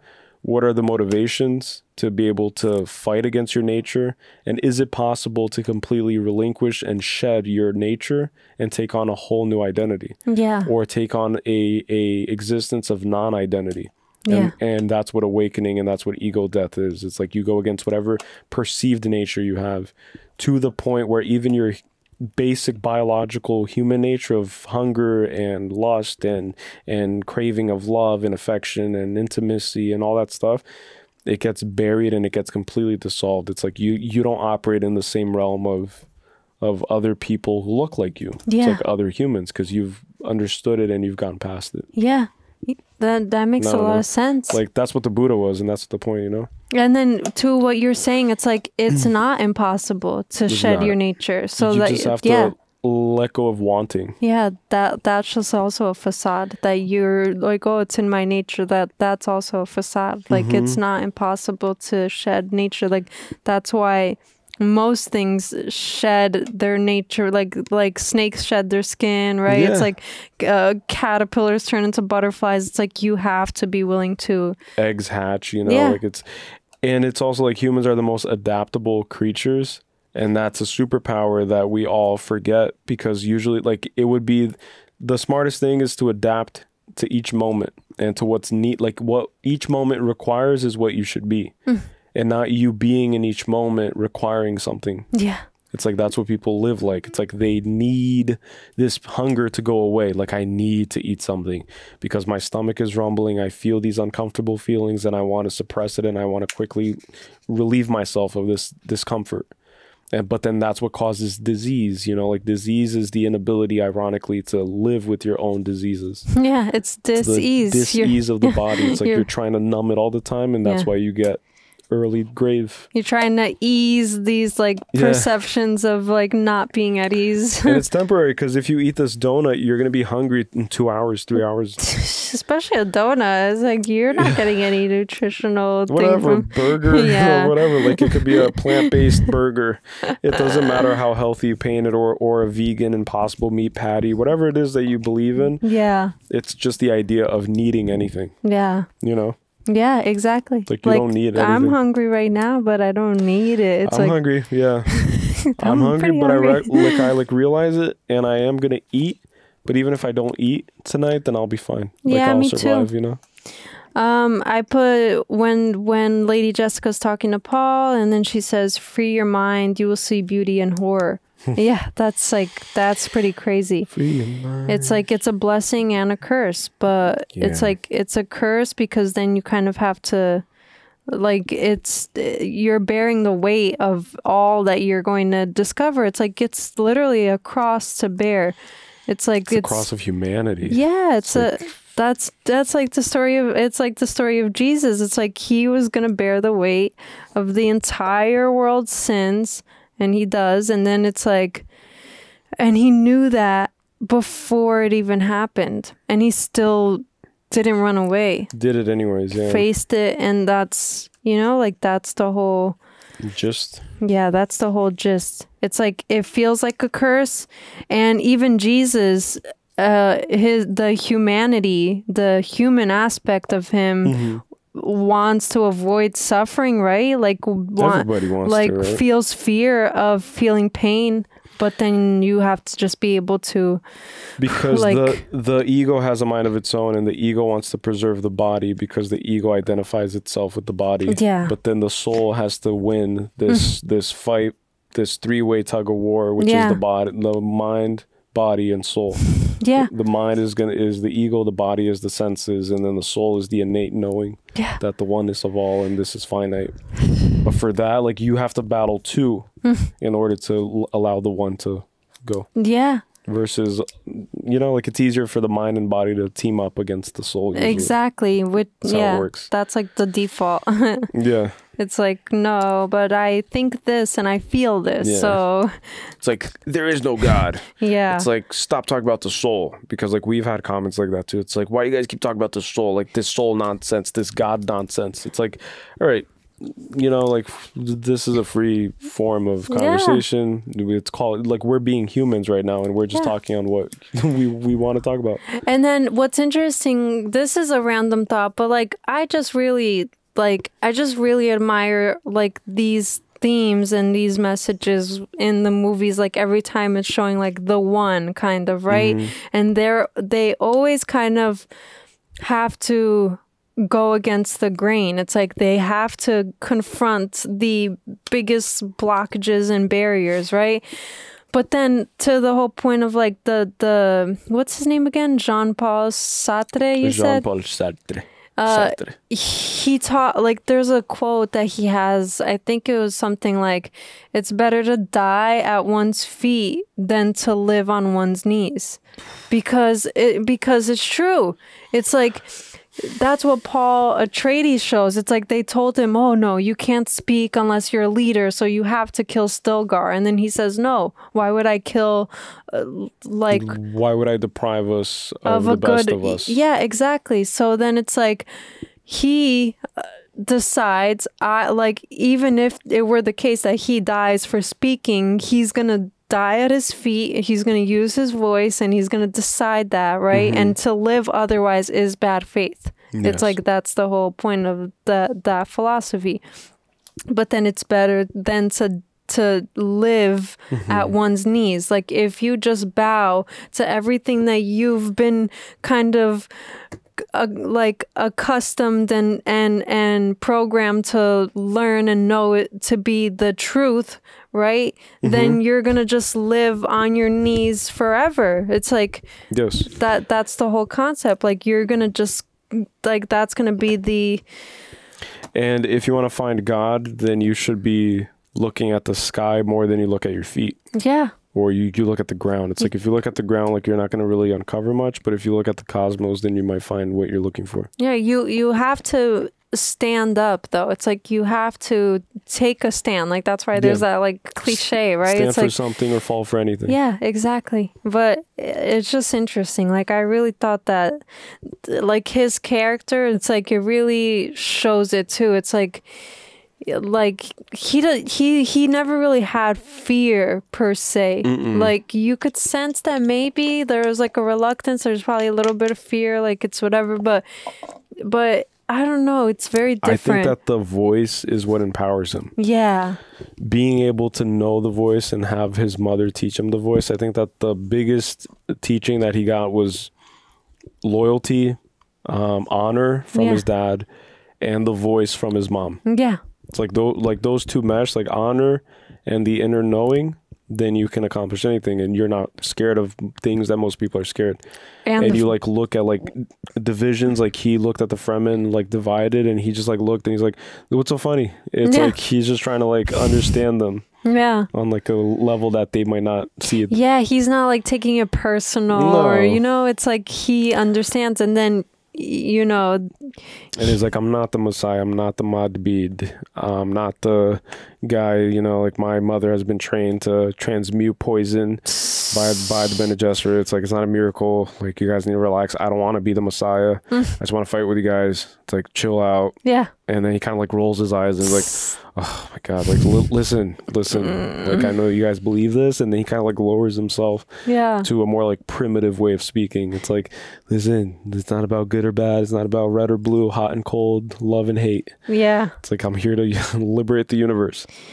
True. Yeah. And then also another useful tool is Gurney teaching him. Like, it seems so irrelevant, but what Gurney teaches him with the fighting, he would not be able to do what he's been able to accomplish without that simple fighting lessons with Gurney. It's like, being a warrior was taught by Gurney. Yeah. As an extension of his father. He still has to have the manpower of the body too. It's like, he can't just which is what like martial arts grants men, you know. Yes. It's that confidence. It's like, you can walk into any bar and you could take on any guy, no matter how big, if he's armed or not. If you're proficient in Krav Maga, like, you can disarm people, you know, whatever martial arts, you know, like, you have an advantage. Yeah. So you walk knowing that. It's like, no one can disturb my peace. I'm not intimidated. I'm not whatever, because I'm a black belt in jiu-jitsu. Yeah, you know? That's why Neo has to learn it, right? It's like, he has to learn a martial arts. Exactly. Because he has to learn a way to submit another man who imposes their belief onto him. He has to be able to overcome all the Agent Smiths and all of the passerbys of this world. That's crazy. And like the ego mind of others and the physical body of others. Like, you have to be able to submiss them. Yeah. Or submit them, rather. Yeah, so it's always the same theme. It really is. And that's why UFC is so popular, because you have these two loudmouth men who are so confident in their ability to destroy and kill and murder and conquer.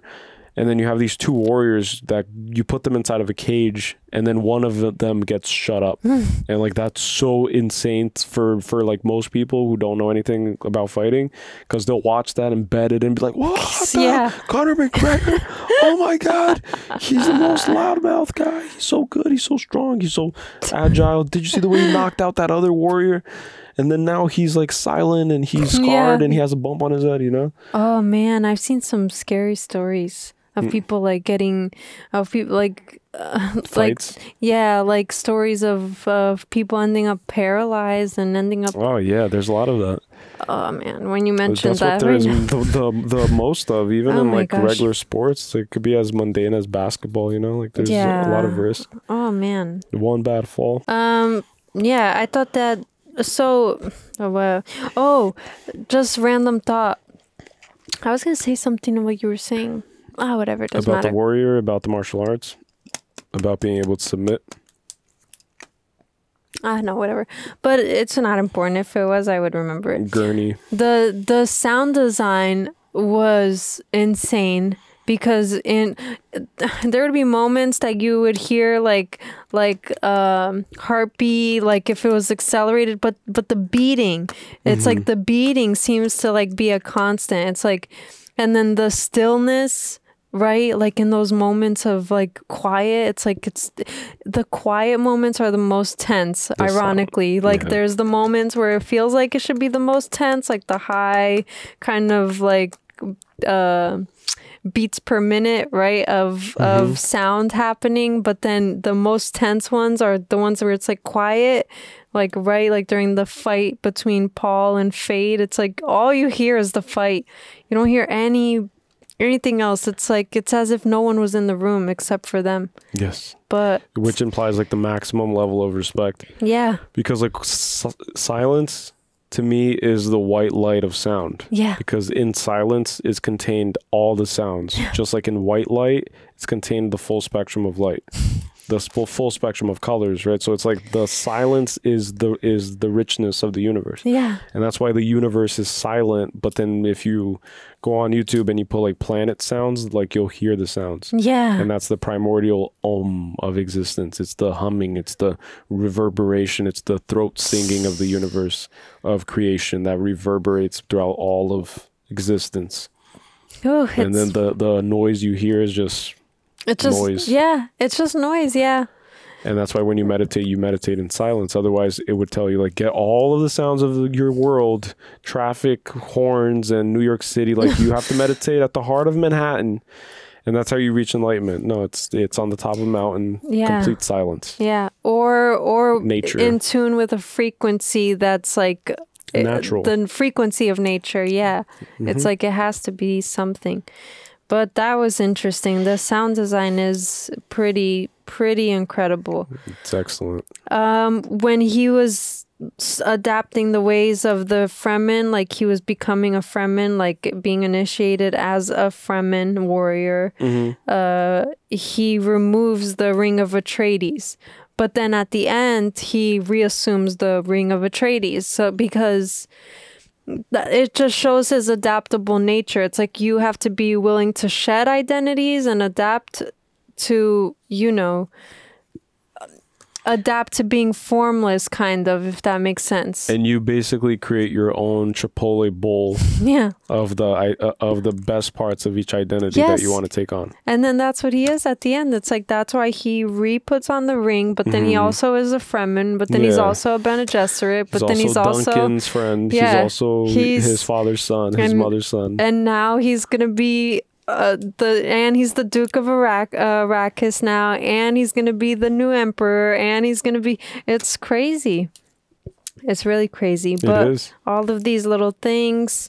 Plans within plans. People were not joking. It's literally too many layers to even try to like get out in like the first go. Like this is something that we would have to read the books and then chapter by chapter create like a video of us discussing like the intricacy of the letters and the sentences and each word. Yeah. Oh God. Yeah, I'm not gonna go through like every single one because some of them are like more, simple. But take it time.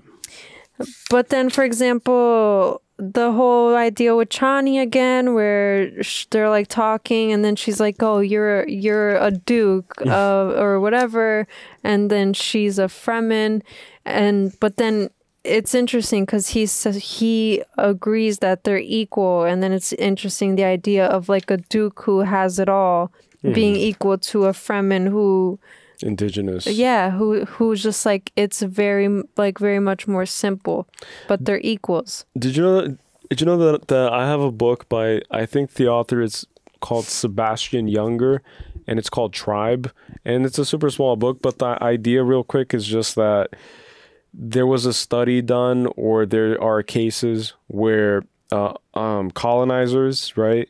They would go to colonize a certain land, And the men who were part of the colonizing expedition, they would get lured into the tribe by the women specifically, and then they would convert their allegiance to being tribesmen and to fighting against the colonizers because of their love for that, like, want that they've been craving so much throughout their lives, of wanting to be a part of something, of wanting to be like having that camaraderie and just being valued in the little tribe and not viewed as one expendable soldier that could just be replaced. Yeah. So they would convert into the tribe, and then the case is that they would not want to come back. None of them wanted to come back. That's crazy. All of them who would go and convert into the ways of these tribal people, none of them would want or even accept the possibility of coming back. It makes so much sense, though. It does. Like, you get everything. Like, you get love, and you get access to nature through the people that you're with, who also love you and accept you and value you. And you live in harmony with nature, and you're not at war with anyone, not even yourself. With anybody in your community. Everybody loves each other because everybody just dance around the fire, drinking ayahuasca, taking peyote. You know, it's so crazy. But it makes so much sense. Like, especially when you've experienced the opposite of it. It's like you've experienced like all the division and the polarity and the red versus blue and the political gain and who gains and who loses, you know? You want to keep that as at bay. Like, you want to keep that as far from you as possible, you know? If we all see life as like a win of like being here as like the lottery experience, then we all live a life of just winning, just like no idea of like loss. Like, nobody loses. Yeah. You know? It's true. That's really true. I thought that it was interesting, like the Harkonnens only have air power. So that's interesting. I mean, then they also have fire power. But in turn, like, it's like they only rely on that. Like, they, again, don't try to adapt. The black sun is interesting too, because it's in the black sun that... So I didn't know what to make of that yet. Like the eclipse, right? Which we see the moon eclipsing the sun. So that's a solar eclipse, right? Yeah, that's what we experienced. Which that just shows, like, and there was a part like after it showed the eclipse of the actual sun and moon, it cut to a Harkonnen standing on top of a dune, and then the Harkonnen was eclipsing partially the sun. Yeah, see, so the moon is the dark aspect of the self. It's the shadow self, and that's what the Harkonnens are. Yeah, it's the shadow self. So of course, here's the great Haya moment, or what do people say? Haya moment, Eureka moment, I guess, is like Harry Potter had a piece of Voldemort in him. Yes. And Paul Atreides has a piece of the Harkonnen in him. Yes. So it's the shadow self, it's the dark aspect of the self that's often neglected the entire life until you have to confront it. Upon awakening, you have to integrate the full self and you have to become whole. And so you have to confront the history of your lineage, even the things that they try to hide under the rug, even the things that your lineage is ashamed of. You integrate it fully, you become a complete individual, and then you are like the eclipse where the sun and the moon come together and they become one. And that's why it's perfect. Yeah. The eclipse has historically been perfect. It's like perfectly eclipses. It's like, what are the odds?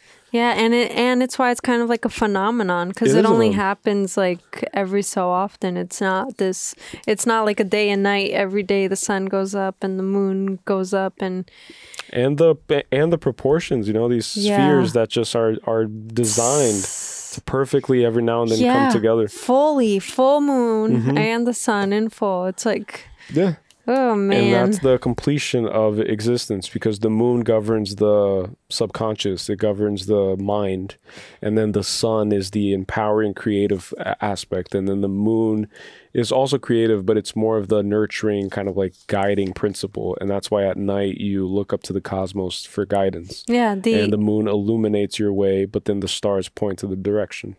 That's crazy. It's like, it's the emotional, right? Like the emotional aspects. And then our bodies are made up of water. It's like... And that's what this is about. It's about your body producing water and being made up of 70% water. I keep saying it's crazy, but it's because like, it's like things that we've like talked about, but then it's like every time I hear it again, I'm like, oh man, it's like, it really is so crazily simple and just also so profound. Yeah, it's profound. Like the simple things are so profound. And then like, here's the crazy thing. Like, that's why you can be satisfied with life, however it is. Because everything that's simple, you see the profound infinite in it. Everything that's simple, but then humans make everything complex. Yeah. So the rational mind seeks complexity and associates complexity with sophistication. So it's the complex buildings and the hierarchies and the structures, the pyramid schemes, and who's in power, who's not, who's gonna marry my cousin to sustain it, you know? Yeah, and we decide what's simple and complex. It's like that's the gist of it, right? It's like we decide if we want to acknowledge simplicity and allow it to reign our lives. So that's what people who live a simple life, like people who live a simple life and they live off the grid and they just wake up and they farm their chickens and their food and they just clean up and they just meditate and do their little hobbies. That's the best life. Than somebody who wakes up and is rushed by time, ironically, who needs to pay bills, who has to run to their jobs, who has to clock in, who has to be a slave of time. So if you are a slave of time, then you are inevitably ingrained and subservient to the system, to the prevailing system. Yeah. Which is the patriarchy. Yeah, it's sad. It's not even in a way of saying like, oh, go quit your job or whatever. No, but because it's we're also a part of it. Yeah, as long as you understand and then you also do your best to create within, like you have to play the game to change the game. Yeah. That's literally how it works. Yeah. You have to be an exceptional basketball player to revolutionize what basketball is capable of achieving. It's like don't let it rule over you, but rule over it through it, kind of, you know, kind of thing. It's like, don't let the rules fold you. Yeah. And you be the one who bends the rules. Yes, exactly. Don't be the one who's folded by the rules, but you instead bend them. So it's like you work your 9 to 5, but it's not something that's like it has all of this control over your life. Where if you lost it, and you're what doing are you it gonna temporarily. Do? Yeah, exactly. Because you're working on your craft and you're working on finding yourself, and that's why you're working at wherever you're working, which we've both experienced that. Like you work and you do the arduous mundane. It's like clocking in at a cubicle. Like I experienced that for a few years, and it's like it's soul numbing. Like it numbs your soul. It kills you slowly. I never had a job like that. I mean, I worked in retail only, like in the 2 jobs that I had in like kind of retail whatever, but it's the same principle. It is the same principle, but you have to sell things that you don't believe in truly. Yeah, but I think to my point is like it's like you kind of make the rules for yourself within that rules system of the job. It's like, which is what I would do with like earbuds. Like I would keep an earbud in and I would be listening to podcasts 8 hours a day. So 9 to 5, 8 hours a day. I was listening to podcasts. I was fresh off a flight from Brazil. So I had just moved back to the US. I was living in Brazil for 7 years straight with no contact with the US. And then I came back and then I had to like kind of learn the language a little bit. It was rusty. I knew the basics. And you wouldn't even tell if you didn't know that. It's like, and then people are surprised to know that I'm from Brazil, but it's because I spent years listening to podcasts, self-development podcasts, Joe Rogan Experience, podcasts of like biggest ones, finance, economy, trying to just listen. So I would listen to people have conversations for 8 hours without opening my mouth about it, just listening, consuming, observing, picking up on cadences, picking up on whatever until I morphed into my own self. Yeah, but then to the whole point, it's like you freely made a choice to do something in that moment of working. I was still getting work done. In an imprisoned kind of environment, right? Because it's like clocking in and other people's time. It's like the boss tells you when you come in and stuff. But then to my point is like my way of doing that was just like having fun with it. Yeah, it's like connecting with the customers. It's like instead of it just being like, okay, so do you want to get the okay, like scan it, whatever. Super like, transactional, super like cold, like you would make conversation. Yeah, I would. Like I was working at Barnes and Noble, and then I had to like call to tell someone that they have their book on hold. Are you gonna come pick it up? And usually that's when the phone call ends. It's like, are you planning to pick it up still? Oh, okay. And but then I would just like stand there because I had nothing else to do, and then I'd be like, oh, so like what are you up to today, you know, like with these like old people, and they'd be like, yeah, so I'm like visiting, so I might have to only come in a few days. So my nephew is coming to visit from college. And then my boss would come and be like, okay, Gabby, you have to like you have to get off the phone. I'm like, I'm not doing anything else. Like, you're being too human. Yeah. It's like, don't be too human, Gabby. Don't get carried away. But guess what? Barnes and Noble, you like lost out because I was getting like 30 memberships a day because I was actually talking to people and not just like selling them the membership.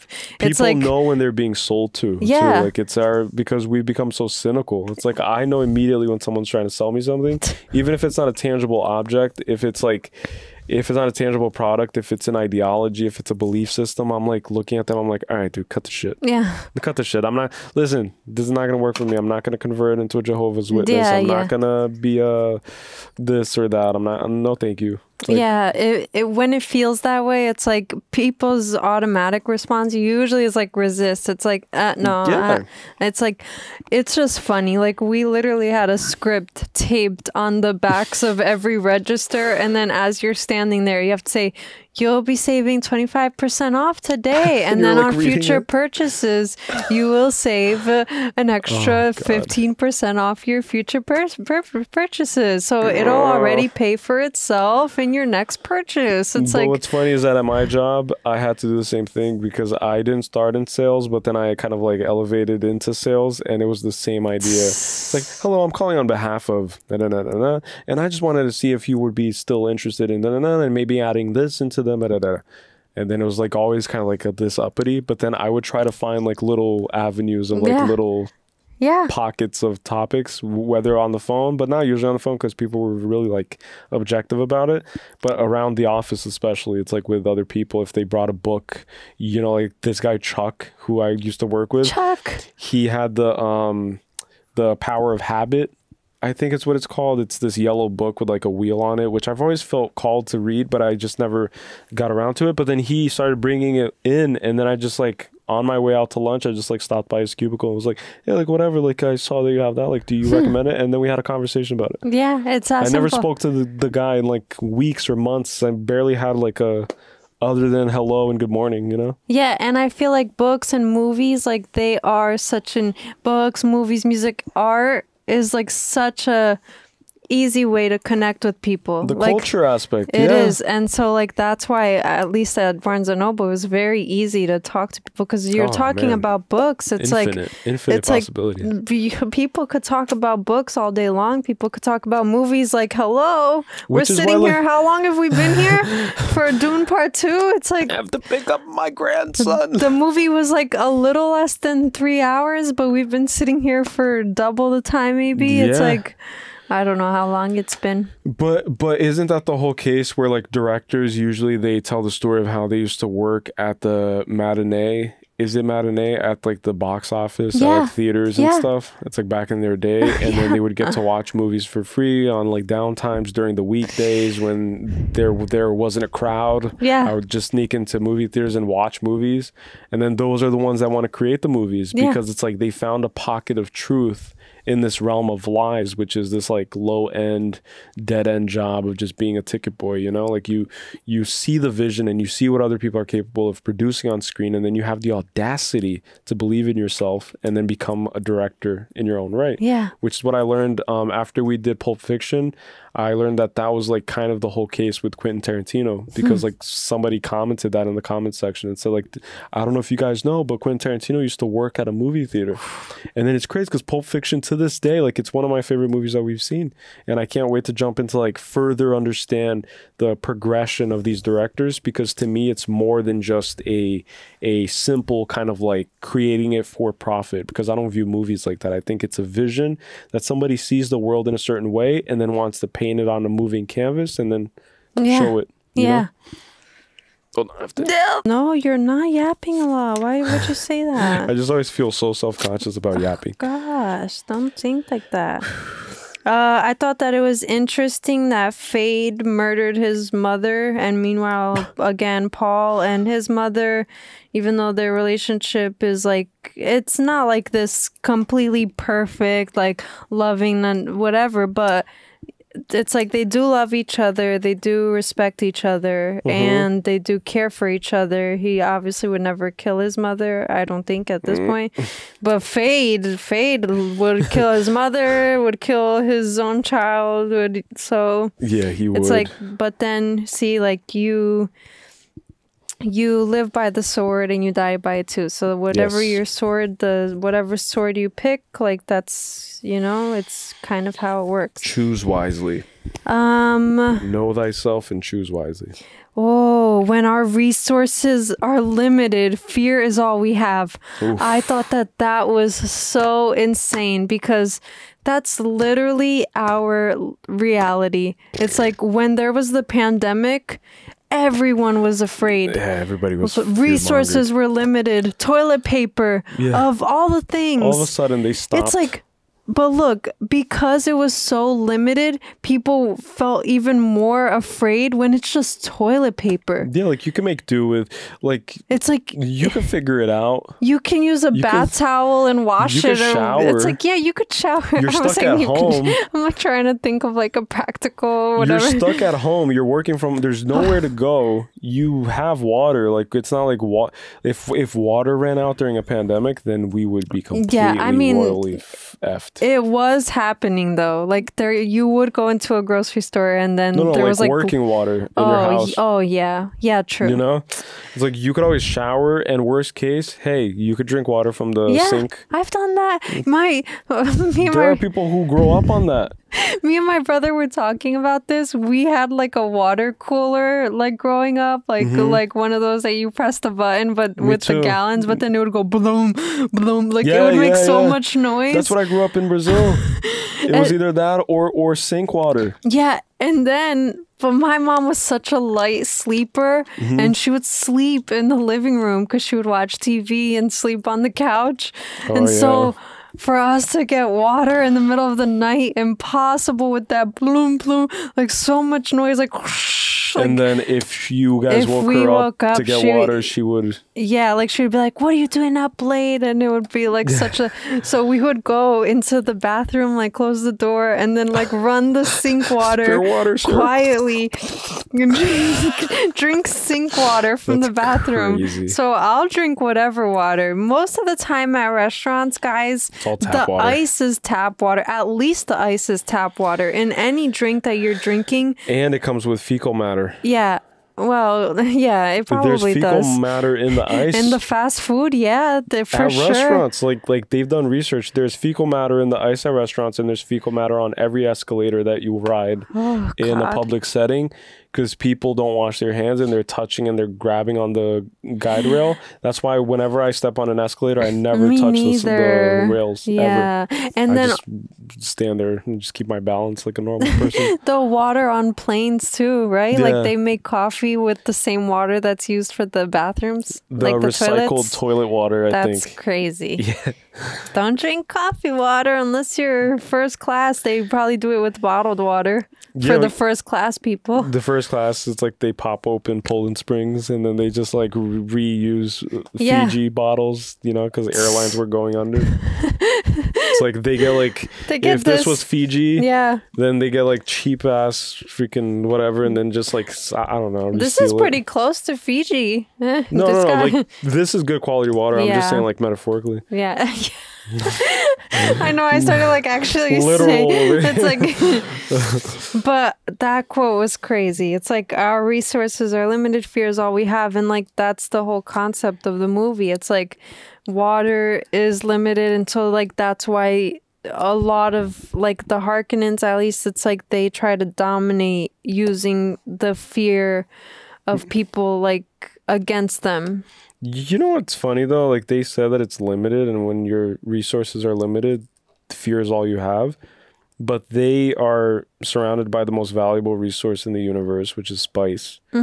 And the desert is this empty place that many view as a void, but it's in the void that you have the most potential. And they have a huge pond that's filled with water that they choose not to drink. Yeah. So it's like, it's all a choice, really. And there's still a lot of ideology revolving survival, right? So like when they extract the blood from the Harkonnens, they say that there's a lot of chemicals in it. Maybe that's a false belief. Maybe, you know, maybe that's not true. Maybe it is. But my point is that they have a whole kind of like pond that's filled with water, but they treat it as sacred, and they treat the spice as sacred. And they probably don't eat worms, but they would eat humans. Yeah. And that's what the Harkonnen does, at least. I don't know if the Fremen they eat the flesh of maybe they probably would. People. It's like it's like they are resourceful, but it's just very interesting. It's like it is interesting when people feel like when things feel limited, when people feel like they have no sense of control, and then that's when they operate the most out of this like survival kind of, you know, like if you want to know a person's true nature, push them to the limits. Yeah. And then you'll see just how, like, you'll see what they're capable of. Take everything they have, kind of. Like, if you were to lose everything, would you be okay? Book of Job, kind of. It's like, yeah, exactly. Yeah, it's the like, Book of Job, it's like literally Satan or the devil, right, approaches God and says, like, I'm going to test this guy. Like, you say he's really good? Well, I'll test him. Allow me to test him. But then Satan has to get permission from God. So evil has to always be instructed by good. Yeah, and darkness always surrenders to the light. It's purifying like, light, right? Yeah. And then the worms, just real quick, they remind me of mammoths too, that went extinct. And bison hunting also in the past, like they would do the whole stampede thing where they would drive them off cliffs, and that's how they would trick them. Like that was a huge jump in evolutionary way of strategically bending and using your environment for your own survival. But then humans began to prosper when they figured out a way to use nature to kind of like crack it into becoming a cheat code of like infinite resource glitch, essentially. Yeah. But then my point is that like worms are respected so much that they could easily kill one of those worms and then eat it for years. It's like that would sustain millions or at least thousands of Fremens for a long time. And that's what they would do with mammoths. Yeah. Is that they would reuse everything, even the tusk. Is it the tusk? Yeah, that makes a lot of sense. For weapons, probably? Yeah, for like whatever it was. But everything, the fat was used for like warmth in the winter, and it's crazy. But then the whole animal was used. And then in this one, they do use the teeth of the worms we saw. So, yeah, but that's all they're willing to use. It's like they don't eat it. And the pee of the worms. And the pee, yeah. So true. it's like... And they do kill it, right? Like they drown a baby. The young ones. But then they do realize that the bigger ones are, you know, sacred. Useful. Yeah, and sacred. It's like... Because they're treated as gods, right? Like that's what the last lady said. And it's interesting because of what you said, like using nature to their benefit. It's like the Fremen aren't exempt to kind of using nature to their own benefit because they use the sandworms to attack their enemies, which is the Harkonnens. It's like when they're in need, it's like they call the sandworms and the sandworms come and the sandworms will take care of it. It's like... Do you think that the sandworms do it because they also want the same thing? Like they want to rid the planet of any impurities and any evil? I think that it could be like... It's like a mutual thing, but then the sandworm allows them to mount it, because like we saw that the sandworm knows when they're mounted. Yeah. Because it senses, like it has mini sensors, like mini nostrils or like mini mouths. Yeah. That like move and articulate when they're like exposed. So it knows exactly where on its body that person is mounted riding it, but it allows it. Yeah. Like it just gives it that opportunity because it could probably flip and turn and squash them, right? Knock them off. And that happens in nature too. It's like if you get on top of a horse and ride it, it's like it'll, you know, it obviously. To tame it too. Like you have to establish a connection with the horse, which is what they say, right? It's like you know the horse and you establish a connection with it. Yeah. Which is like in modern days, like you have modern day men establish a direct connection with their cars. Yeah. It's like they fall in love with their cars because men in the past used to fall in love with their horses. That's true. Yeah, that makes a lot of sense. But I think it's crazy. They like riding the sandworms. But I'm already almost done. Take your time, man. Okay, we already talked about that. Talked about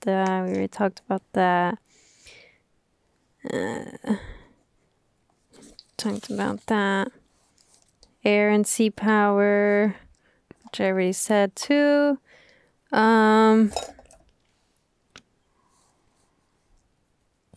Oh, he agrees to cross with the Fremen to the south, which is very reminiscent of like the story of Moses, right? Like, was it the Israelites that he frees?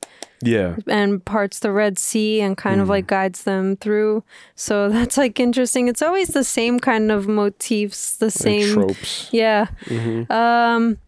I think I'm basically done. Wait. What? See our past, see your future.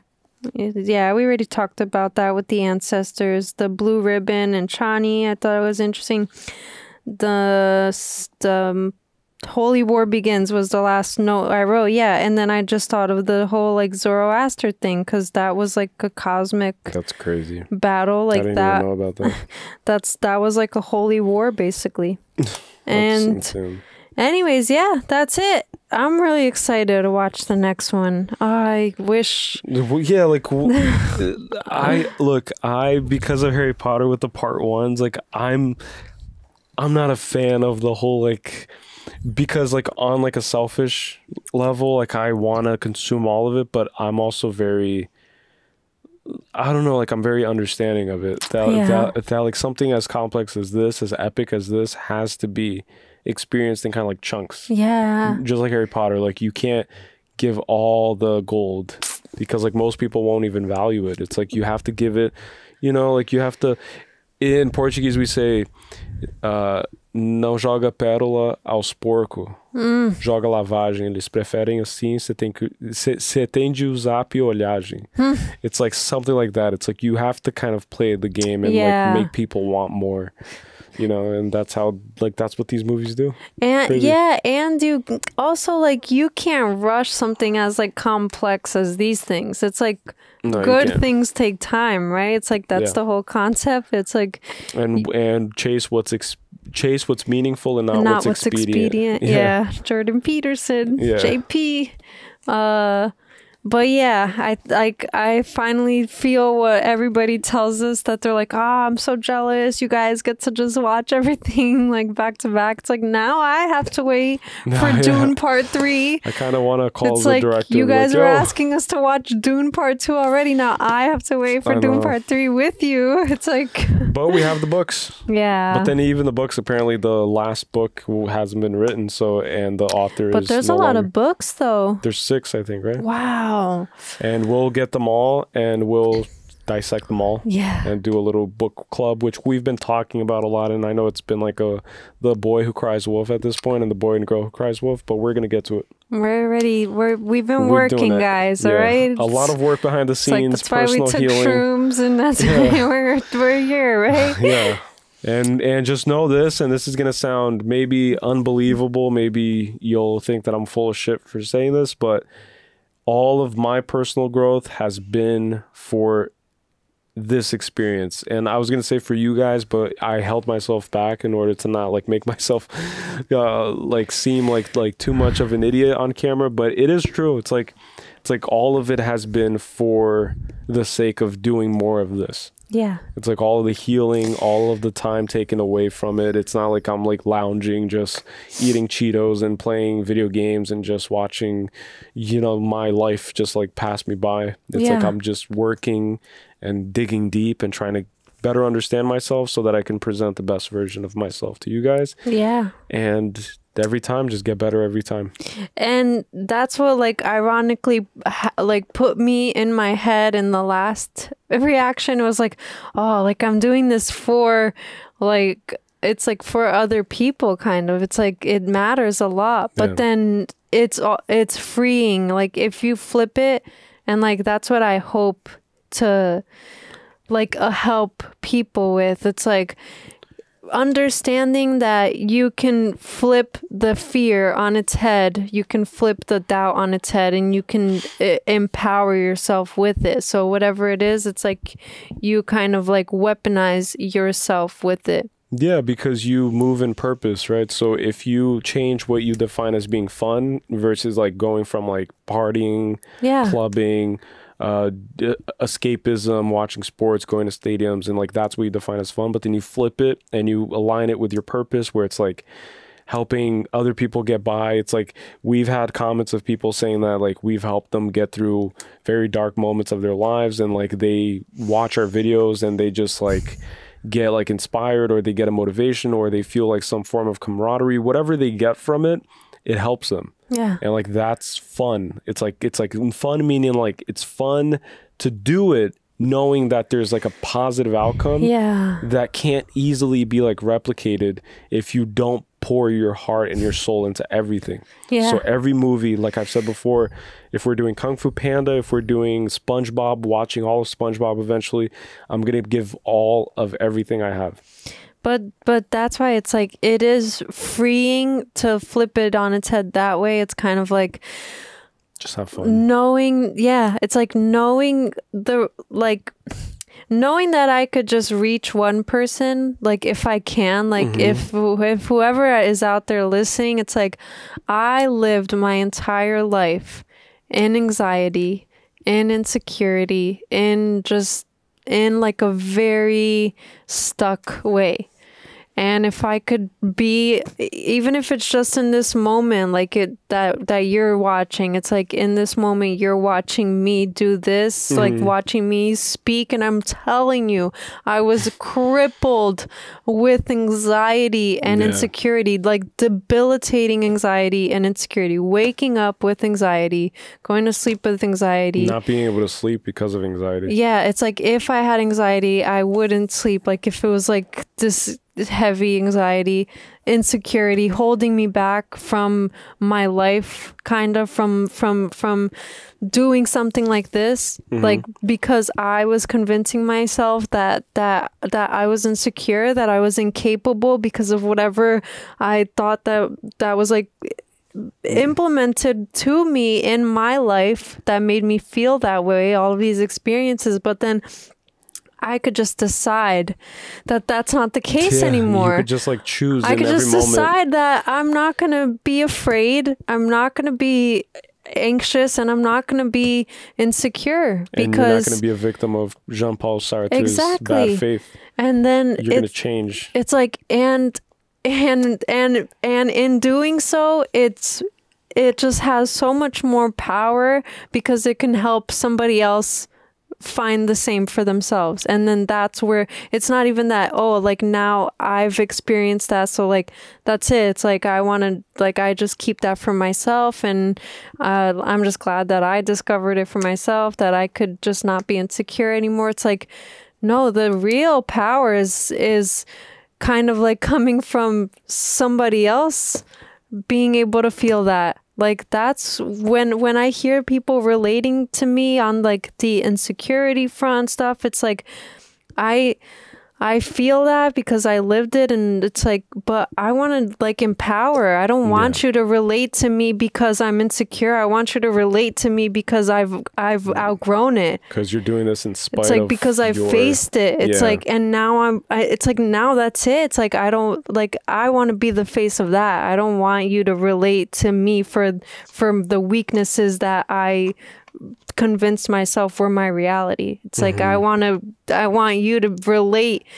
Everyone should relate to everyone for their best qualities, which is the whole gist. Because and like that's a great way to like wrap it all up and too. That's it. It's like yeah, because like those who find freedom within themselves liberate others to find it too. It's like you invite others to also seek their own freedom. It's like you're able to do it, and you had this crippling anxiety, and you were so shy and always consciously aware of everything, and now you're here and you're doing and you just did a 6-hour, probably 5-hour long reaction video of just talking, which most people can't even like hold a camera to their face and say a few words, you know, like most people can't do it because it's not easy to do this. It's really not, especially when you talk about complex topics like we've been talking about, like religion and stuff. Like it's really tough. Like most people don't have the courage to talk, to speak their minds. Oh, I was gonna say that there's like 4 minutes left. Do you want to wrap it up, or do you want to? Oh yeah, 4 minutes left on the timer. Yeah. Completely. Huh? No. Like for this like camera. Like, do you want to wrap it up, or do you want to still let's talk? wrap it up. Let's wrap it up. I don't know. No, let's wrap it up. I was gonna say the last thing. It's like what you said. It's like instead of I'll throwing. just restart it. Sorry. Okay. Because like then we have now 20 minutes, One 25 day minutes. we're gonna have a camera that just rolls and rolls and rolls, and we'll sit here for 10 hours without like, having blah, to. blah, blah, blah, blah. It's like without. Because my eye goes over there and I check, and then I'm like, And for those wondering like what we look at every now and then, it's this. It's a timer. So when this gets to like around 18, which is a safe spot, then we reset the camera using the little control. Because this world builds things that keep us worried about time. If I didn't have to worry, this camera should have been built where I didn't have to worry about resetting it every 25 minutes or whatever it is. It's for like the price of the camera, yeah.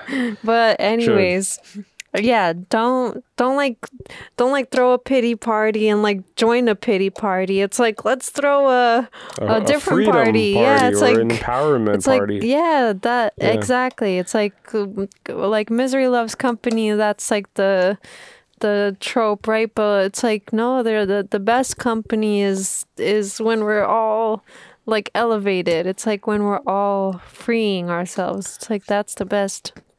And my personal thing, I guess, that I wish to gain from all of this YouTube experience or social media exposure or whatever this culminates into over time is I want to gain meaningful connections. You know, like meaningful meaning like with a community, having a sense of community, building a community that actually is interested in something that's beneficial for everybody to like have conversations, you know, like enter these spaces where it's completely open source, like it's open to everybody's input. Everybody can have a voice, everybody can speak their mind. If you have an opinion that differs from mine or yours, feel free to comment. Let's talk about it. Let's all come, because like that's what discourse is, right? Like that's what democracy is. It's about having open discourse, open conversations, being receptive to other people's opinions and other people's worldviews and how they, you know, everything's molded by their upbringing and their frameworks and, just like you said, ideologies that are imprinted on you by parents, by society, grandparents, whatever it is, schools, you know. So to me, it's meaningful connections because I grew up basically like spending a lot of time alone. So now that I'm in this position where there's the internet, where everything is kind of interconnected, why not? Like, why not just try to connect with the world and, you know, like shine a light in all of this confusion and all of this darkness and try to create a safe space for like-minded individuals and people who just like to listen to other people have opinions, you know, like, or like to listen to new, like not new ideas, but different ideas, different from the norm. That's like that different from trends and the norm and the same kind of like angles, you know, like when you review a film, it's like there are people who, you know, like even like famous like film critics or whatever it is, like when you criticize art, you know, like art critics, for example, like I always just find it amusing, like art critics. It's like you're going to criticize art. Yeah. You're going to criticize something that somebody gave their entire soul, their like livelihood, dedicated their lives to painting this painting, and you're going to go there and you're going to rate it on a scale of 0 to 100, 0 to 10. Yeah. You're going to like nitpick at like technicalities and color and whatever, really. And something that's open to interpretation too, right? It's like that's Isn't what that art art? is. Yeah. Yeah. So like these movies are all open-ended. Like the ending is open-ended. Are you gonna judge what the meaning is, and you're the one who knows all? It's like, no, I don't think so. Like, who judges the judge? Yeah. You know, like it's like as a kid, like who delivers the mailman's mail? It's like who judges the judge when he goes to court? It's the like, mailman. Wait, the judge can't judge himself. That's so true. What the heck? The judge can't judge himself, even if he's a judge by like title. But if he commits a crime and he goes to court, he has to be judged by another judge. So a judge judging another judge. So who's the judge of the judge? Yeah, so And that's why you swear on a Bible. There isn't like this like it's like, you know, authority figures, sometimes they feel very entitled, but then it's like even the therapist needs therapy, and the doctors need doctors. It's like, if you're a doctor, just, you know, open heart surgeon, but then you have to have heart surgery. You're not going to perform the surgery on yourself. Yeah, it's like so it's exactly that. So titles are just titles, and people are just people. You know, it's like people are people with titles sometimes. And that's it. It's like I don't know what I'm saying anymore. But it makes sense though. It's like you know, don't judge. If you know you're judging, you're aware of it. It's like don't do it. It's like don't do it. It's like he without sin cast the first stone, and if you live in a glass mouth, I'm gonna break your face. Like that's in a 50 Cent and Eminem song. That's like in a very iconic song from when I was a kid. It's like, if you live in a glass house, I'm gonna break your face. You know, like it's so true. And that's what happened to the emperor. Yeah, he's like, your head will be at your feet. Yeah, you can step on your head with my shoes, dude. Oh man, but yeah, guys, just just like be mindful and be. Literally, like because we've been using it as a mantra, so it's like like we don't own anything. Like I'm working towards a point in my life where I don't own anything. I don't have attachments, but I enjoy life more fully and more freely. But then it's this idea of like, use our channel slogan as a mantra, because like I've been using it. It's like, it's never wrong to be mentally gone. It's not wrong. Yeah. And you mentally gone is a good thing. It's like you're not operating from here, you're operating from over here. Yeah. Yeah. It's crazy. We didn't think of that. It just rhymed. It's like I had it on a t-shirt. Yeah. Yeah. Randomly. I bought a t-shirt and I was like, mentally gone. Like, that's actually pretty cool. And then we just like kind of ran with it. You made the logo, and then it was like, we just went from there. Oh, God. It's really crazy. That's it. And we had an idea of what Mentally Gone was. It was a conspiracy podcast. It was kind of like we would just talk about anything and everything, right? Which at its base, though, we would talk about anything and everything always. And that's still true to this day. It's like it is anything and everything. But then we were very like lost too. Like we were very lost in the sauce type of like chasing trends and just like trying to basically, I don't know, like I felt kind of like misusing like the misusing the microphone, or at least feeling like I wasn't ready enough to like do it. Or not fully believing in like the things that you're saying, like you like feeling it in your core, like, man, am I just like... It still felt like a job, but it felt like a glorified job, where when the Apple Vision Pros came out, like I felt an urge to create a TikTok about it, or to talk about it on the podcast, and to have an opinion, because the circumstance and the stars aligned where it came out and it was trending. And I knew that if I posted a TikTok, which turned out to be true, it would get hundreds of thousands of views, and it did. And then like we built a whole kind of like TikTok page with a video that's close to 40 million views at the moment of this recording. And then it was just a lot of like, it felt disingenuous. It felt very like not really connected with who I want to be and who I was becoming. And then now it's like, now it's fully there, because now there's like no editing. There's like, it's minimal editing. It's uncensored. It's all in. This is me. This is the human that you're getting. I'm not a PC PR trained talker. You know, I don't skate around difficult topics. I'm just trying to learn too. And when I don't know something, I'll say it. It's like I'll say, I don't know. I don't know.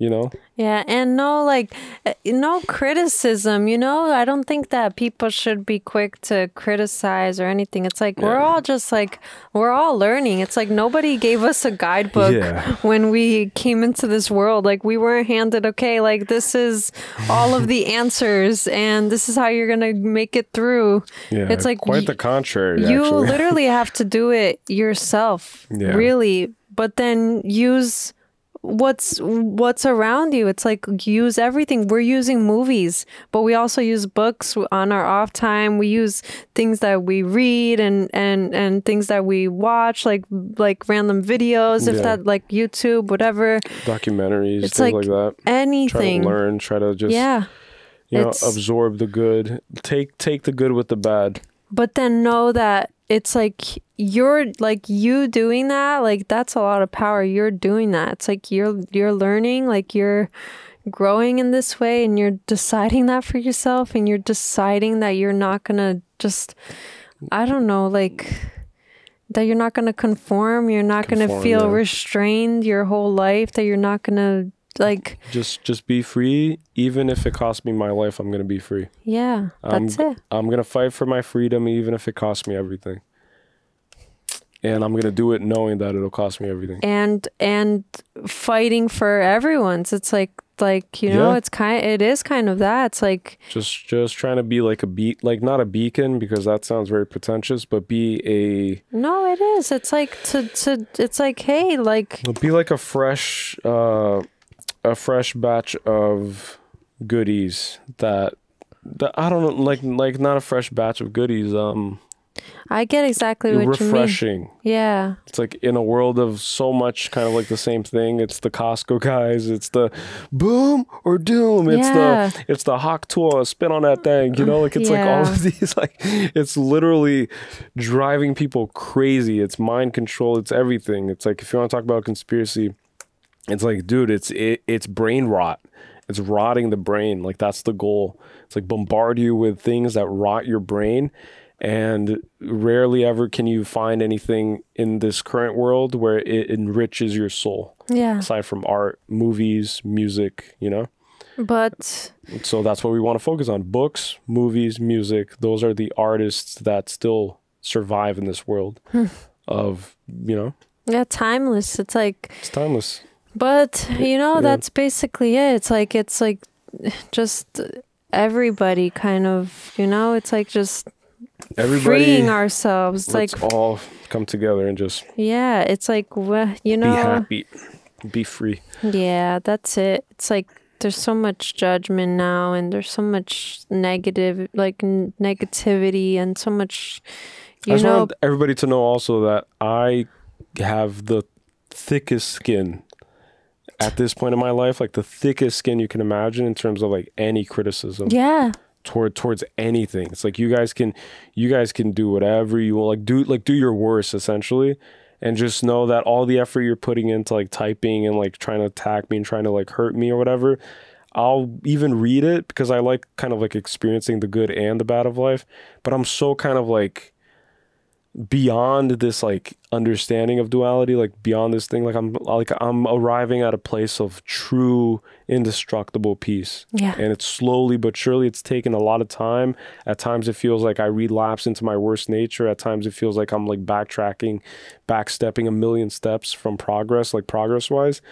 But in the deep of my soul, like in the depth of my soul, I know that I'm just becoming very, very acclimated to life. Yeah. In general. Yeah. And that's the like the true and deep understanding that you've developed for yourself, because that's what everyone should have. Like, because when you have that, you start having that for everybody, because as within, so without. So whatever your reality is within yourself becomes your reality outside of yourself. So just like you're saying, it's like whatever criticism doesn't matter. You decide how it affects you, how it impacts you. And then if you have true understanding and love for yourself, and you understand your journey, you can also understand other people's journey, and you can have love for other people, even when it seems like it wouldn't be an appropriate setting to like have love, right? If they're spewing hate at you, but you just have understanding, and that's it. And then that like, but it starts with you. It's like, it starts with you. It's like, you should always have compassion towards those who are open to learning how to be different, and then you have pity to those who decide that they don't want to. Yeah. So you pity the fool. Yeah. Essentially, you know, like you pity the foolish ones, because those are the ones that don't want to. Dumbledore Doesn't said Dumbledore it. say that? He said, "Pity the living." Yeah. Especially those who live without love. It's don't like pity the dead, Harry. Yeah. Pity the living. The dead, and yeah. above all, pity those who live without love. Yeah. Right? Yeah. So there you go. It's like, give compassion, but then also don't like waste your like don't wait wait on people. Yeah. Just focus on your own inner love and spread as much love as you can. So if it's 10 subscribers, 10,000, 100,000, 1 million, 10 million, 100 million, a billion, whatever it is, it's like, it's always going to be just love, and to anyone who wants to receive it. And again, it's like, no one is better than you. It's like, it's like you're not a fan of us. Like, if like, I don't know that, it's like, no, you feeling that is because you're deeply needing to feel that for yourself. It's because you see yourself in like one of us. It's like, so if you really like, or if you use the word love, like, I love what you guys are doing, I love you too, like, you guys are great. It's you seeing your own potential. Yes, exactly. So it's not us. Like, that's like the whole kind of like idea, right? It's like you see a reminder of what you have within you. Yeah. And then I've been saying it too, like, if you want to start a channel, a reaction channel, just do it. Yeah, it's like, but that's what I mean. It's like, you need to give that to yourself. Like, that proudness that you feel like for other people, that you so easily feel proud of other people. You so easily like give compliments to other people, praise. It's like, you need to give that to yourself. It's like, you need to, because that's only gonna, you being the best of service to yourself is gonna be the best of service to the world. It's like, it's just the perfect exchange. It's like, and then tying full circle with Michael Jackson, start with the man in the mirror. Yeah. I'm starting with the man in the mirror. Yeah. That's how you change the world. That's it. That's where you start, with the man in the mirror. And or then the woman. Yeah, or the woman. But man, it's like, man is man. It's like humankind. Human. That's like, I just always clarify, because, you know, there's the whole idea of like confusion or whatever. But that's it. Like, that's everything. Human, man. Just start with the human in the mirror. That's everything. And that's the core. But yeah, with that being said, guys, I think I'm gonna like collapse, because like my neck is like hurting from turning. But we did great. High five. You did amazing. You did amazing. And it was great. I can't take compliments. I get super awkward and super weird. No. Let's just go. Okay, you did amazing. Okay. You did amazing. Okay. With that being said, guys, thank you so much for supporting, for watching up until this point. If you've watched until this point, please comment deep end, because this is the very end. No, give them a secret word too. We did avocado the last time. Let's see. You choose this time, because I did the secret one. Okay, the secret word. What's something that we talked about? Man, this is going to be hard to come up with a word. Comment. Oh my God, I can't think. Help me. I can't think. Wait. Comment. Comment tree. Tree? I don't know. See, water. Comment water. Okay, comment water. Or comment worm piss. Worm? No, water. Yeah, water. Comment water. Water. Yeah, if you got up until this point. But also comment deep end for like all the videos. But then if you got specifically to this point, comment water. Yeah, because then we'll know. It's like, you're not just saying deep end. Yeah, just because you saw that in the other videos, people say deep end. It's like, we're going to always give you a little curveball. Or they can fast forward up until this point and then just be like, well, what's the secret word? It's like, watch the last 20 minutes of it. Sometimes we'll throw it somewhere else. Yeah, it's sprinkle like, it in. And sprinkle it into the middle, maybe like towards the middle, whatever. But all right, yeah. guys.